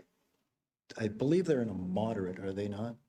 They should be in a moderate. They're in a moderate. Okay, do you believe they're in a moderate for backing up to Centennial Park? Well, based on the contour line, it doesn't follow property lines, so it follows contour lines basically on a roughly on a map. So kind of, that's why they're kind of captured in that area. It's based on the terrain and the expected winds in that area. Okay, and then lastly, I just want to confirm that we have to vote tonight, but they're saying that we have no choice but to vote to support this, correct? Yes. Okay. Can we bifurcate the letter from the adoption of the map, please, when we vote? That's all I have. Councilmember Ritchie. I really appreciate it. Oh, wow, it sounds good. Appreciate your presentation. It's been a long night. I'm very attentively trying to listen to what Councilman Stockton said, to not repeat anything, but it just sucks. There's no incentive for any city in any county in California to do preventive measures. And what comes down to business, I mean, I can go forever with Ricardo Lara. For over half a decade, there's been actuary tables, studies. They've been looking at different cities and counties all over California to get out of. But there's no incentive for cities work hard like Vacaville to create a defensible space, but there's no benefit because the grants don't come from that. The grants come from what they say, the CAL FIRE. And I feel the whole structure is messed up. Because right now, Ricardo Lara is negotiating with State Farm and all the major facilities to come back to California to allow them to do 20% or more increase. But he won't let them do it for over half a decade. But if we prepare our city to be ready for fires, there's no benefit for that. So it should have a benefit that City of Vacaville does all the preparedness to lower the risk of the city, so the insurance rates for the city and the ISO rates in the residential neighborhoods are better. They don't talk about the fact that, like the fires in Los Angeles, the fires in Oakland, they had a 30% or greater grade. So you had residential homes built in city limits with 30% grade or more. Most banks won't even lend at 30% grade or more because they know the risk. He's not taking that into account. So all of California is based on a few cities that had a 30% or greater grade. It cannot climb. You can't fight that fire. And so now Vacaville is now beholden to that. I feel like this whole structure of what Carl Lara is doing is wrong. The grants come by us accepting a higher rate, the cost for everybody, so you get money. But everyone has to pay more. But that is allowed by the corporations to charge higher rates. So they get charged higher rates, but we have to increase the risk so the cost comes higher to everyone. But they'll give money back to us, don't worry about it. I feel like the whole system's broken. And we're gonna sign the stuff, but we need to realize that people are elected or appointed, and the system can't work this way. I deal with it every day in my profession, but it's broken. You guys have no incentive to do what you do, but you're doing it because you care about the community. And it just sucks because you see the big picture, you're getting penalized for it, and so are we, so.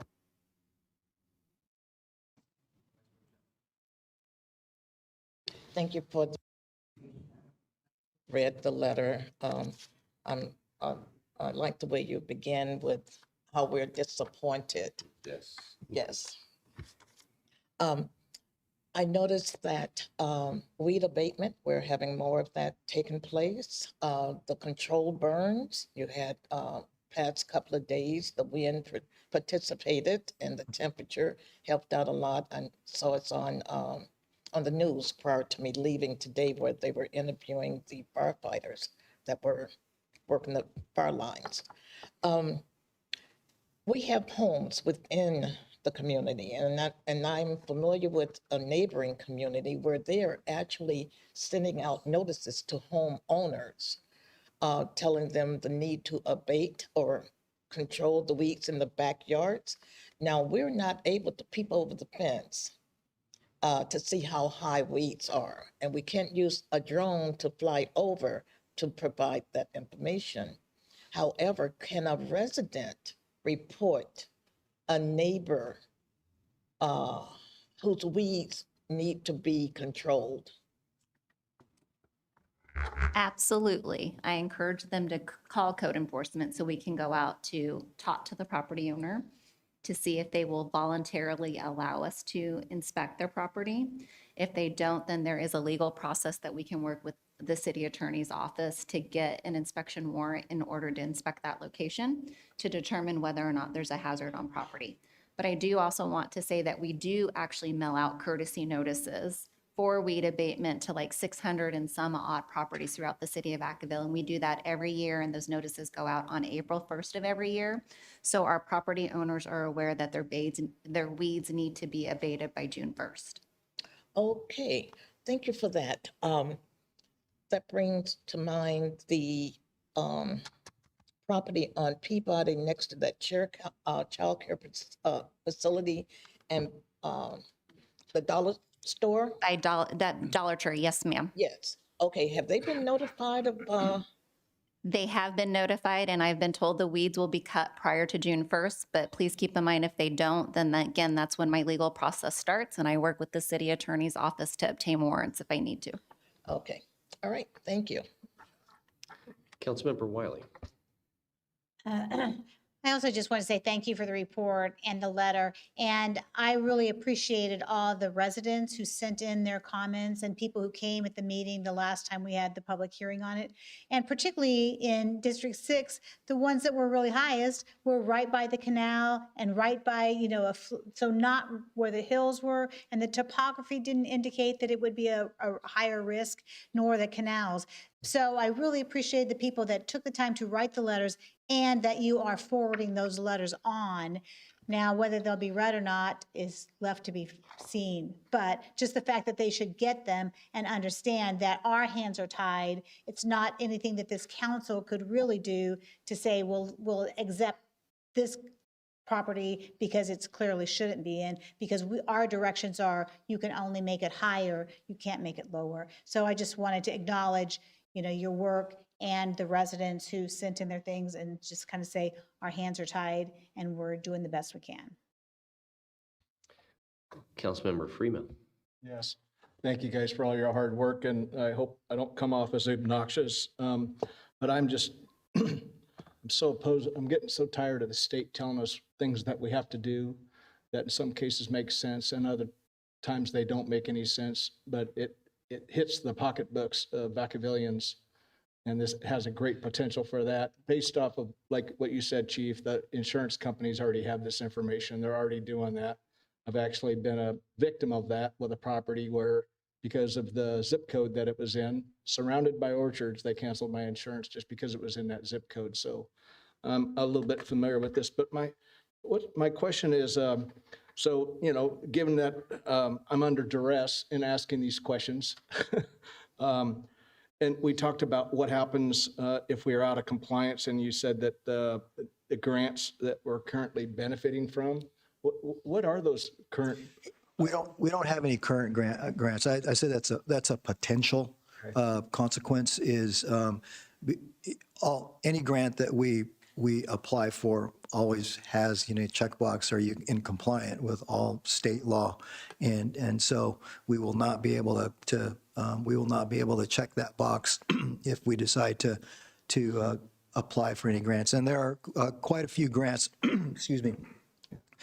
There are quite a few grants that are available for taking mitigation measures on these areas that have been identified as high and very high severity zones. Yeah. So it affects all of our grants, not just it could potentially, and that's more of a legal question. Yeah, I was just imagine and go to law school. We're being held hostage that way is what it feels like. So I was also wondering, do you guys have any idea what the cost increase of building fireproof houses is? I know that you don't probably have an exact number, but is there a guesstimate? Like, is it an additional $100,000 to build a 2,000 square foot house? No. I don't. I mean, I can tell you what the fire resistive construction, some of the big 7A requirements are. They have to have boxed eaves. They can't have, what are some of The roofing tops, the siding that they can use. Siding.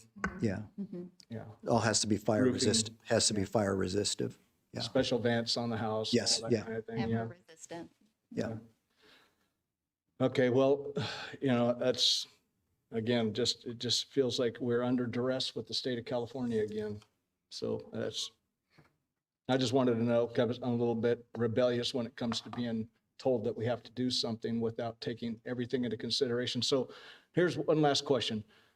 What if we, I know that you guys, I read on 5C, that you guys visited 199 sites where 95% in compliance with checking out schools and, facilities that house over 6 people in a building. And so thanks for that. You guys, great job on that.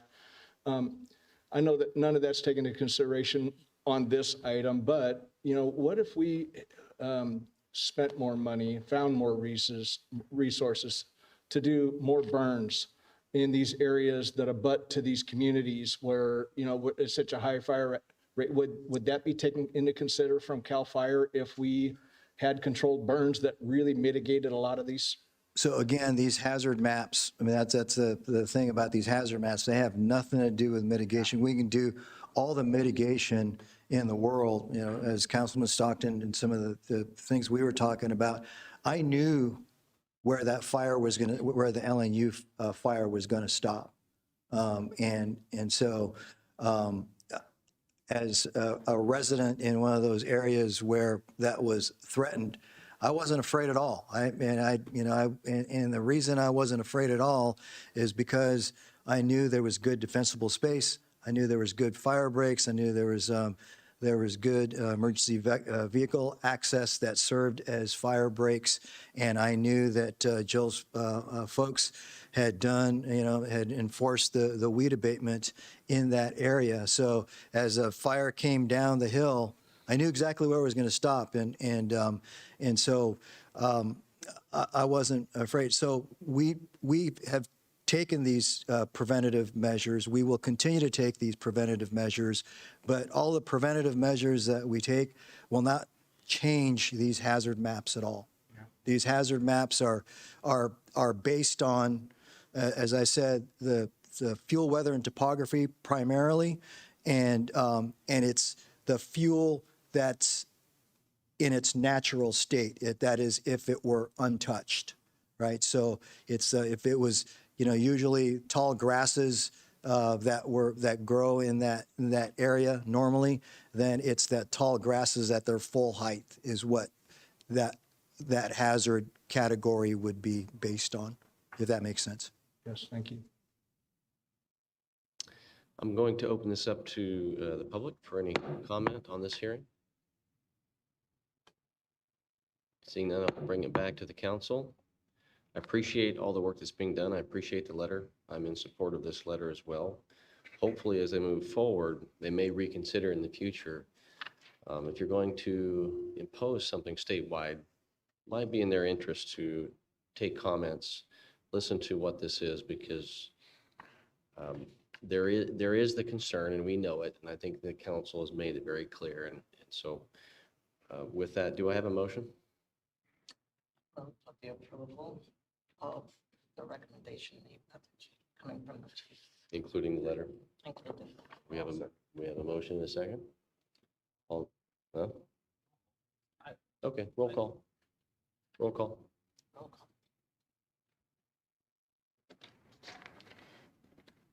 Councilmember Stockton? No. Councilmember Ritchie? Yes. Councilmember Freeman? No. Councilmember Wiley? Yes. Vice Mayor Chapman? Yes. Mayor Carley? Yes. So the motion passes. Let's make sure that letter gets out right away. Again, this continues to demonstrate how disappointed we are on how the state operates, and it's time. We know that we're one city, but it's okay to make sure our voice is heard, and we need to pay attention to the impact of insurance. Because mitigation, if there's a correlation, what they say in their report to us is, well, they shouldn't be using it. Well, let's see what that looks like when we hear, like, Councilmember Freeman having his license or his insurance revoked. Councilmember Stockton? We also just make sure that canal that's in District like 6 and that's right. Is not still listed as a road. on the map we're not allowed to change?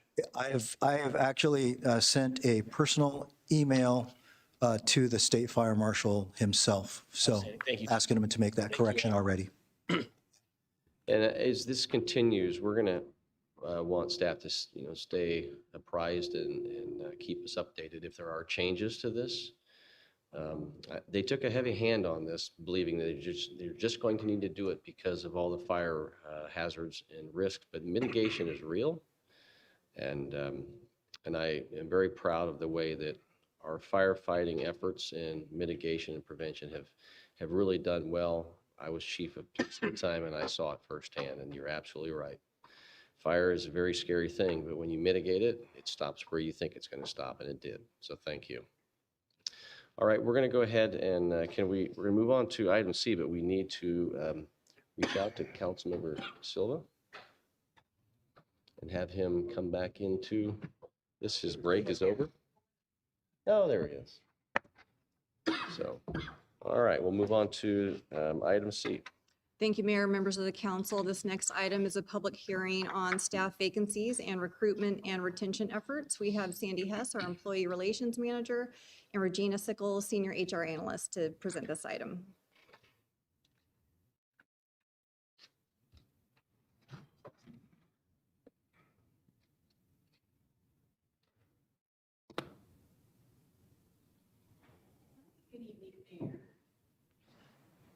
Good evening, Mayor, Vice Mayor, council members. Tonight, we're here to hold a public hearing on vacancies in city recruitment and retention efforts to comply with Assembly Bill 2561, which is Government Code Section 3502.3. AB 2561, codified in the Government Code and effective on January 1st, 2025, aims to enhance transparency around staffing challenges and proactively address high vacancy rates within public agencies. AB 2561 requires the following: that public agencies present the status of vacancies, recruitment, and retention efforts at a public hearing at least once per fiscal year prior to budget adoption, and identifies any necessary changes to policies, procedures, and recruitment activities that may lead to obstacles in the hiring process, and that our recognized employee bargaining units may choose to present at the hearing. If the vacancy rate of a bargaining unit meets or exceeds 20%, additional detailed information may be presented during the public hearing. So none of our bargaining units are at or above 20% vacancy rate, which is good news.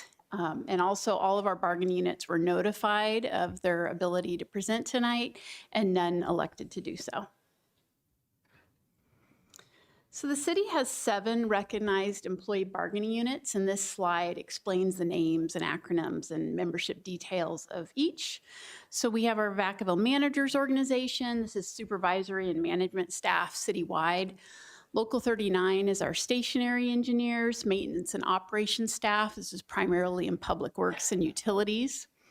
Our City Employees Association is staff level and citywide in all of our departments. Fire Managers Group is battalion chiefs and our deputy fire chief. Our Firefighters Association is sworn firefighters, paramedics, and captains. Our Police Managers Association is police sergeants, lieutenants, and captains. And then we have our Police Officers Association, which is police officers and dispatchers.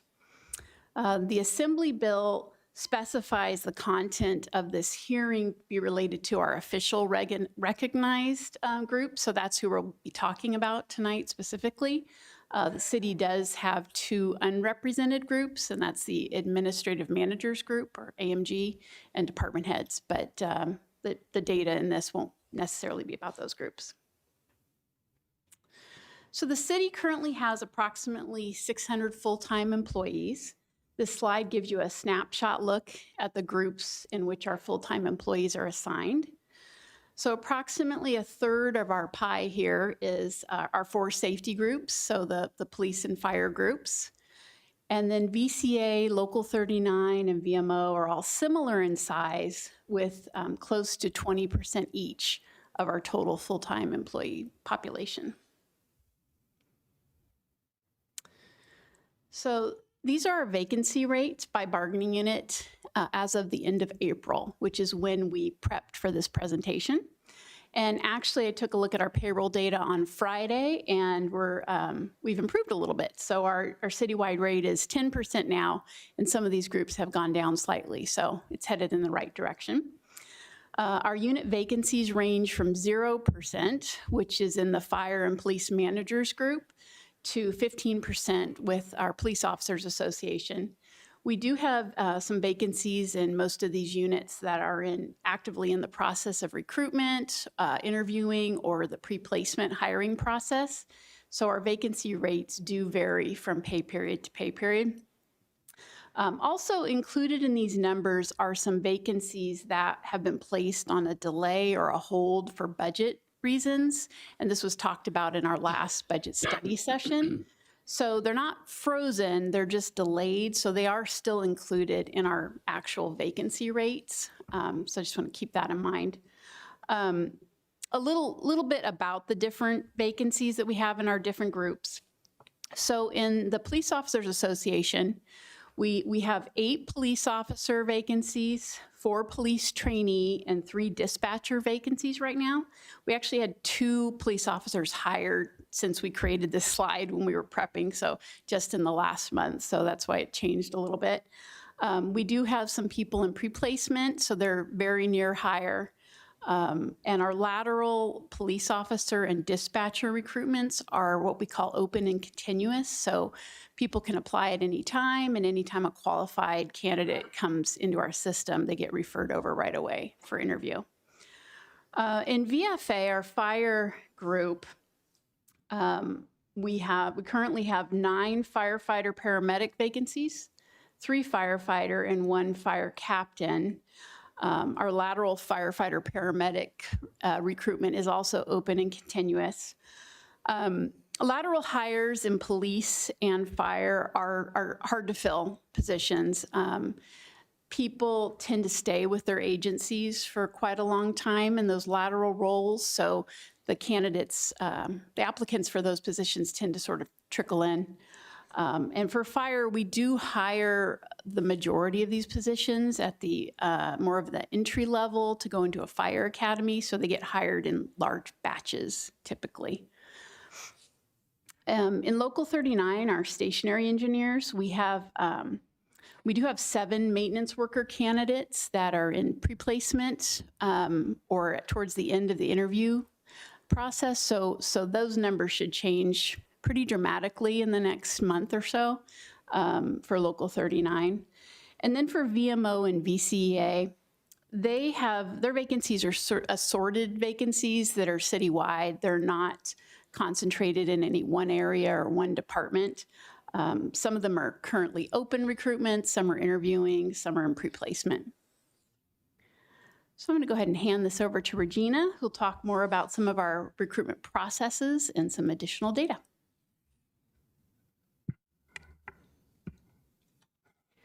Thank you, Sandy. Good evening, Mayor, Vice Mayor, and members of the council. I will begin my portion of this presentation by showing a chart of the amount of newly hired full-time employees and internal promotions from 2021 to April 30th, 2025.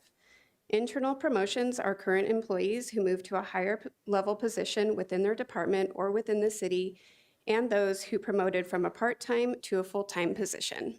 And as you can see, recruitment keeps us very busy in HR.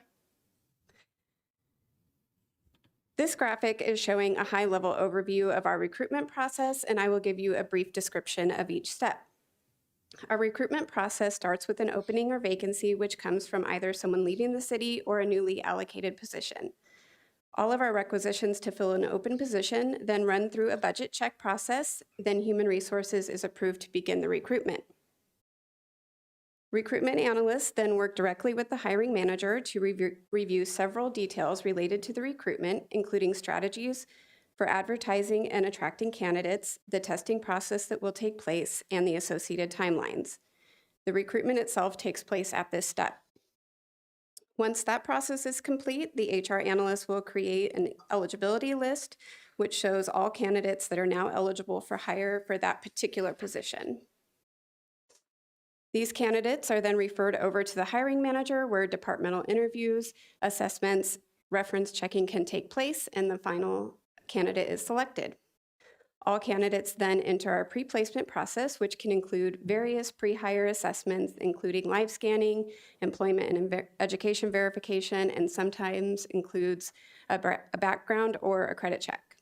And the final step before a candidate can start is to complete our onboarding process, where the candidate completes paperwork and reviews City of Vacaville policies and procedures. Some highlights from our 2024 recruitment statistics are shown on this slide. We hired 70 full-time employees and 130 part-time new staff. Additionally, 56 current employees were promoted within the city.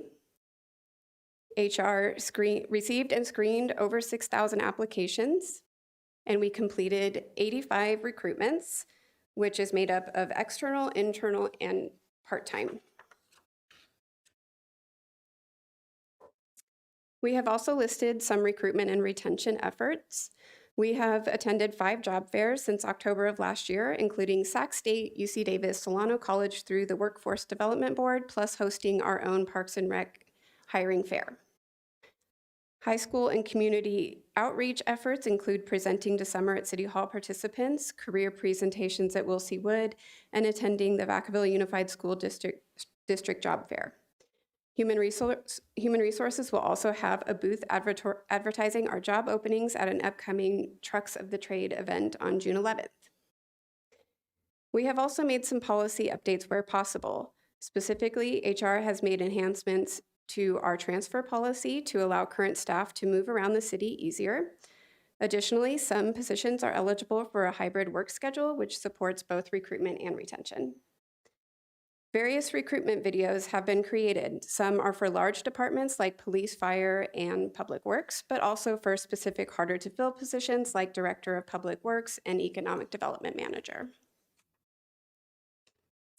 We have also created a training held twice a year specifically designed for our hiring managers to be sure they are knowledgeable in our recruitment process, but can also partner with HR to keep candidates moving through our recruitment process. We have streamlined our processes wherever possible to enhance candidate experience, increase efficiency, and reduce time to hire. And finally, specifically for police officer and dispatchers, entry-level testing is being held on site as an additional way to recruit interested candidates.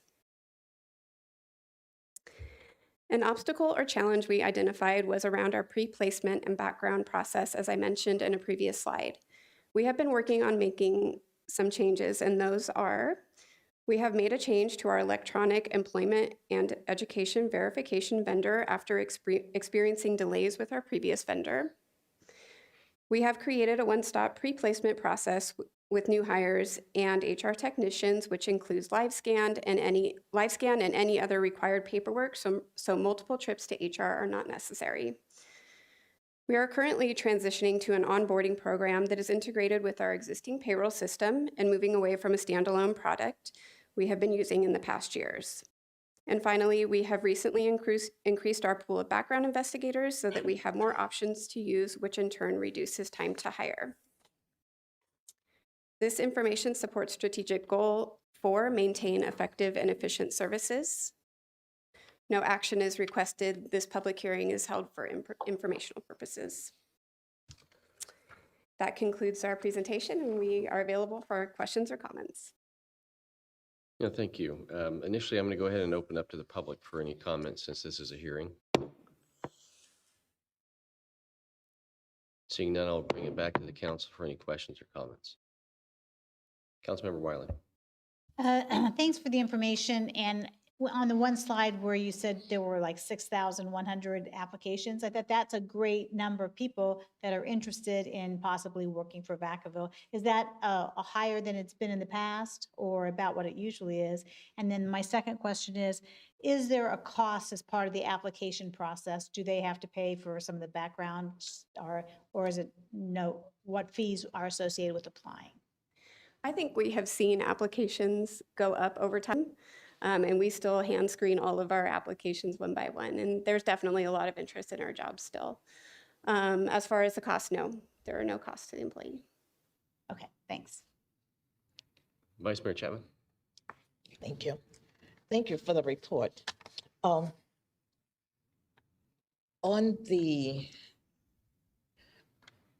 your last comment that you actually hand screen all of the applications. Now, there is an app available tied to some, I don't know if it's available on the system we presently have, that actually identify key terms that you look for within the application and will extract those. Do you have anything like that available to you? And then my next question, I know I had shared with our retired city manager. At one time, I was receiving phone calls from individuals that had applied for positions, and once they were not chosen, they never heard anything. And so I was told that there's a portion of the process, the hiring process, that's done within the departments, and you don't often know who was chosen until after long. I don't know where the discrepancy lied. Yeah, so to answer your first question, we're currently not using any program except our own eyes and brains to review the applications. A lot of that reason is because we have very specific minimum qualifications for each position, and it's very important that each person we move forward in the process meets those qualifications. So we're not at the point where we feel I think that even if we were using a program that way, we would have to go back and really check, because it's very important that we're only moving people forward that meet the minimum qualifications of the position. So that's the first question. The second one is about the notification. So candidates absolutely should be notified at every step of the process. That's partly why we do the hiring manager training, as hiring managers are so busy and maybe they don't get around to notifying, but they absolutely should be doing that. And we do follow up to make sure that they have notified employees that they're not being selected. Okay, and my last question, the process itself, you said you were streamlining with the intent of becoming more efficient, which is very important. How long was it prior to you making these changes? Did it take for an individual to apply and then be hired? I don't have past time to hire date numbers. However, I will say that we used to have lots of delays within the process where we would refer candidates over to departments, and maybe a week or two later they would interview someone, and maybe it'd be a week or two later before the candidate was notified that they were selected or not. And we have really been working with all of our hiring managers to understand the importance of moving people along, getting through our process. It's long enough as it is. We want people to have a great experience here. So while I don't have the numbers, I definitely have seen that there's more urgency around the recruitments. Part of our planning process for the recruitments is to make sure that the hiring managers have the availability to meet the timelines. So when we're referring over, that you're not then going on a 2-week vacation and nobody's going to hear from you. So it's all in our planning process and follow-up and training. Great. That's good to hear. Thank you. Yeah, thank you for the work that you're doing for the city and HR. It's a lot, in context, and I know one of the numbers that's very large is the number of recruitments. And so I remember the challenge and appreciate the work that goes in, and it's as everything's a priority, and you do your very best to make sure that we're staying on top of it. So appreciate it. There's no action required on this item, just to receive it based upon the requirements. So appreciate the presentation. So thank you. Thank you. All right, we're going to go ahead and move on, Madam City Manager, to business. Thank you, Mayor, members of the council. Up next, we have an informational item on an upcoming series of presentations related to development impact fees and community facilities districts. And we have your Public Works Director, Brian McLean, and Community Development Director Aaron Morris to present this item.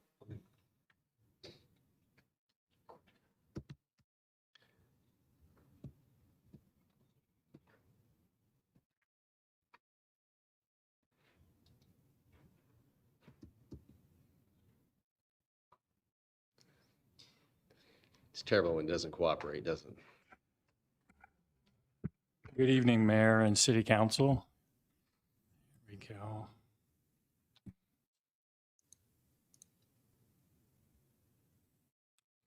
Technology. Tonight, I'm going to provide a brief overview of the forthcoming informational topics that will be presented to City Council over the coming months related to development impact fees, the DIF, and Community Facilities District, CFDs. First, some quick background. In 2015, the City Council approved the city's general plan and the goals, policies, and actions around new development projects.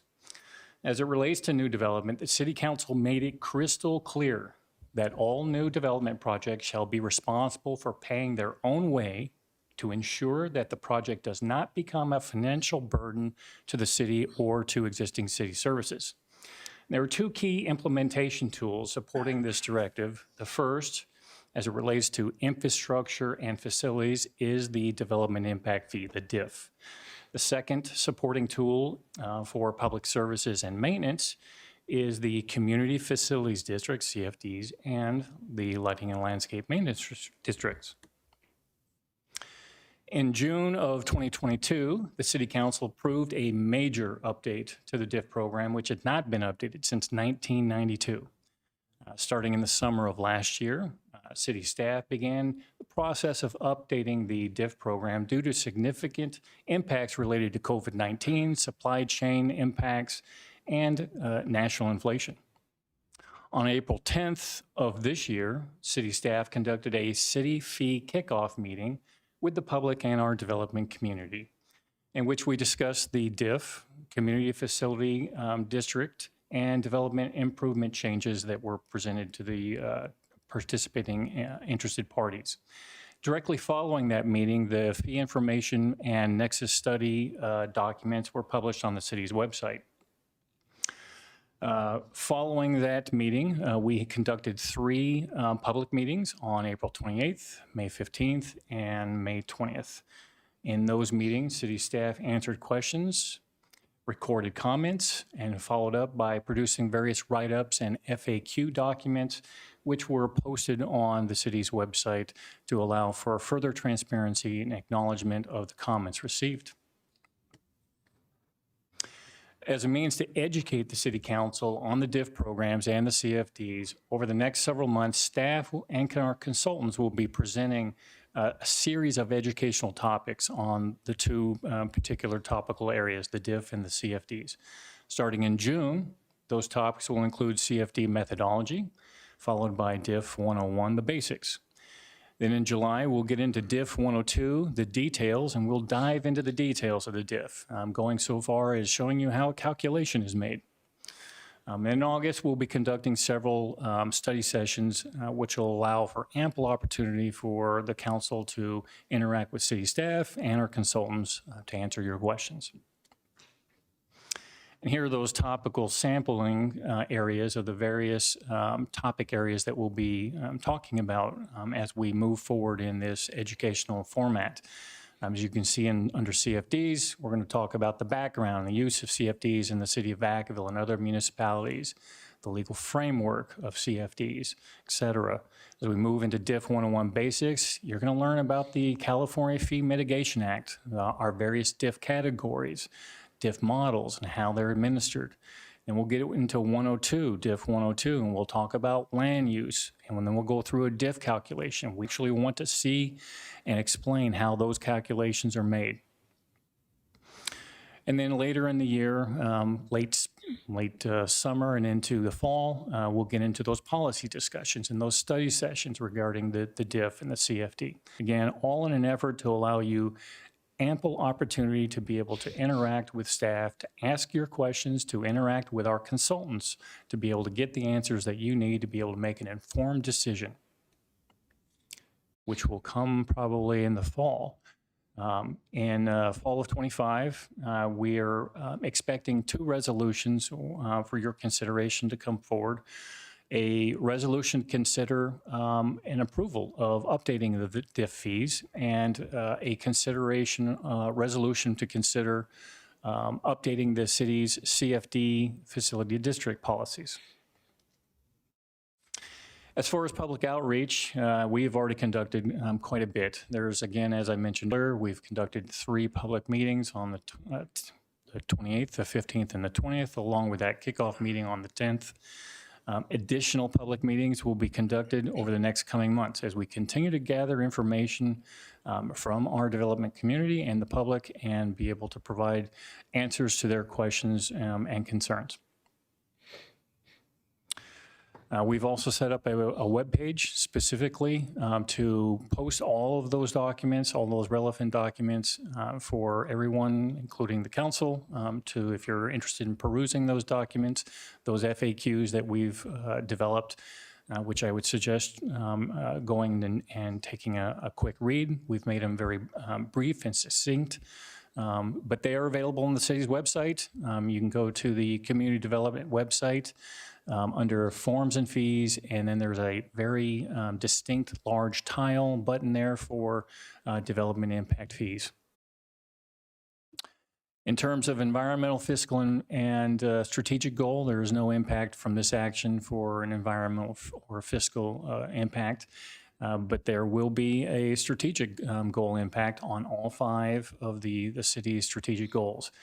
Goal 1 through 5, ensuring public safety, strengthening the local economy, protecting Vacaville's quality of life, maintaining efficient, effective services, and promoting community engagement, increasing equity and inclusion. This is an informational item, so there's no action here, and that concludes my presentation, and I would be very happy to answer any questions that you have. Yeah, thank you, Brian. I think the only question that I have is clearly there's been some concern from the development community wanting to make sure that they're involved. How can you help us understand and ensure that they will be involved? Particularly, there's going to be, I think what I heard you say, there's different projects that may need to be removed. Could be traffic-related projects as well. Certainly, Mayor. That's a good question. The way that the development community is being involved, because we've heard that, and I've definitely heard that in the first meeting, and I'll be very blunt. We are conducting these public meetings for that express purpose. They are involved in this process. Those public meetings have been arranged and conducted to be able to solicit their input and their comments, in which we are taking very seriously. Again, to the point where we're transcribing those meetings. You know, we are fulfilling our obligation to have those communications. They have a question that we're not able to answer at the meetings. We produce those FAQs and we make sure that they are uploaded to the website. So there's ample opportunity for the development community, and there will continue to be as we continue to have additional conversations with them. So I would say that if they have a comment, if they have questions, if they have the concerns, those public meetings are the forum. Councilmember Stockton. Yes. I won't ask the question about the different projects that maybe need to be reconsidered. I received an email, and we got something on our table before we came in here. It sounds like our last citywide traffic study was done in 2014. Will there be a new traffic study done so that while we're going through this analysis, we have more up-to-date information before we get to where we're making some of those decisions or considering those things? That information will come before the traffic study that was completed in 2014. That's only, the big picture here is that's only one part of the big picture. Right. You know, there have been other sensitivity analysis and level of service studies that have been conducted since. Those are the bits of information that unfortunately are not being passed on to City Council. So we are going through the process to make sure that you have the full breadth of information, and those kind of details will be laid out. In terms of the projects, as I have said repeatedly in the public meetings, I take orders from you. You, the City Council, get to decide as to what projects belong on the list or not. That's why you get paid the big bucks. Not really. We're going to make sure, staff, our obligation is to make sure that you're presented with that information so that you can make those informed decisions. And which is why staff has worked very hard over the last several weeks to put together, this series of educational series of informative presentations. We want you to personally know how this works so that you can make that intelligent, informed decision. Great, thank you very much. Vice Mayor Chapman. Thank you. Speaking as one making the big bucks of less than minimum wage an hour, when you have the public meetings, I was in attendance to the first one, and I believe there were 3 developers or 3 individuals in attendance representing the developer community. Is it possible to send out a letter inviting developers who are usually, that normally have a project or, is involved or connected with Vacaville to the meetings so that you can actually hear from the developers and not a select few? Thank you for that question, Vice Mayor Chapman. We actually invited thousands of contacts from community developments, developer and contractor email lists, and I personally forwarded the invitation directly to anyone I could think of that routinely does business at the city of Vacaville by forwarding the Outlook invitation. And then we also sent targeted emails. I had an intern directly email everybody we know that does business in Vacaville. And so those meetings, there were very few people in the room at the first meeting, but there were a lot of people on the Zoom. And so between the 2 spaces, we've actually had a very high level of participation from a lot of people that do business in Vacaville on a regular basis. And we're going to keep that up with all future communications, same thousands of contacts, same personal touch, because again, we want people to interact with us ahead of their time here with you. Absolutely, that's good to hear. I'm happy to hear that, you had a greater audience virtually, digitally. I did have one other question, developers. It wasn't important. Thank you. We'll open it to the public for any comment. Seeing none, I'll bring it back to the council. I know there's no action item on this. The one thing that I think I heard you say, and it would be important, is that the first meeting may have had some information on some of your efficiency improvement studies, and I'm not sure what you can share, but it would be nice to also to inform the council at some point. I'm not saying tonight, but to put it on your list. I just wanted to share that there will be an item on the June 24th council meeting, which will be a full review of our development review process improvements initiative. So that's coming. Okay. Councilmember Freeman. Yes, I was just curious, have any invitations gone out to county supervisors to be a part of this process since they are part of our community? And, bringing that maybe in LAFCO, and has there been any invitations that way, perhaps because maybe getting everybody in the room as we go forward might be something worth considering? Everyone is welcome at our meetings. We are targeting development customers, so contractors. Even if you're a homeowner that built something and you wanted to be on our list, you're getting invited, as well as all of the kind of major builders in our community and the small local ones. But these are public meetings and everyone is welcome to attend.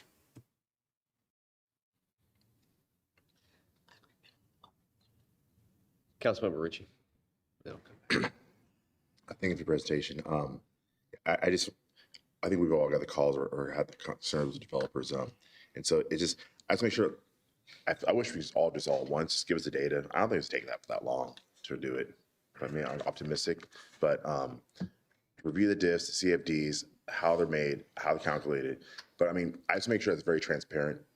I don't want opportunities to pass up the city because we're taking too long.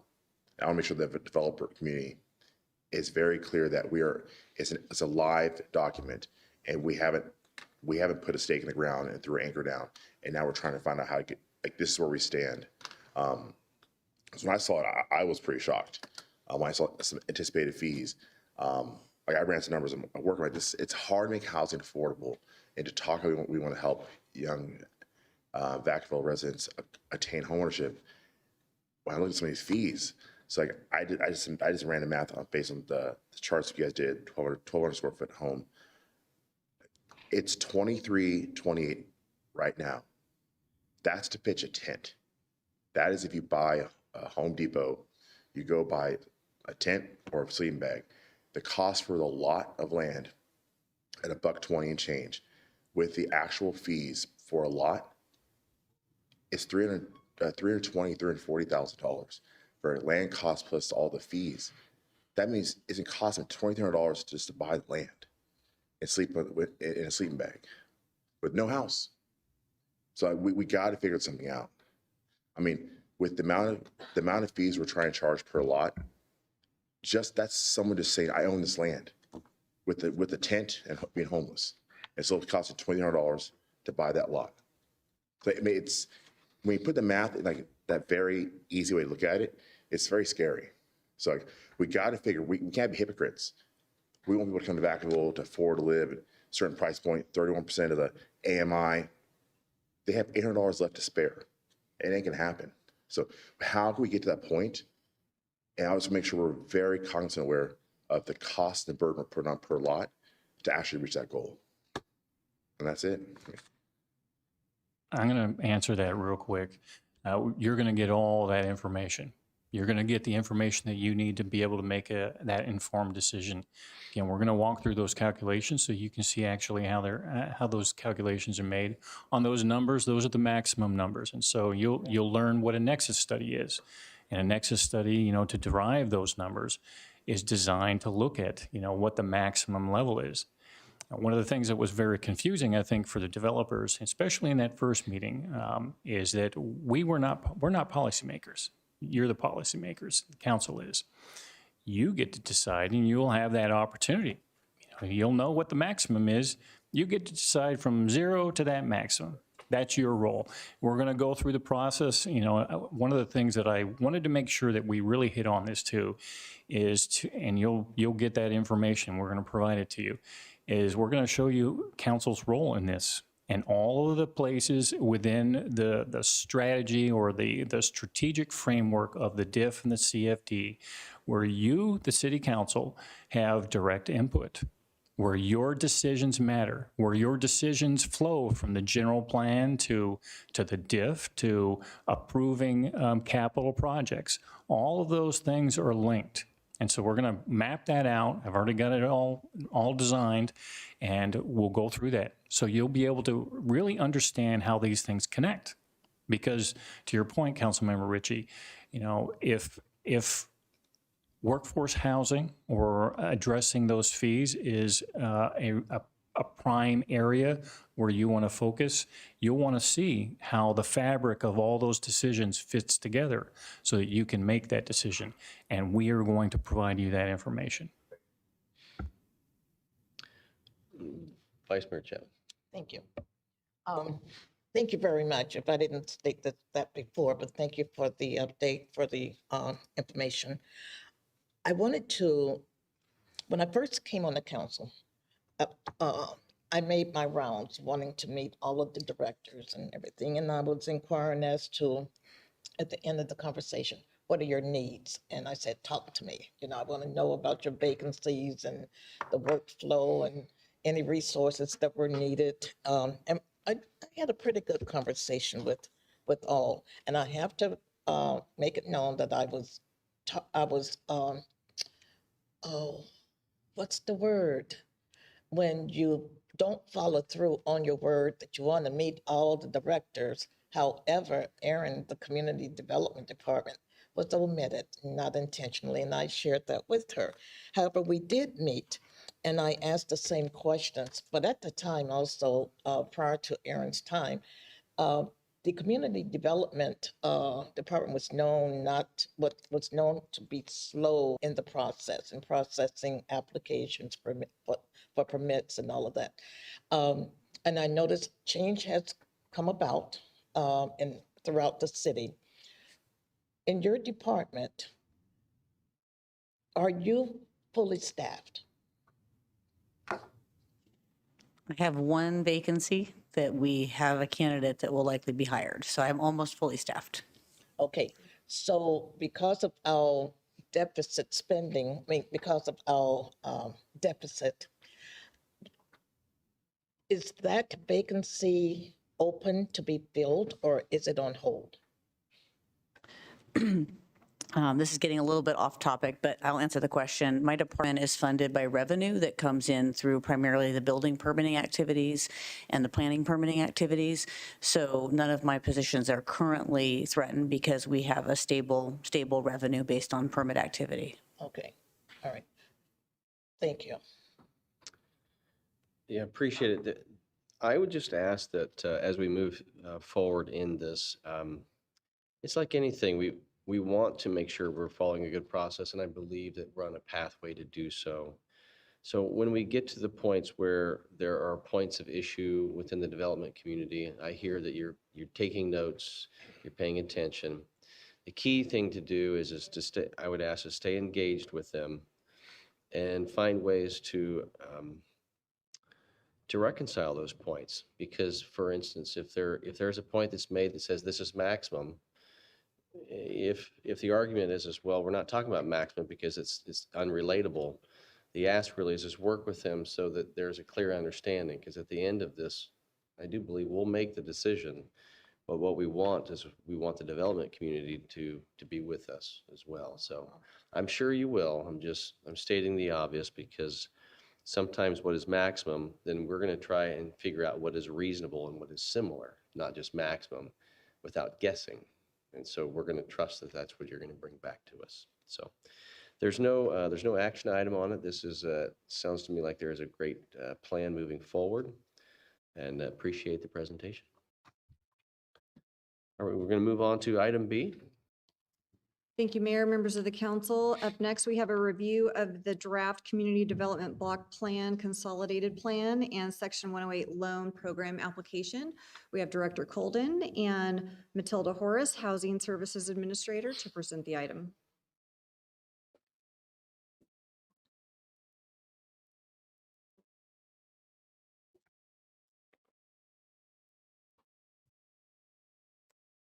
Takes a long time to load. That's why we are usually sitting up here just looking at you guys for a minute. All right, thank you. Mayor Carley, Vice Mayor, and council members. We're here tonight to review the draft Community Development Block Grant Consolidated Plan for the period of 2025 through 2030, as well as the Section 108 Loan Guarantee Program application. What we are asking for you to do tonight is review and allow for public comment on the draft of the plan and application. However, there's no approval required tonight or no other action, as this is an opportunity for you and the public to see the draft before its final version and submission is required. Just a little bit of background, the CDBG program, the Community Development Block Grant, or CDBG program, provides federally funded annual grants to the city, and Vacaville has been an entitlement community since 1988. That means that HUD allocates an amount to the city annually, and the city does not have to apply for the funding. Funds can be used to address priority needs that are included in the 5-year consolidated plan and include, but are not limited to, things such as acquisition of real property, construction of public facilities, public services, economic development activities, et cetera. Each activity must meet one of the following national objectives, and that is a benefit to low or moderate income persons, and at least 70% of the funds are used towards that. Prevention or elimination of slums or blight, or addressing some type of urgent need in the community.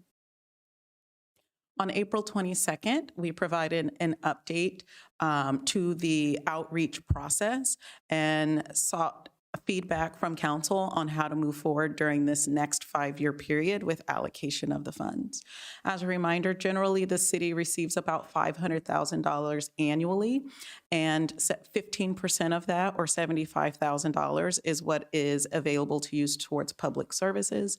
20% is what's available to use towards planning and admin, and the remaining 65% can be used for what we loosely consider projects or all other eligible activities. During that meeting, council provided direction to staff that it would like to continue to fund the Vacaville Neighborhood Boys and Girls Club and the Levin over the next 5 years with its public service dollars, that it would like to include the Section 108 loan application repayments as part of those other projects, as well as allocate funds towards De Colores Park and Malachias Montoya Community Center, as well as continuing with planning and admin allocations.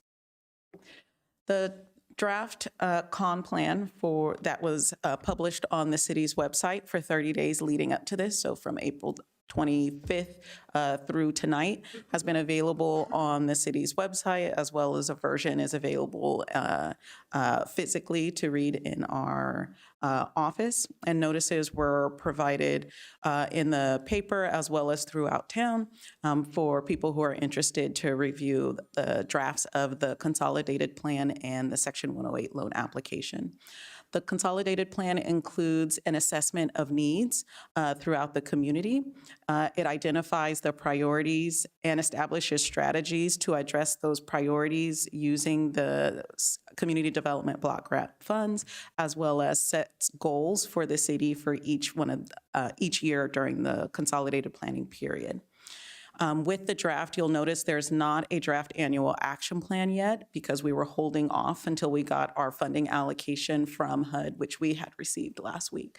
So what has been drafted and made available for review is just the COM plan, as well as the Section 108 loan application, which provides a project description, financing, and other terms for the De Colores Park and Community Center, in which the Section 108 funds proceeds would be used towards. Since those drafts were published, the city did receive its 25-26 allocation of $527,680, which allows a Section 108 loan eligibility amount of up to $2,638,400. And so now staff will move forward incorporating any comments received tonight or any feedback received tonight on those drafts, as well as draft the annual action plan that will become part of this final package of documents that will be submitted to HUD. So again, the drafts were made available for public review, and all comments received tonight, and honestly through the final draft of the consolidated plan, annual action plan, and loan application will be incorporated into the plan as applicable. Sometime in early July, we will post the final drafts of the CON plan, the Section 108 loan application, as well as the July 1, 2025 through June 30th, 2026 annual action plan. And there will be a 30-day public review period for those final drafts as well. And we are anticipating bringing that back at the August 12th meeting for a public meeting to receive those comments, as well as for council to review, with the anticipation of submitting those August 15th of 2025 in accordance with the requirement of HUD. You'll notice that's a little bit after our start date, and that's because HUD was delayed in releasing our annual allocation. And so when HUD is delayed in releasing the annual allocation, they allow an extended time period to submit your final plans so that you have time to get public comment and public review on those final amounts in that final plan. So tonight, although again, there's no action required, we would like council to review and allow the public to provide comment on the draft, consolidated plan, and proposed Section 108 loan application so that any of those comments can be included in the final draft. And with that, we're happy to answer any questions or take any comments. Didn't come up here, but have you also received any public comment separate than what would come here tonight? During this last 30-day comment period, no. As of tonight, we have not received anything from the public. However, during the outreach process that I went over on the 22nd, we had received quite a bit of, I believe, 190 responses on the outreach survey, as well as participation in in-person and virtual outreach meetings leading up to us drafting the comp plan. Just want to make sure that there was also input. I know there was from the prior meeting, but again, if you haven't, and I don't know that we're going to get any now, so I just wanted to make sure. So I'm going to open it up for any public comment to be added to this item. Seeing none, I will bring it back to the council, and I appreciate the presentation. Vice Mayor Chapman? Thank you. At the last meeting when the council identified areas where they would like to see the funds spent or divided up, we came up with 2. And I asked at that time whether there were other nonprofits in the city interested in or was applying for some of the grant HUD funds and all. And you said, yes, there are. Now, my question is twofold. The funds that were received, did we receive any over the normal amount, the usual amount that we received annually? And then I noticed on your graph, on the graph you had, there was 65% noted as for projects. If we had other nonprofits to apply for funds, and it was in an area of need for the community or fell within the criteria that you use, could some of that 65% for projects be allocated or be allowed for a request? Thank you for the question. So yes, we do have, historically what council had directed is that public service dollars, and so our public service dollars are limited to up to 15% of the grant annually. And so what has happened previously and what the direction received during the last meeting is that those public service dollars, because youth activities are typically identified as one of the priorities within the community. What council had directed in the past is that those public service dollars be allocated between Boys and Girls Club and Levin Kids throughout the entire 5-year period.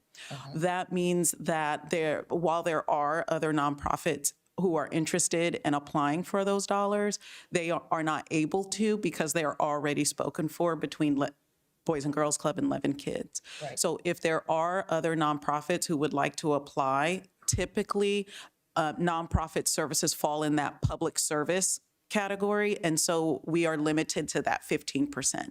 So if council would like to, staff to open up like a competitive process for that 15%, which is usually about $75,000 each year.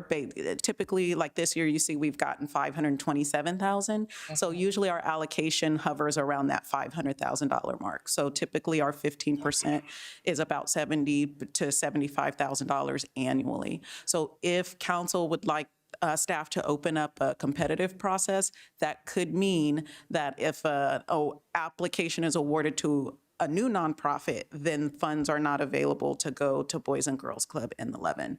So that's kind of the difficult part here.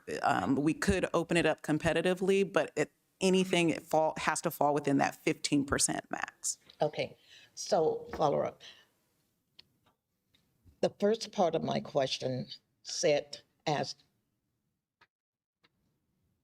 whether we receive a higher amount than, say, like last year was 500,000.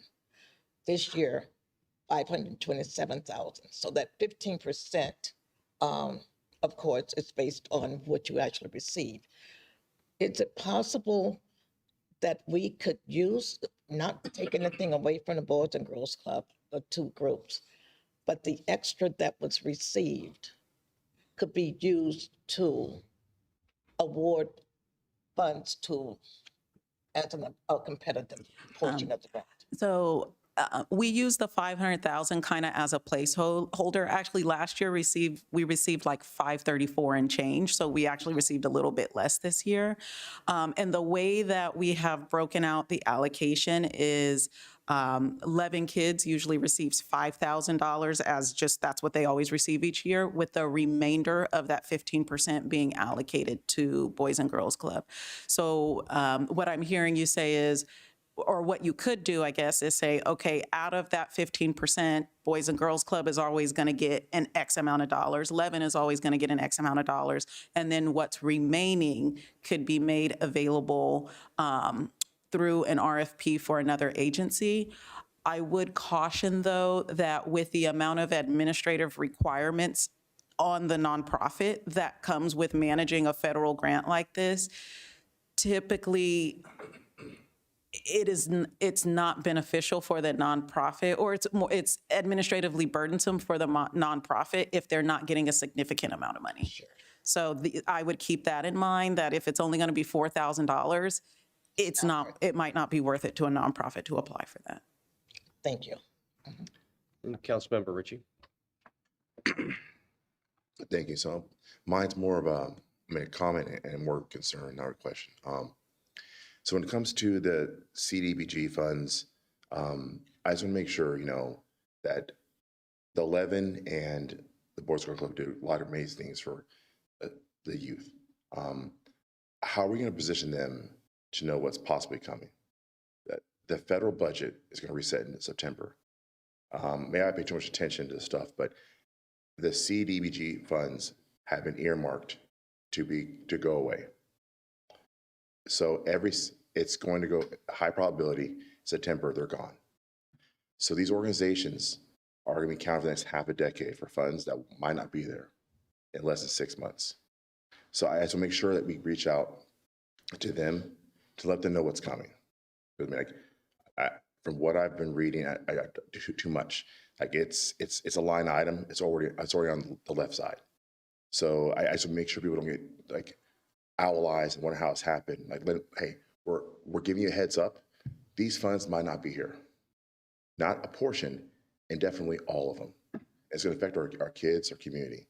So just please start the conversation now so they can start thinking of alternative ways to fund their programs. Because we can find we don't have the position right now in our budget to do like 2.5, 2.6 for 5 years. Richie, can we go ahead and just ask the question and what you know? Because you bring up a good point. I don't have questions. I already know. I mean, like, I know it's not a question. I just want you to please advise them it's coming. So they can plan for it. I just wanted to respond. I am chronically online when it comes to federal funding because that's the majority of my department's funding. So I'm definitely with you on, I just want to let you know we are making sure we are aware of every decision that's being made with the federal funding. And we have been trying to make sure that any impacted agencies or partners are aware without scaring them quite yet, just because while I am aware of what's in the proposed budget, until it's finalized and I see what those final numbers are and can calculate how it's impacted, I've been cautious about being doom and gloom, but I am having conversations with all of our partners when it comes to the Section 8 program, CDBG, anything that could be impacted by federal budget decisions. Yeah, no, good point. Because I know that there's other projects that also affect some of the decisions we've made that could potentially be removed next year. But we did just get the approval this year. I received it. Sometimes I don't know. It's like it came to me, but it's really in your shop. So I wanted to make sure that you had the information. So it is interesting how, and I do appreciate it's impacting because of the work you have to do to manage it. So sometimes a nonprofit will look at, 4,000 or 5,000 and we'll just say it's not worth it. And then the impact on staff to try to go through it is difficult for that amount. So again, appreciate the presentation. There's no additional information required or action required, just the input. So thank you. All right, we're going to move on to item C. Thank you, Mayor, members of the council. This final item, it has two parts to it. The first one is the third quarter general fund update. And the second piece is budget study session 2. You might remember at the last council meeting, you heard budget study session 1, which really focused on potential cost saving measures. And tonight you'll hear the impact of those cost saving measures on the budget forecast. We have your budget team, Ken Matsumiya, Leslie Hoover, and John Collette, and John will kick us off.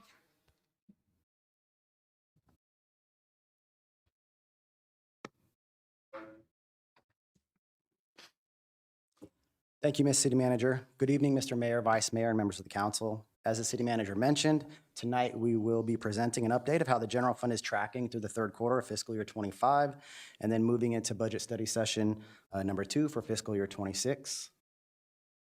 Starting with our general fund revenues, this slide shows the revenue estimates during budget adoption back in June, and our updated projections for the current fiscal year based off of what we're seeing through the third quarter, as well as an updated sales tax estimate from our consultant HDL. If we look at the second column to the right, labeled budget fiscal year 24-25 budget, these were the adopted revenue figures back in June of 2024. And the column just to the right of it is the most recent projected revenue figures. We'll start at the top and work our way down. We won't go too much into detail on this slide, with the exception of the other revenue category. We'll talk about the revenue categories more in depth on the next few slides. Starting with property taxes, they're projected to be $2.4 million higher than initially estimated at the beginning of the fiscal year. HDL initially estimated a 2% increase in property taxes for fiscal year 25, and we're now projecting an 8% increase year over year in property taxes. Sales tax, the revised estimate is approximately $3 million higher, or 10.4%. And with Measure M, there's been an increase of $2.4 million, or 10.3%. We talked about the increase in the sales tax, we talked about the increase in sales tax revenue in our last budget meeting on May 13th. And just a reminder to council, this is one-time revenue received. The other taxes category revenue estimate has been increased by 2.2%, or $500,000. Department charges and fees, 2.2% as well, or $250,000, just over $250,000. And then in the other revenues category, we're seeing a 2.5% decrease, or $300,000. We have positives and negatives within the other revenues category. The first couple of positives, public provider ground emergency medical transportation, or PPGEMT. This has to do with state reimbursements related to Medi-Cal ambulance transports with the fire department. This is the city's second year of the program. It's the first full year of the program. So we had those revenues budgeted at $500,000 at the beginning of the fiscal year, and it's more in line with $1.4 million, about a $900,000 increase. And then the second positive is general fund building permit related revenues. We've increased the revenues by approximately $400,000 due to strong building permit activity in fiscal year 25. And then the negative impact in this category, we talked about this at the mid-year budget update, is in CFD revenues for fire services in the Lagoon Valley project area. The full amount of that revenue we had projected into the budget was $1.7 million. The way the contractual agreement was written, we don't receive that CFD revenue until the 200th permit is pulled out at Lagoon Valley, and we're not going to meet that 200 permit threshold or trigger in fiscal year 25. So while Station 76 is operational and fully staffed, the revenue from the CFD to offset those expenses will have to be covered or borne by the general fund for fiscal year 25. But we do anticipate the 200th permit threshold being met in fiscal year 26. Overall, our revised projection for the general fund revenues to finish $8.2 million, or just under $8.2 million higher than we originally estimated, or to the positive of 5.7% from budget adoption. And with that, we'll move into revenue trends through the third quarter of fiscal year 25, or July 2024 through March of 2025. The trends are based on actual revenues for the first 9 months of the fiscal year, along with updated sales tax estimates from our consultant, HDL. First category is property tax. Property taxes account for approximately 28% of the city's general fund revenue, making it the city's largest source of general fund revenue. Through third quarter, we've received $21.8 million versus $19.8 million last fiscal year, a $2 million increase, or 10.1%. Again, during budget adoption, HDL estimated regular property taxes to grow by an estimated amount of 2%, but what we're actually seeing is an approximate 6.1% growth. A significant portion of that increase is due to the industrial development out in Commerce Way, and industrial values have increased by over 19% in the past fiscal year. There are other revenue categories within property taxes, and those are VLF, or vehicle licensing fees, and the residual balance and pass-through payments. Sales tax is our second category. Sales tax is the second largest general fund revenue source at 20%, and Measure M consists of 16% for a total of 36%. Through third quarter, combined sales tax was $44.9 million, represented by that green line on the chart, compared to $39.4 million in last fiscal year. This is a $5.5 million increase, or 14%. And important to note again, the $5.5 million increase is due to a one-time sales tax transaction earlier in the fiscal year. Just below the green line, we've separated sales tax and Measure M. Sales tax is that blue column, and Measure M is the yellow or golden column. Sales tax, we've received general fund sales tax, $24.8 million through third quarter. Last fiscal year, we were at $22.1 million. This is a $2.7 million increase. And then on the Measure M side, the gold column, $20.1 million versus $17.3 million last fiscal year, a $2.8 million increase, or 16%. Some of the notable impacts within the category are general consumer goods, down 1%. It is only 1%, but general consumer goods is the largest category within the sales tax category. Autos and transportation is up 1%, and restaurants and hotels decrease of 1%. So these are just a few of the call-outs for the categories tonight. But we'd like to point out that if you strip out the one-time revenue received, most industries or categories in sales tax are flat to slightly negative for fiscal year 25, and we expect that trend to continue through the end of the fiscal year. Other taxes account for approximately 18% of the city's general fund revenues. Through third quarter, we were at $16.9 million versus $15.5 million last fiscal year. This is a 9% increase, or $1.4 million. The majority of the increase in revenue is due to revenues received that were one-time in nature. We talked about these at the mid-year budget study session as well. Real property transfer taxes were up 119.4%, but that was due to a large one-time transaction related to the purchase of commercial property. And for TOT, or transient occupancy tax, that one was up 19.4%. We received payment from one of our hotel operators that hadn't paid in a number of years. There's a few categories that are under other taxes, and that what makes that up is the franchise taxes, paramedic taxes. We talked about TOT, excise taxes, business license taxes, and real property taxes. Most of these categories are slightly up for the fiscal year. And then department charges and fees, this is the last category we'll talk about tonight. It's roughly 9% of the city's general fund revenues. Through March, we were at $9.8 million versus $9.7 million last fiscal year, a slight increase of just around 1%. While the category for charges and fees are for all the departments, Parks and Recreation and ambulance revenue, or ambulance transport fees, are the main revenue generators for the category. Through third quarter, Parks and Recreation revenues were at $3.6 million compared to $3.5 million last fiscal year, so a slight increase, or 4% for the fiscal year. And then for ambulance revenue, or those paramedic fees, we've seen a decrease of just over 5.5% compared to the third quarter of last fiscal year. Actual ambulance revenue came in at $4.6 million versus $4.9 million last fiscal year. The decrease was due to legislation that passed in the state requiring us to write down payments that would typically go to collections for non-payment. But even with the one-time revenue write-downs, ambulance revenue remains strong, and we expect it to remain strong through the end of the fiscal year. Overall, revenue for department charges and fees has seen this slight increase, but we expect it to pick up in the fourth quarter and into fiscal year 26. This next slide shows the general fund revenue and expenditure projections for fiscal year 25. So if our projections for revenues and expenditures played out for the remainder of fiscal year 25, this is where the general fund reserve would end at the end of the fiscal year. Starting with the chart on the right, The top section is general fund, the middle section's Measure M, and the bottom section's the general fund reserve total. Operating revenues and transfers in for the general fund, this is money coming in, 125.1 million. Operating expenditures and transfers projected going out, money leaving the bank, 137.3 million for a deficit of 12.2 million. Measure M revenues, money coming in, 24.9 million. Measure M expenditures, money going out, 15 million for a surplus of 9.9 million. If we net the Measure M surplus with the general fund deficit, we get a negative 2.3 million.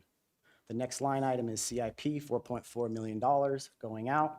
That would leave the general fund reserve at 42.9 million, so just under $43 million, and the general fund reserve percentage at 29%, slightly above our 16 to 25% general fund reserve policy.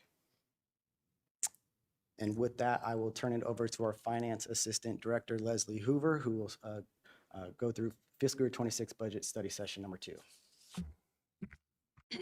Thanks, John. So we're picking up our last budget study session where we left off. This is number 2. And so our first slide here is what you saw last time. So just to recap some of the impacts of the cost saving measures. We had the 2.5% reductions from all departments. That's 4.7 citywide and about 3.6 million in the general fund. A lot of the Measure M pilot programs will be cost saving measures going into the new fiscal year with the EDI program, property abatement, fireworks prevention. A note here on the neighborhood cleanup. This is a reduction of 15,000. That program was at 75,000, but based on spending trends, we think we can get away with 60,000 for next year. The local grant match of 100,000. The apprentice program about 781,000. A reduction of contributions to our public safety equipment fund. We usually put $1 million into that, so we're reducing that by 150,000. You will see no new funding for CIP this year, so that's about $2.5 million. And then we also have contributions to our internal service funds, technology and garage here for a total of 250. And then the subsidy reduction to community development at 250,000. So we have a total about just over 9 million citywide, 8 million the general fund, and then operating costs is about 5.5 million. Next slide. Last time we visited you for budget study session number 1, we had some pending items still for the budget that we have been working on. One of them was the Fire Academy. We do have a cost of just over 300,000 for the new fiscal year. It looks like there's going to be a probably academy for about 6 people in February of 26. The second item on here is the contributions for Cap Solano. It's about 154,000, and we are looking to use the ARPA funds from, there was 2 million from the Quality M project that isn't going forward. So we would like to use that going forward for the fiscal year 26. Items that are still out there that we probably will not have in time for budget adoption. One is the DVBID decision. We currently have the 150,000 of the annual contribution in the budget. However, this is going to come back to council at a special study session, I think in late July or early August, to have those conversations. So if there's any additional funding, that would have to be discussed at that time. The other item we had on here was the Humane Animal Society, or HAS. We have heard from them. They're going to amend our current contract, so there's no increased cost for the upcoming year on that one. The other item, the Sheriff Animal Shelter, we have not heard from them if there's an increase. We probably will not hear by the time we get to budget adoption, but that is something that could change in the beginning of the new fiscal year. We will bring that back to council. And then also with upcoming labor negotiations, as you guys are aware, these do expire this October 2025. And just a reminder, the cost of the 1% citywide is just over $1 million, with about 757,000 coming from the general fund. Next. I will pass it over to Ken to go over the updated 5-year forecast. Thanks, Leslie. Next slide, please. So the next several slides are going to be our 5-year forecast. This is really building in sort of all the data that we have up until this point. Prior to putting this together, we also have a revised kind of sales tax update from HGL. And so with this 5-year forecast, this is going to be the last one that goes to council before budget adoption, kind of taking all the information we have and what was mentioned earlier. So on the revenue side, with the sales tax revenue, as John had mentioned, in fiscal year 25, it's really coming in a lot higher than we thought. And a lot of that has to do with that one-time revenue that we're getting from the sale and purchase of equipment between the two biotech companies here in the city.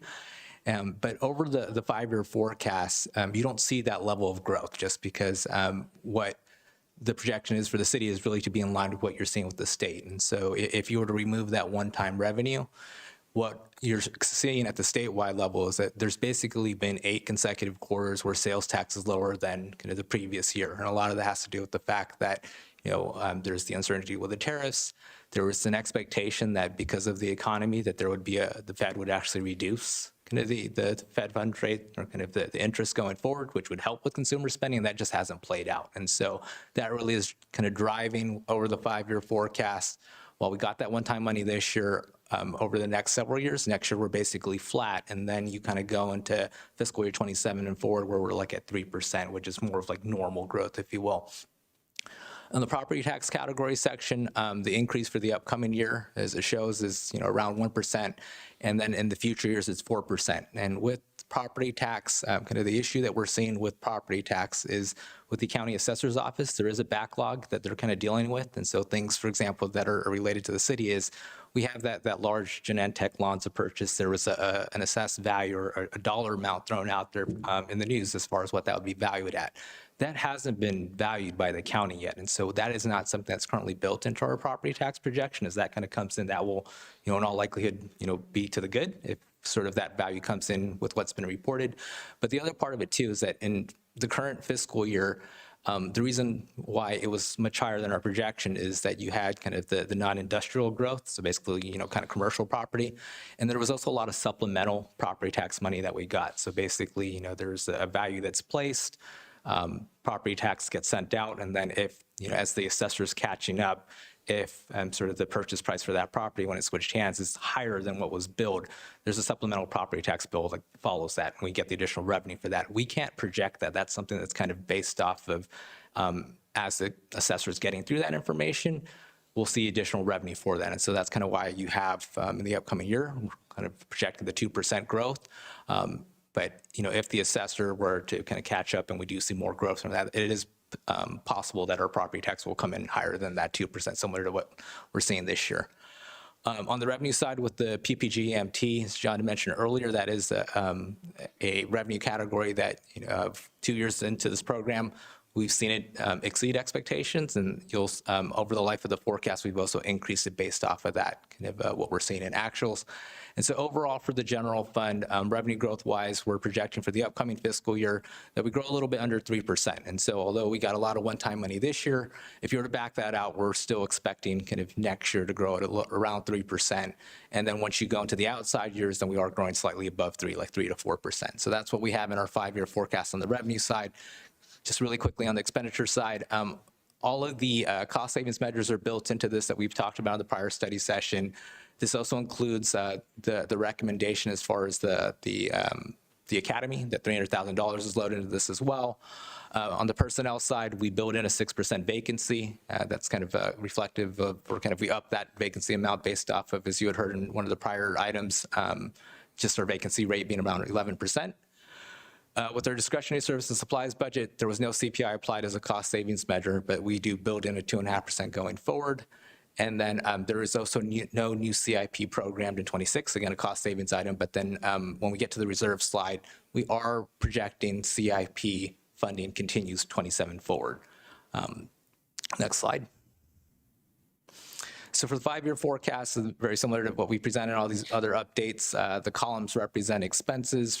You'll see different colors there because we're breaking out general fund and Measure M. But basically, if you look at the top of the column versus the lines that go across, basically that golden line up top, that's going to be total general fund and Measure M revenues versus total general fund and Measure M expenses. And so in an ideal situation, you want the line going across to be above the columns, which means that you're bringing in kind of just enough money or slightly above kind of the expenses and how much it costs to operate kind of the general fund of Measure M. And so in 25, as mentioned, our projection right now is that expenses are going to exceed revenues by 2.3 million. Going into the year, we thought that number was going to be 10.9 million. That definitely came down because of the one-time money that we got.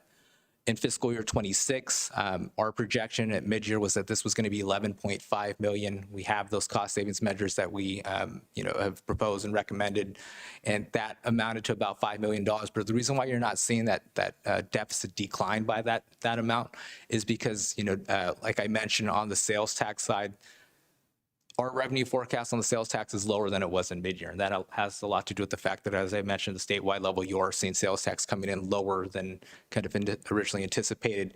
We also have a better idea of our expenses. And so, for example, one of the consent items had to do with LNL, lighting and landscaping districts. The general fund subsidizes those districts that are at a deficit. And so now that we know what that number is, that's kind of what's also eating into or kind of building into that deficit that you see in 26. And so if you go kind of look at this out from fiscal year 27 to 30, kind of on average, we're looking at about a 9% deficit, or about 6% kind of difference between our revenues and expenses. This does assume, in this scenario, the cost savings measures are in place only for fiscal year 26. And so basically from fiscal year 27 through 30, and the reason why that number jumps up is because we're assuming that the cost savings measures were only in place for 26, and then they, despite the deficit spending, they weren't continued going forward. Next slide. And so this other scenario isn't a recommendation, but just kind of another scenario that's out there that if the city were to be deficit spending, and we get to the situation next year, we're evaluating kind of the forecast. If the city were to continue the cost savings measures at about $5 million, this is what the scenario looks like. And so you kind of see how the deficit kind of drops, from 26 to 27, it's 5.8 down to $1 million in fiscal year 30. So like on average from fiscal year 27 to 30, you're looking at on average about a $3 million kind of a deficit in between, $4 million deficit in those 4 years, or about like a 3% gap. And again, this is not a recommendation. It's more so showing a scenario of how you can kind of bridge that. But with our cost savings measures, the reason why it's not a recommendation to kind of go with this option is that some of those cost savings measures that we propose, they are one-time things. If you were to continue that, you are looking at drastic impacts to programs and operations and things of that nature. Next slide. And so this slide is our reserve slide, so it kind of shows our general fund and Measure M combined, what that reserve looks like. Just as a reminder, our policy is to be within 16 to 25%, or a 2 to 3 month reserve. Kind of the top section, so the reserve dollar amounts and percentage that you see in the first 2 rows are essentially if we were to go with the cost savings measure for 1 year and not do any CIP in any of the outside years, that's what that kind of reserve looks like. And so in fiscal year 26, kind of just sticking with that one, which is the end of next fiscal year, prior to us doing any cost savings measures, or when we were doing the study session, we mentioned that the reserve was projected to be 13%. Because of that one-time money that we're getting in 25 and these cost savings measures, what you're seeing is that reserve now, what we're projecting is that it's going to end next fiscal year at 23%. So kind of above our target. And then you see how it plays out over time, because again, this assumes deficit spending over kind of the life of the forecast. And so if nothing were to change, we were on target with our revenue marks. We didn't implement any sort of cost savings measures or do anything of that nature. Despite that, this is kind of how the reserve would play out, is that you would end 26 at 23%, but then every single year that number is going down. And so you see 13% at the end of 27, and then you kind of see how that plays over the life of the 5-year. Next slide. So this is our budget roadmap. So this evening is our study session number 2. When we have our next study session number 3 on June 10th, we will have the draft budget. And so that presentation will have a summary of the draft budget as part of that. The capital improvement program would also be part of that budget presentation as well. And then on June 24th is when we would have our budget adoption. So the recommendation this evening, although there's no formal action, is to receive the report. And then we are looking for direction primarily on the fire academy and whether or not to include that in the draft budget. And then also the recommendation to use kind of a portion of those funds that were going to be for the Quality End project, to use that for the CAP Solano costs that were mentioned a little bit earlier. Next slide. And with that, we'd be happy to take any questions. And thank you for the presentation. I know this is one in a series. A lot of information to digest, but you consistently use similar slides to paint the same story, but so it's good to see the variance, even though it's not a recommendation. I'm going to go ahead and open up to the public for any comment. Seeing none, I'll go ahead and bring it back. You do need direction on 2 items. If you could go back 1 slide. And that is the use of the ARPA funds. Could you just explain that a little bit more? Sure. So as far as the recommendation, as far as using the ARPA funds for that, is going to going back to when the ARPA funds were originally kind of approved for allocation by council. There was an amount that was set aside. I believe it was the $2 million for homelessness and kind of affordable housing. And so when the Quality Inn project, which that was kind of intended to be, or would have been eligible under that category, when it was decided that that wouldn't move forward, in conversations, we have budget discussions with every department kind of leading up to this. One of the requests that came from the housing department was for Cap Solano, where for Cap Solano, just as far as us being a member, there's an amount that we need to contribute towards their staffing model in the upcoming year. And additionally, there's additional funding for, I think it's like a regional coordinated entry. I might have that wrong, and our housing director can correct me if I'm on that, but it's about, 150 to 160,000 that housing does not have the funding for that. And so if this money were not to come out of the ARPA funding, which we felt would, was kind of fit the spirit of the homelessness and housing affordability, if it were not to come out of ARPA, it would have to come from the general fund. So that's kind of where that recommendation came from. Great. And I do support both. Clearly, that's part of our commitment to Cap Solano. And as far as that ARPA funding, it would make sense in my view. Councilmember Wiley. Thanks for this information.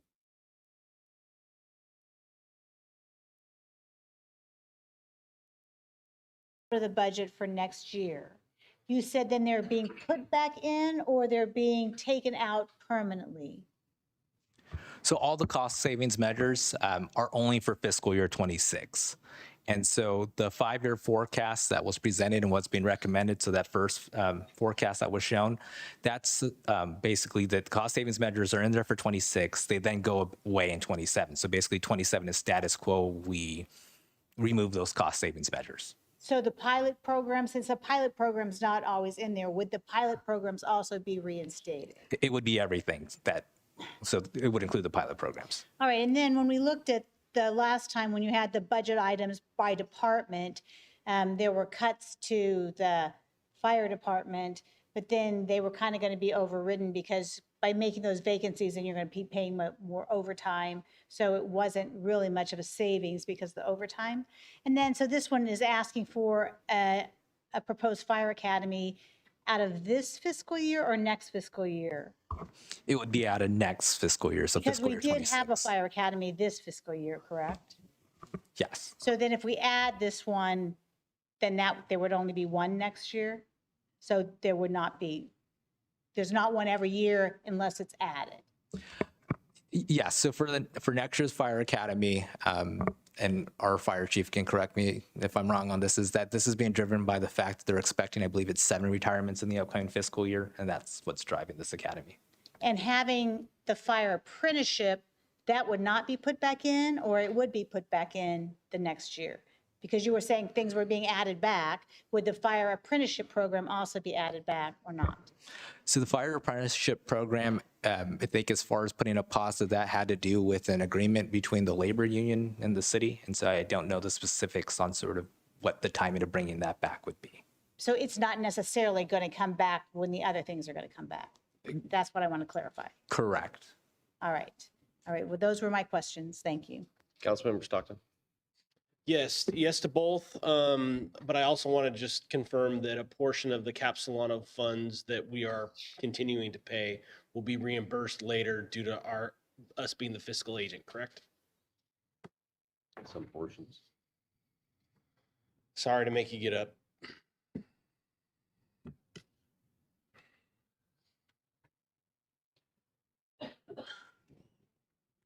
Thank you for the question. So with the amount estimated to be reimbursed to the city, that would be the first amount would be calculated at the end of this fiscal year, and then it would act as a credit for the upcoming fiscal year payment amount. And then the same thing would happen at the end of fiscal year 26, since that's the last year the city ideally would serve as the fiscal agent. And then that credit would be applied to the amount that the city pays towards the staffing MOU. For this amount that's estimated here, that does not take into account any credit as of yet. Thank you. And again, Councilmember Wiley. Sorry. So the use of the ARPA funds for the Capilano, is that the total ARPA fund? So if we use that, are there no more ARPA funds or not? This would just be a portion of that. So there was $2 million that was set aside for Quality Inn, and so that we're asking for $100,000+ for that. So that kind of the leftover money is still sitting there. So about it would use about half of it then. No, you said million and 100,000. Okay. Yeah. Small amount, yeah. Councilmember Freeman. Yes, along the same lines. It's $124,000 of our ARPA funds for Capilano. So I think I didn't get the clear answer. Maybe I just didn't catch it. So we're going to use that money out of the $2 million that we have. Will that money be replaced out of the general fund maybe in 26? The reason I'm asking that is because, I would love to see us not keep chipping away at that $2 million so that we could use that for a project here locally for, purchasing something or doing something within the city for addressing homeless and housing for homeless. So I don't want to chip away at that fund. So is this a one-time deal that would be repaid out of the general fund, or is it just a chunk out of the $2 million that's not going to come back?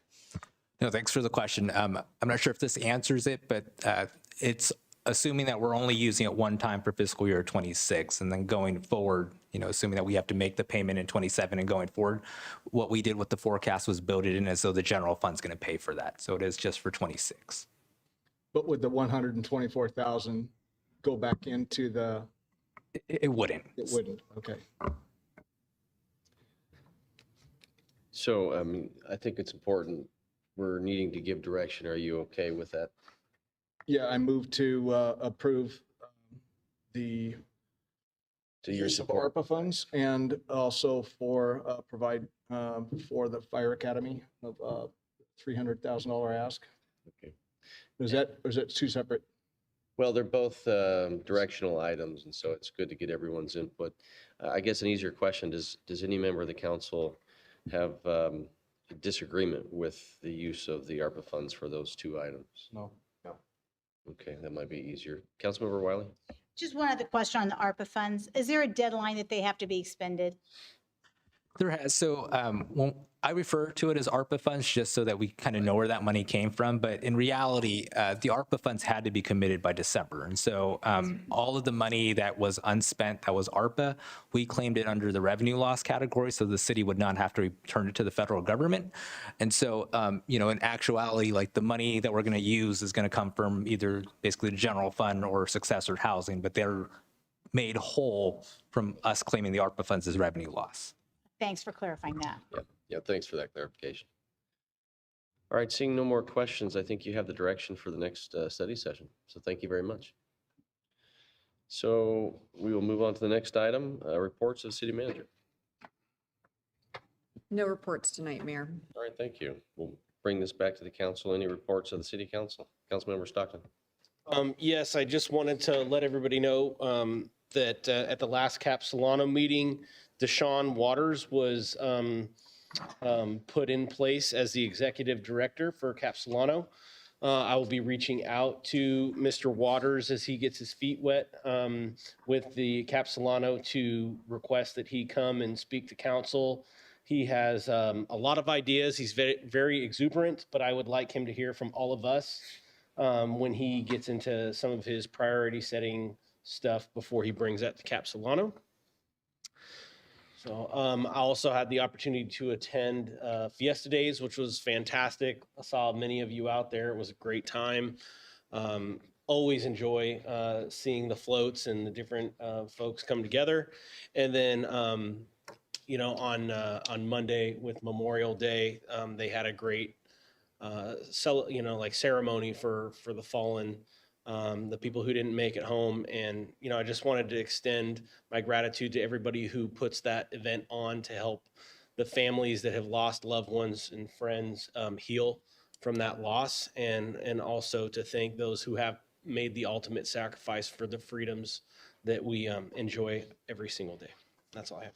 Yeah, thank you. Vice Mayor Chapman.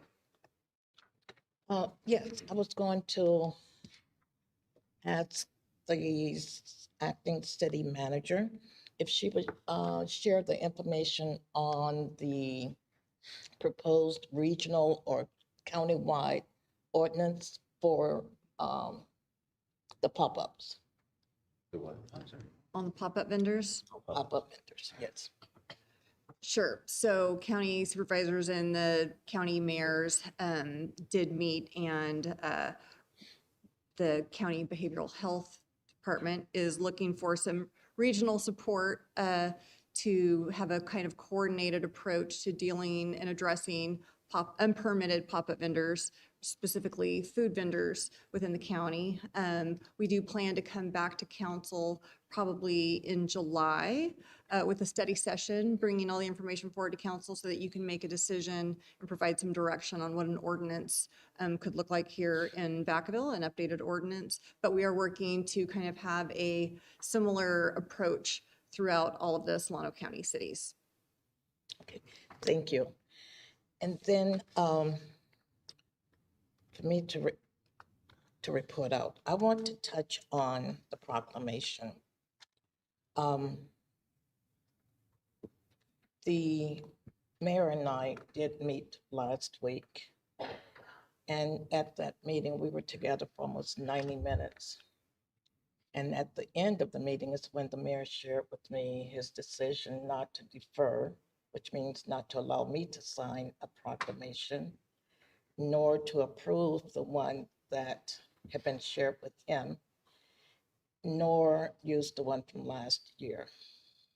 And of course, myself, I was not very happy with that decision. And, but the mayor is the one, he reminded me that was the only one that could sign the proclamation. We had a very good discussion. I shared with the mayor that I reminded him that this request had come the middle, maybe the 18th or the 8th of February. And I was disheartened that it was a couple of weeks before June that he was able to make time for us to get together to address the proclamation. And at the time, I had no idea that he was going to be against a proclamation due to, he had asked me when I shared with him that I had received it, that he asked whether I would put my name or get someone else to put their name as the submitter. So I had no problems with that, and I put it on there that I was submitting, where it was written at the top, I submitted the proclamation to the mayor. And all along, I guess what hurt me the most is the amount of time that lapsed between the time that it was provided to the mayor and the time that he made available to meet with me. I received a phone call from Pastor Greg. I think what I'm going to ask you to do is just get to a specific. I'm getting there. I'm getting there, Mayor. Please allow me my time. Okay. Thank you. I received a phone call from Pastor Greg asking me to support the mayor's decision on not providing a proclamation. That I was offended. I was hurt. a community person was calling me to ask me to support the mayor's decision that hadn't even been provided to me as the submitter, as he had requested. What I am wanting, I'm sharing this because of last year, he did defer and allow Vice Mayor Greg Ritchie to sign a proclamation. This year, he would not allow for me. He would not defer and allow me to sign as vice mayor if he was not wanting to sign himself. I couldn't understand the difference. Now, I know you had mentioned there was some wording in the proclamation that you were having problems with. And I made a suggestion, well, we could change the word. Well, what I'm going to ask you is we can't have an open discussion. This is not an agendized item.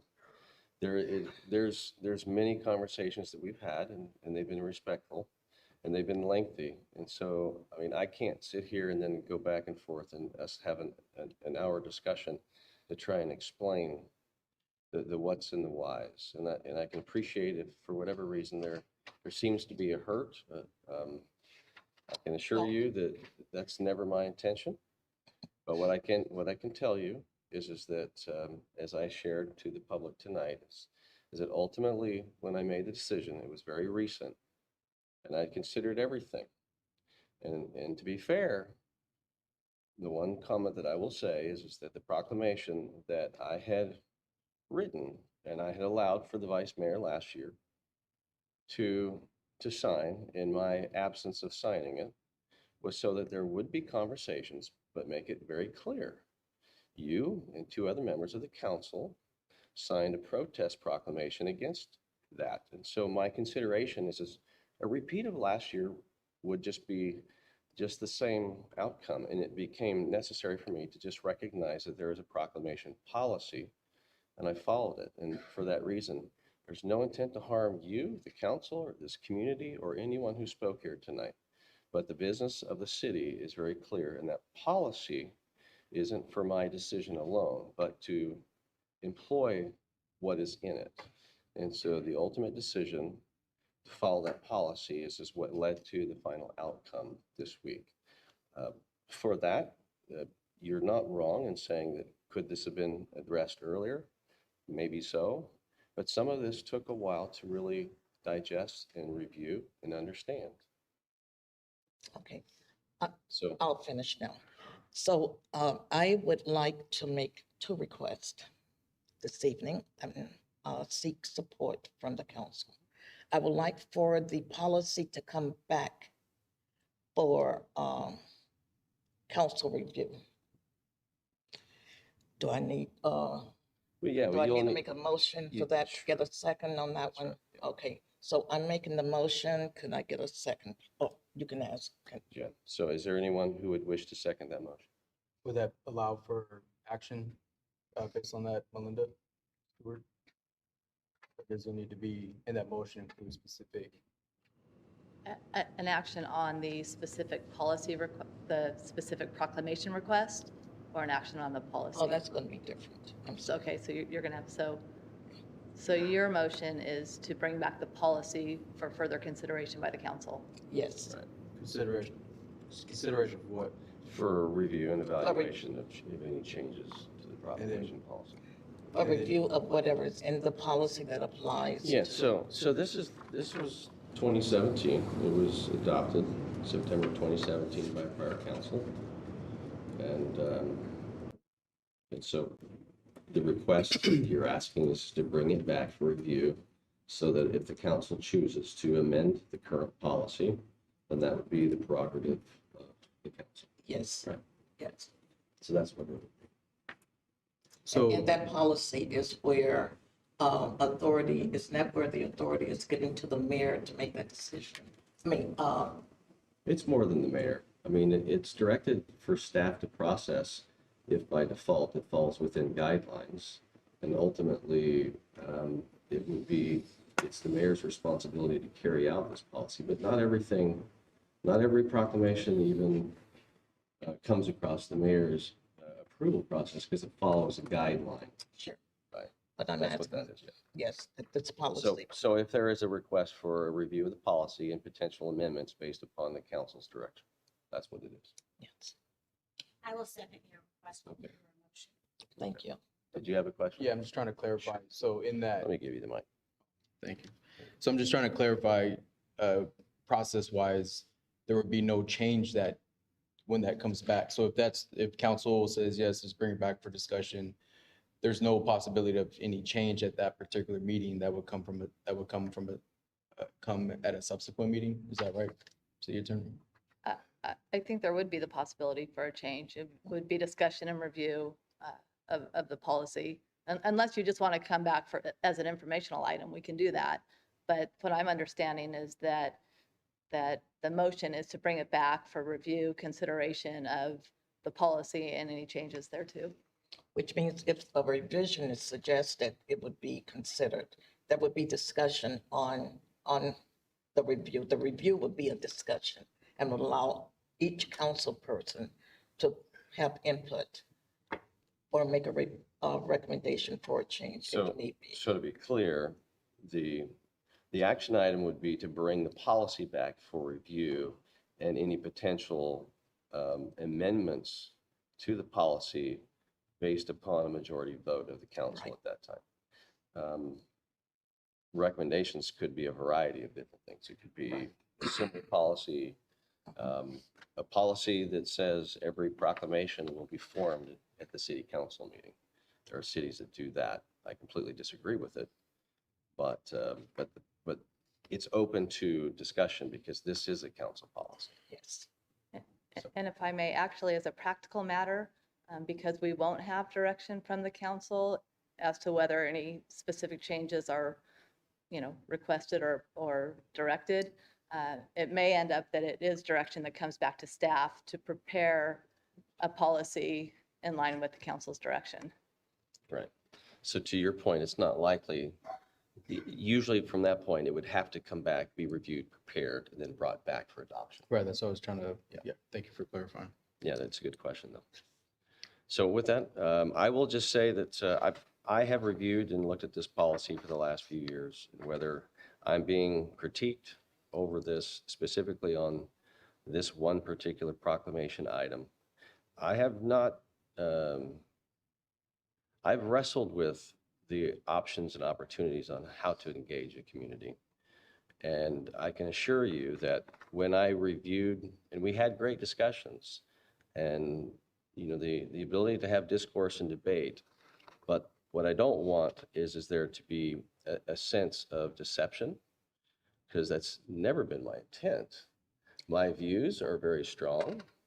I've made it very clear. I'm the mayor of Vacaville, not of any congregation. This is not about anything other than if we truly look at the language. It simply also says, regardless of whether a proclamation qualifies under one of the categories above, and all those categories direct staff to process things so that it becomes a matter of practice.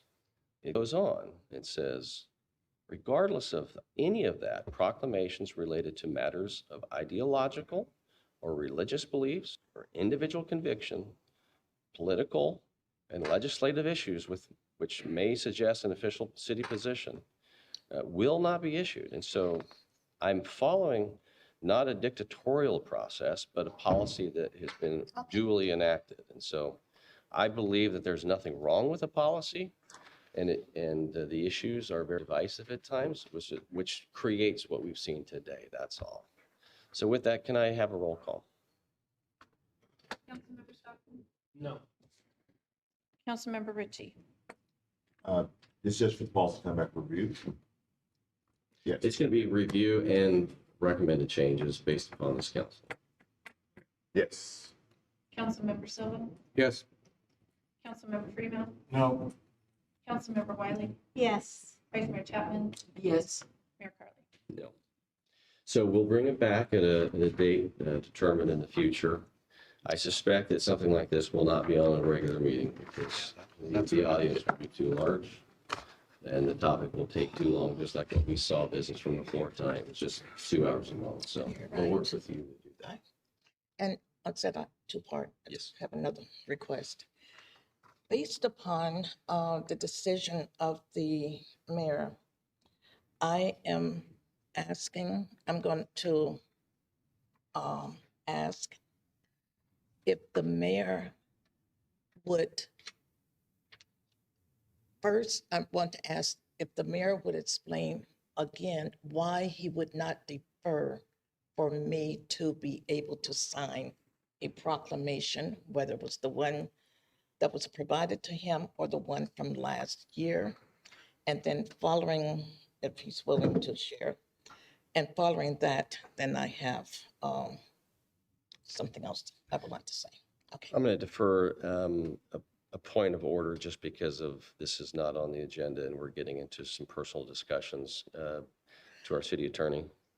That was going to be my comment, that this is not an item on the agenda. So Right. we've extended quite a bit of latitude on the discussion. So if there's a motion you want to make, or. Okay, I'll go straight to it. Thank you.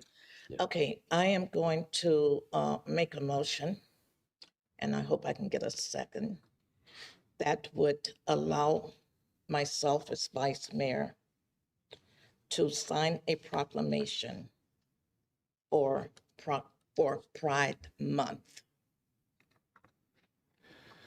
So with that, I'm going to say that it would, that is not within the policy. You said what? It's not within any policy that you can get a motion to defer what is the current policy. And if I may, something like that, again, that's not on the agenda for discussion tonight. So that would have to be a motion to agendize it for a future meeting. Question. This is under council member, reports of council member, and ordinarily under this item, council members have been able to make a motion and have it second and voted on. Those would be motions to put something on a future agenda. Sure. You can So if that's your motion. both, but I can also make a motion now and have it second. Yes. To have the deferment, to vote on the deferment. So go ahead and answer. So She's trying. I guess I'm misunderstanding. Is it to defer the decision to a later agenda, a future agenda? No. I'm asking tonight if I could have a vote taken to allow me as vice mayor to sign a proclamation for Pride Month. The mayor was able to do this before, and so I'm asking for the same opportunity. So am I not able to do that? Yeah, I appreciate the concern and the past practice, but yes, you would have to agendize that because it's not on the agenda. So any action the council takes has to be on the agenda. So you would.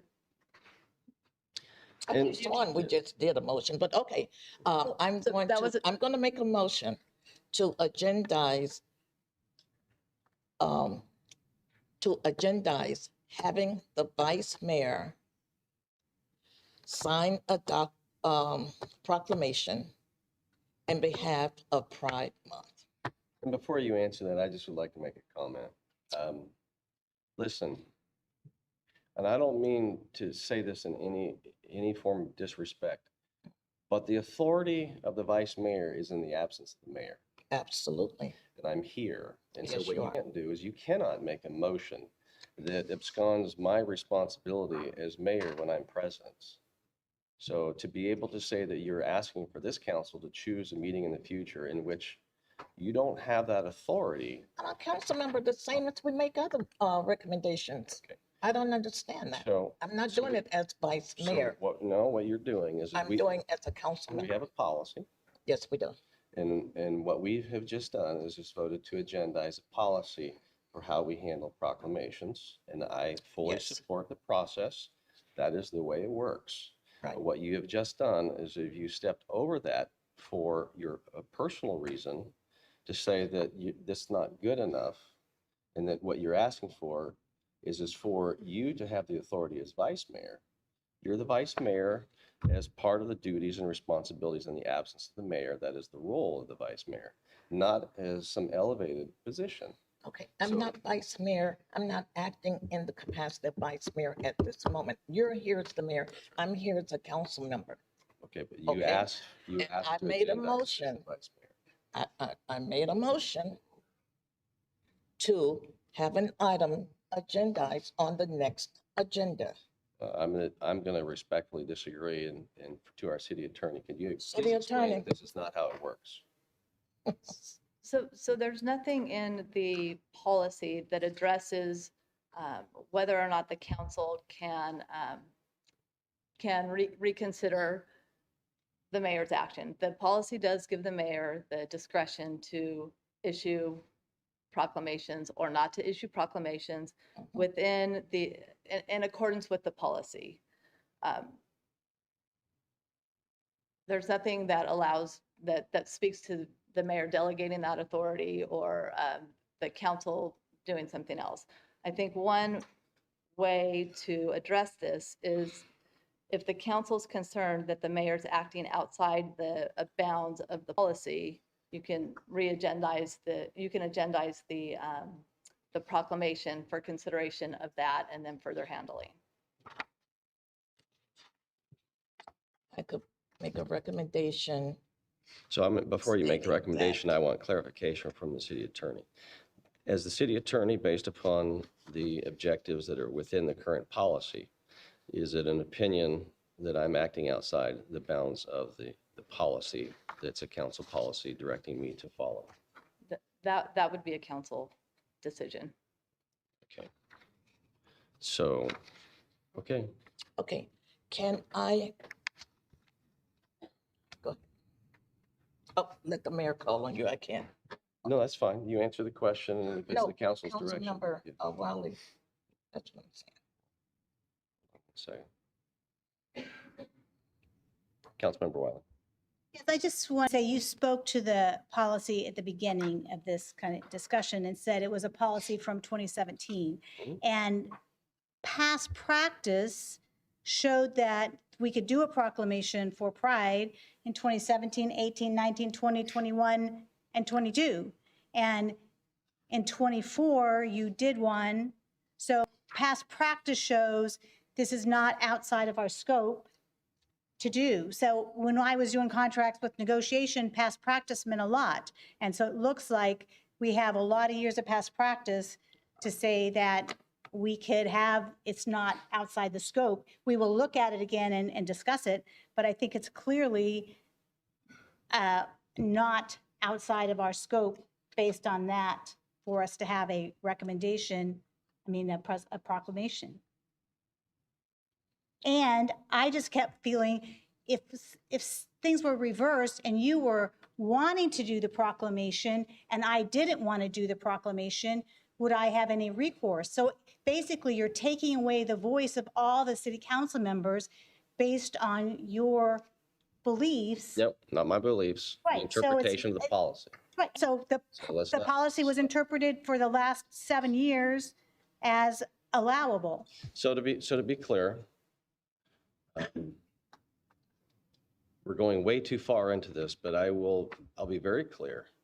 I considered deferring it to Vice Mayor Chapman, and we did have that conversation.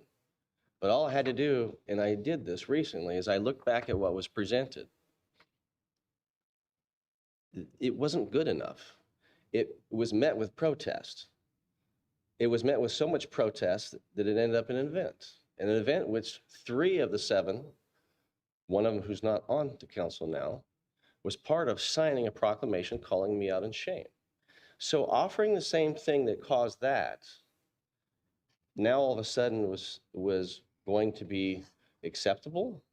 And so all of this to me seemed like, why is there a need to continue this process when this proclamation, which at the time Vice Mayor Ritchie, I deferred and allowed him to sign it, still wasn't good enough. it was met with protests. They stood right here and they held it up with all the signatures. And it was electronically signed by you, Vice Mayor.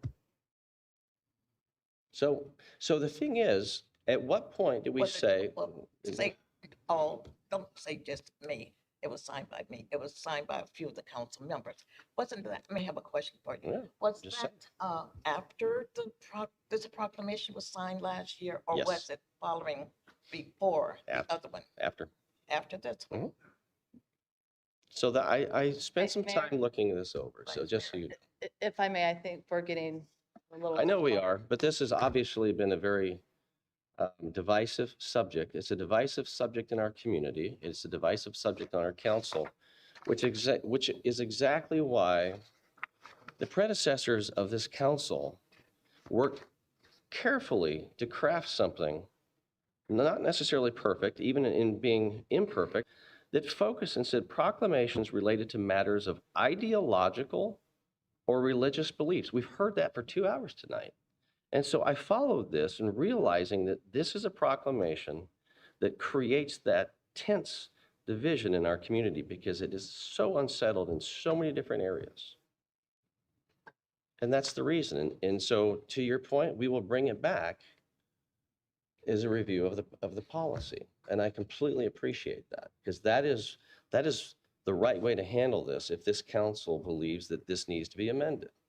Anything beyond that is extending something that doesn't need to be done. We need to follow this process. I just put my light back on, but you have other lights. Councilmember Silva. Yeah, just gonna talk about some other stuff. But that would be nice. Well, I think, okay, so the way I'll reserve my comments for when this comes back in the future. So for more discussion on, I think a different way to approach all of this. I think that once we start taking things very personal, we lose sight of policies is what we're referring to. So I do want to say that I absolutely support the mayor's decision and his interpretation of the policy. Do I agree with it? I think most people know that, no, that's not the case. So it comes back down to our policy and what we're creating. And this policy historically was established to avoid a lot of the controversy and division that we've seen. That's my understanding of the predecessors from before that council did. Now, yet we still have that, even then, we're still having that turmoil. It's been presented 3 different times. So that this updating the policy has come up 3 separate times. 1, the formation of it, 2, when we were discussing the flag policy, and 3, when a motion failed at the end of last year to bring it back for us to discuss. So for three different iterations, the council as a whole supported the mayor making decisions on behalf of the city council. So I do want to clarify that because certain comments came from the public. Now, I think what the motion that approved today was to bring it back to discuss to see if there's anything we want to update within this particular policy. So I think that's right. So that's just my take on it. I do feel okay, and I'll leave the rest for when the time comes. Now, I think what Vice Mayor Chapman is asking is if, and this is a question for the city attorney. So, sorry, I'm going to grab this. Okay, sure. Just as a reference. So in our proclamation policy, this is something that's a council decided policy. So therefore, if what I understood the intention of Vice Mayor Chapman is if, since it's something that we create, is it something that we can also make an exception to or amend similar to that we do to other policies? That's the question I have. Yes. Okay, so then the motion I'll make is that next meeting, the motion is to allow the vice mayor to sign a proclamation recognizing Pride Month that is acceptable and legally verified by the city attorney's office. Is there a second? I'll second that. Roll call. But I think it was a question first. Question from who? He asked a question of the attorney. That was a motion, not a question, correct? That was a motion. That was a motion. There's a motion and a second. Okay, Roll call. I'm sorry. I think you call for roll call. I call for roll call.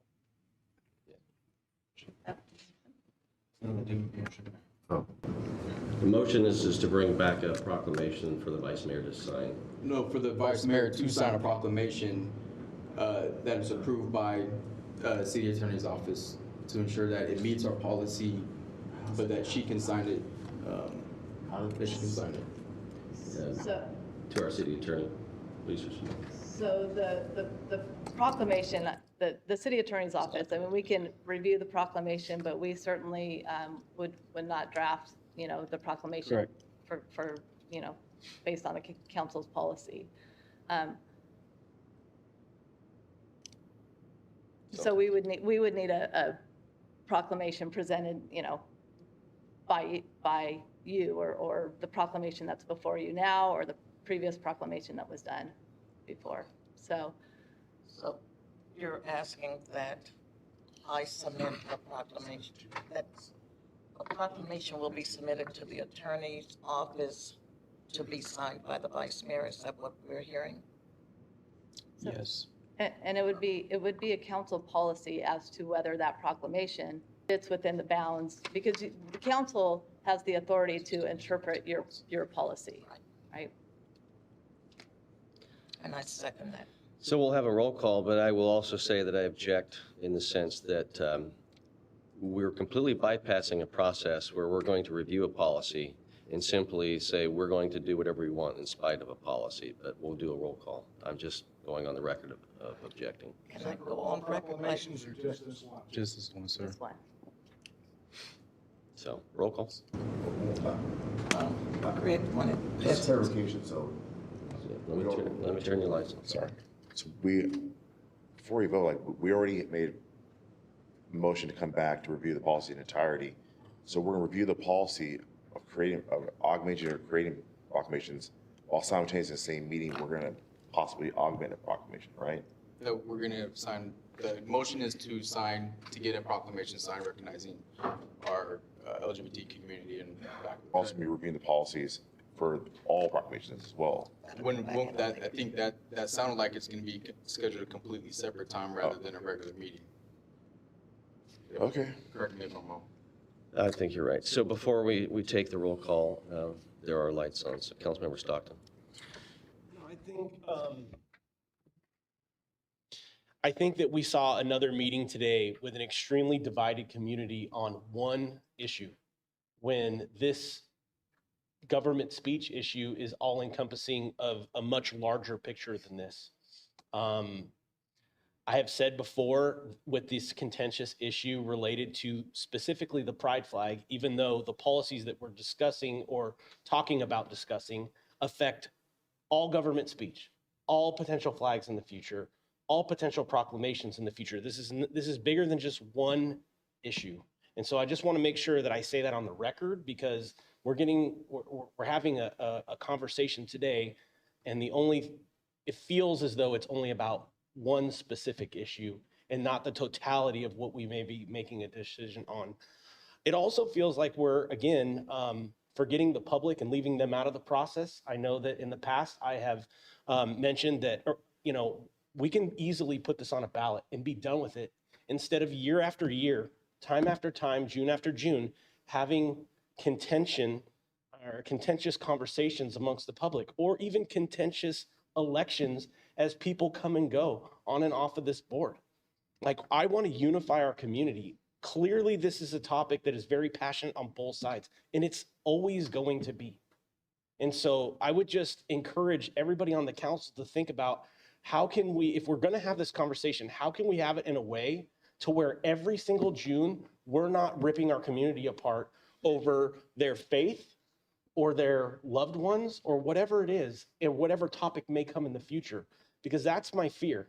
My fear is that if we are so emotional and only like one-sided on one issue for this, that it's going to be every June we're going to have a problem, or every election cycle, this is going to be a problem.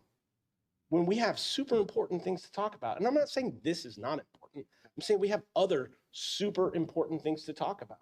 We just got a budget presentation about deficit spending. We had conversations about people's insurance rates and fire issues. We had issues last time about water rates. I mean, we've got diff conversations in a development community, and we're spending hours and hours of our time on something that I believe can be resolved by including the community in that decision. So I just wanted to throw that out there because we're going to have the conversation. I agree with whoever said, I don't know if it was the city attorney or someone else, that this probably does need to be at ULATIS or at a special session because it's going to need to accommodate a large amount of people.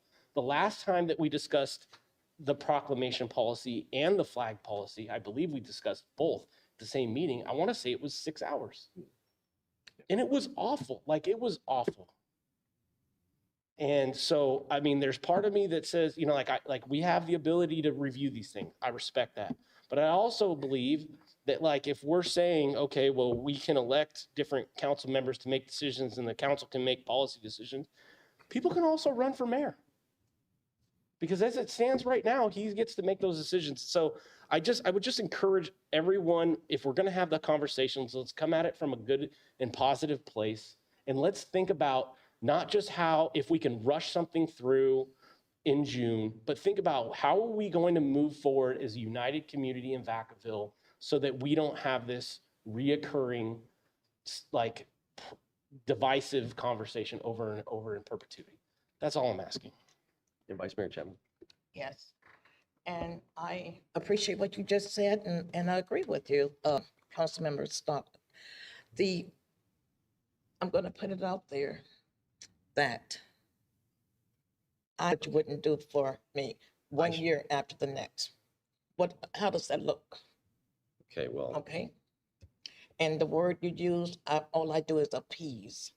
Okay, let's You not. you don't want me to go there, do you? Okay, all right. So go ahead and call on the other council. Thank you. I'm gonna ask for that we don't have this kind of dialogue right here. I hear you. Because pulling words out when we're talking for an hour and a half, that's not appropriate. Councilmember Freeman. Everything is appropriate that comes out of my mouth. You may not like it, but go ahead.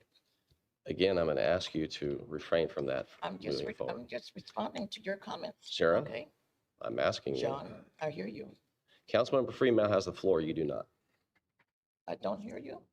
Councilmember Freeman has the floor. You do not have the floor right now. Councilmember Freeman. Thank you. I'm a little bit of a loss here. This is new territory for me. And I remember the last council meeting that we had at the ULATIS Center, and it was very divisive. And I specifically remember that night it being asked to be given to the public to vote on. And the answer was an abrupt nope. And well, who else gets to decide on a flag? What other kind of flags that get to be flown, you know, or chosen, and it was the city council gets to make that decision. That was the answer that night that I saw. I got up there and spoke that night, just, you know,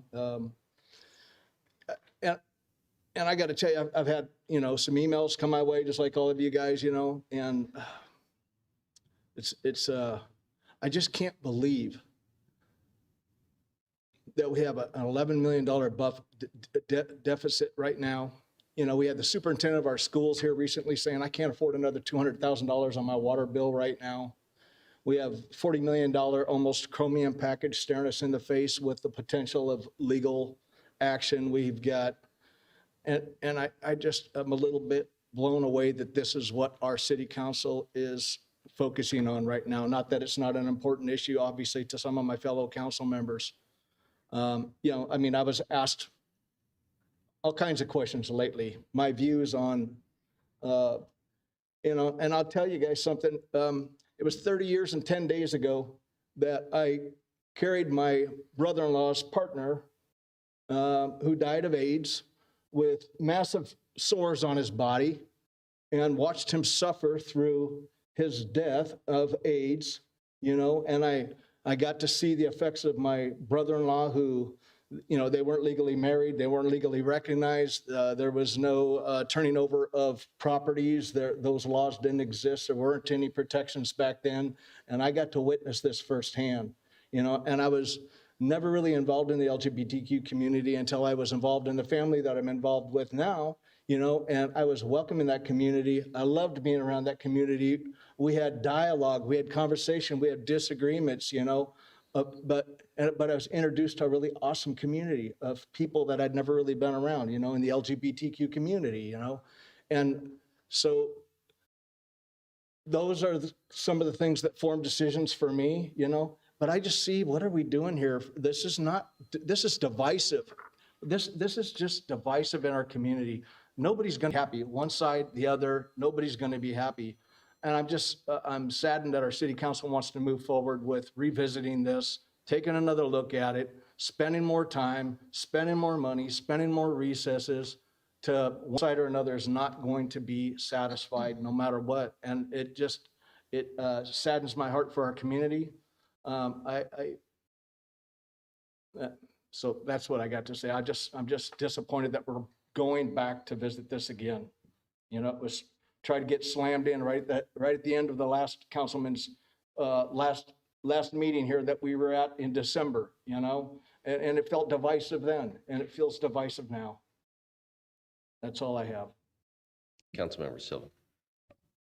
Well, I mean, I want to make comments on some other items, but Okay, well, I think we have to we've had finish a lot this of comments and because discussion, I feel indirectly, so before I allow you to move on, there did need to be an action item on this, so I needed to, Councilmember Wiley, did you have any more comment on this, or were you moving on? Okay. I just wanted to comment, two people have said, you know, let's put it to a ballot. And I just want to say that is not certainly going to end any divisiveness, because it would be a close vote. It's the same thing. So that's not going to make any difference.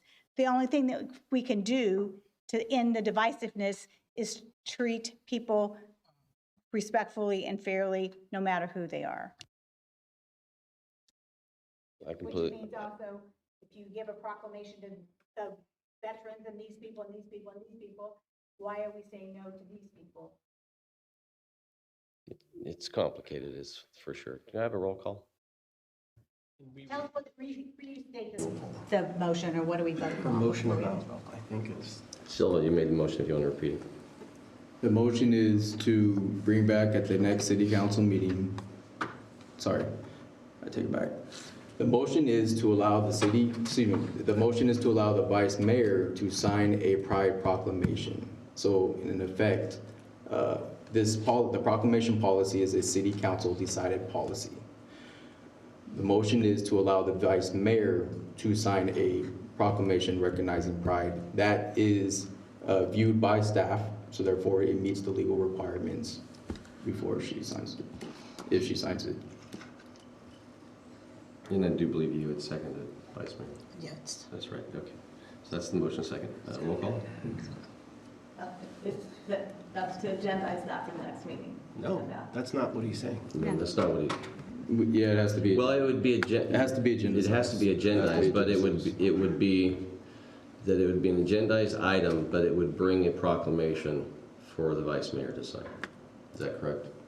That's how I understand it. That's what I understood too. Yeah. All right, so roll call on that. Sorry, does the proclamation even have to come public? Because these other proclamations don't. If you're going to bring it to the agenda, if you're going to agendize it separately. I'm just clarifying, sorry. Oh, no, that's. I'd like to clarify with city attorney. It would be part of the agenda packet. Okay, thank you. For all of you and the public. Just want to make sure we get some justice. So who would write it? I'm just curious. Oh, If it's gonna be part of the packet, like who writes it? Vice Mayor Chapman, are you willing to submit that to staff to review? That'd be part of the Yes, I am. package. Yes. Answer your question, sir. Yeah. All right, so roll call. Councilmember Wiley? Yes. Vice Mayor Chapman? Yes. Councilmember Stockton? No. Councilmember Ritchie? Yes. Councilmember Fremont? No. Councilmember Silva? Yes. Mayor Curley? No. And what we've just done is we've turned this into a divisive topic even further. Since this is going to be agendized the way it is, I'm going to need to work with you, Georgianne, to determine what our agenda can handle. And if it can't, we might have to have a separate meeting. So let's look at that. but one or the other will do it. Okay? All right. Councilmember Silva, you had comments to start. Yeah. So what I was hoping to start off with is just recognizing our fallen soldiers. My grandfather, I'll never forget, who was a Korean veteran who saw action a good number of times. They recognized the Korean War as the forgotten war. And it's just something that always stuck with my grandfather and absolutely still sticks with me, of how we can never acknowledge the sacrifices of, at that time, our men and women who would participate in different scopes as the forgotten. And so I'm really proud to actually be in a community to where, at least for many moments, that we look at and appreciate the sacrifices of those who we may never know their names that came before us, that made to allow us to have the opportunities to create a more perfect union, to create a more perfect community, and how we navigate the complexities that we have. And that we honor their sacrifices by ensuring that this democracy is something that lasts for future generations to come. So with that said, I definitely want to congratulate all the recent graduates that are coming up throughout our city from all scales, not just from high school or adult education, but onwards through college and their different achievements. I was never a big fan of graduation ceremonies for different reasons. One, I hated school.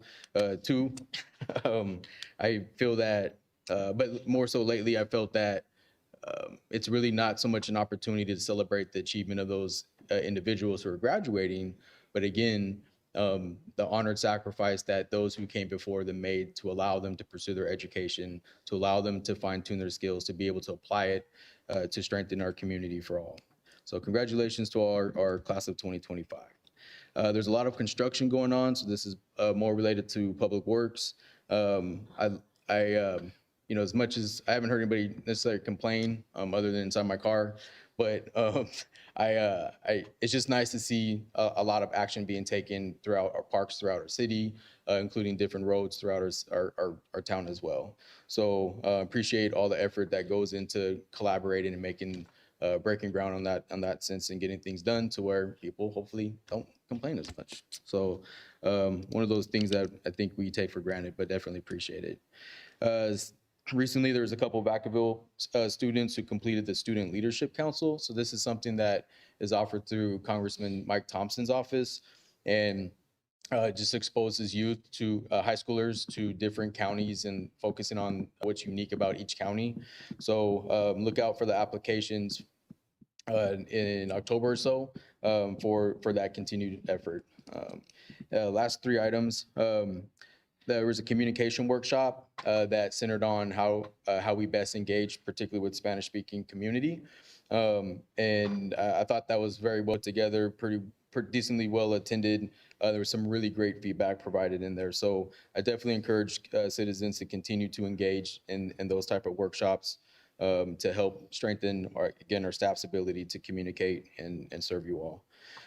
Fiesta Days was awesome. As far as I think a lot of additional safety structures went in place. Attendance looked like it drastically increased. So and I think overall, minus some minor incidents, I think things went remarkably pretty well. And I'll just leave that at that. So last item was a report out for the Yolo Solano Air Quality Management District. So in there, was it last week or so? And I can get you guys the fine details if you want. But basically, shout out to city staff. They put out a good number of requests for grant funds. There's a little over 300,000 available to give out between Dixon, Vacaville, and Rio Vista, and then Solano County. And so out of that, Vacaville got a good, almost half, or sorry, I should say, out of that committee, they recommended funding to go back to the actual board to approve. Out of that, while Vacaville didn't get, it wasn't recommended that Vacaville get all their projects proposed. There was a Safe Routes to School project that was included that would be in front of Kairos. So the argument behind that, and this is for council to be aware of, Safe Routes to School and Yolo Solano Air Quality Management District. They're looking at trying to reduce emissions. That's how they kind of prioritize what they're looking for. So in there, it's to improve a crosswalk and a ramp to increase ADA accessibility. Projects that weren't necessarily recommended by the Air Quality Management District staff just had to do with more traffic mitigation rather than actual reducing emissions. Therefore, an electric charging station was approved, particularly at the city-county spot along the Decolores proposed park area.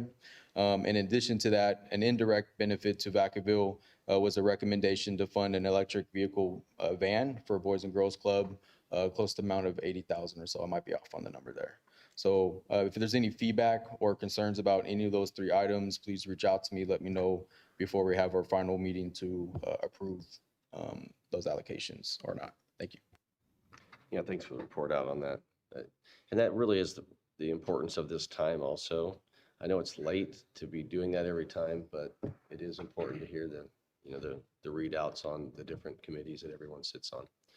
With that, it's been a long night. We're gonna go ahead and close this meeting and appreciate the council's passion. But I also am hopeful that as we move forward, that we can truly remember to respect each other. And so with that, I'm going to close. Good night, Vacaville.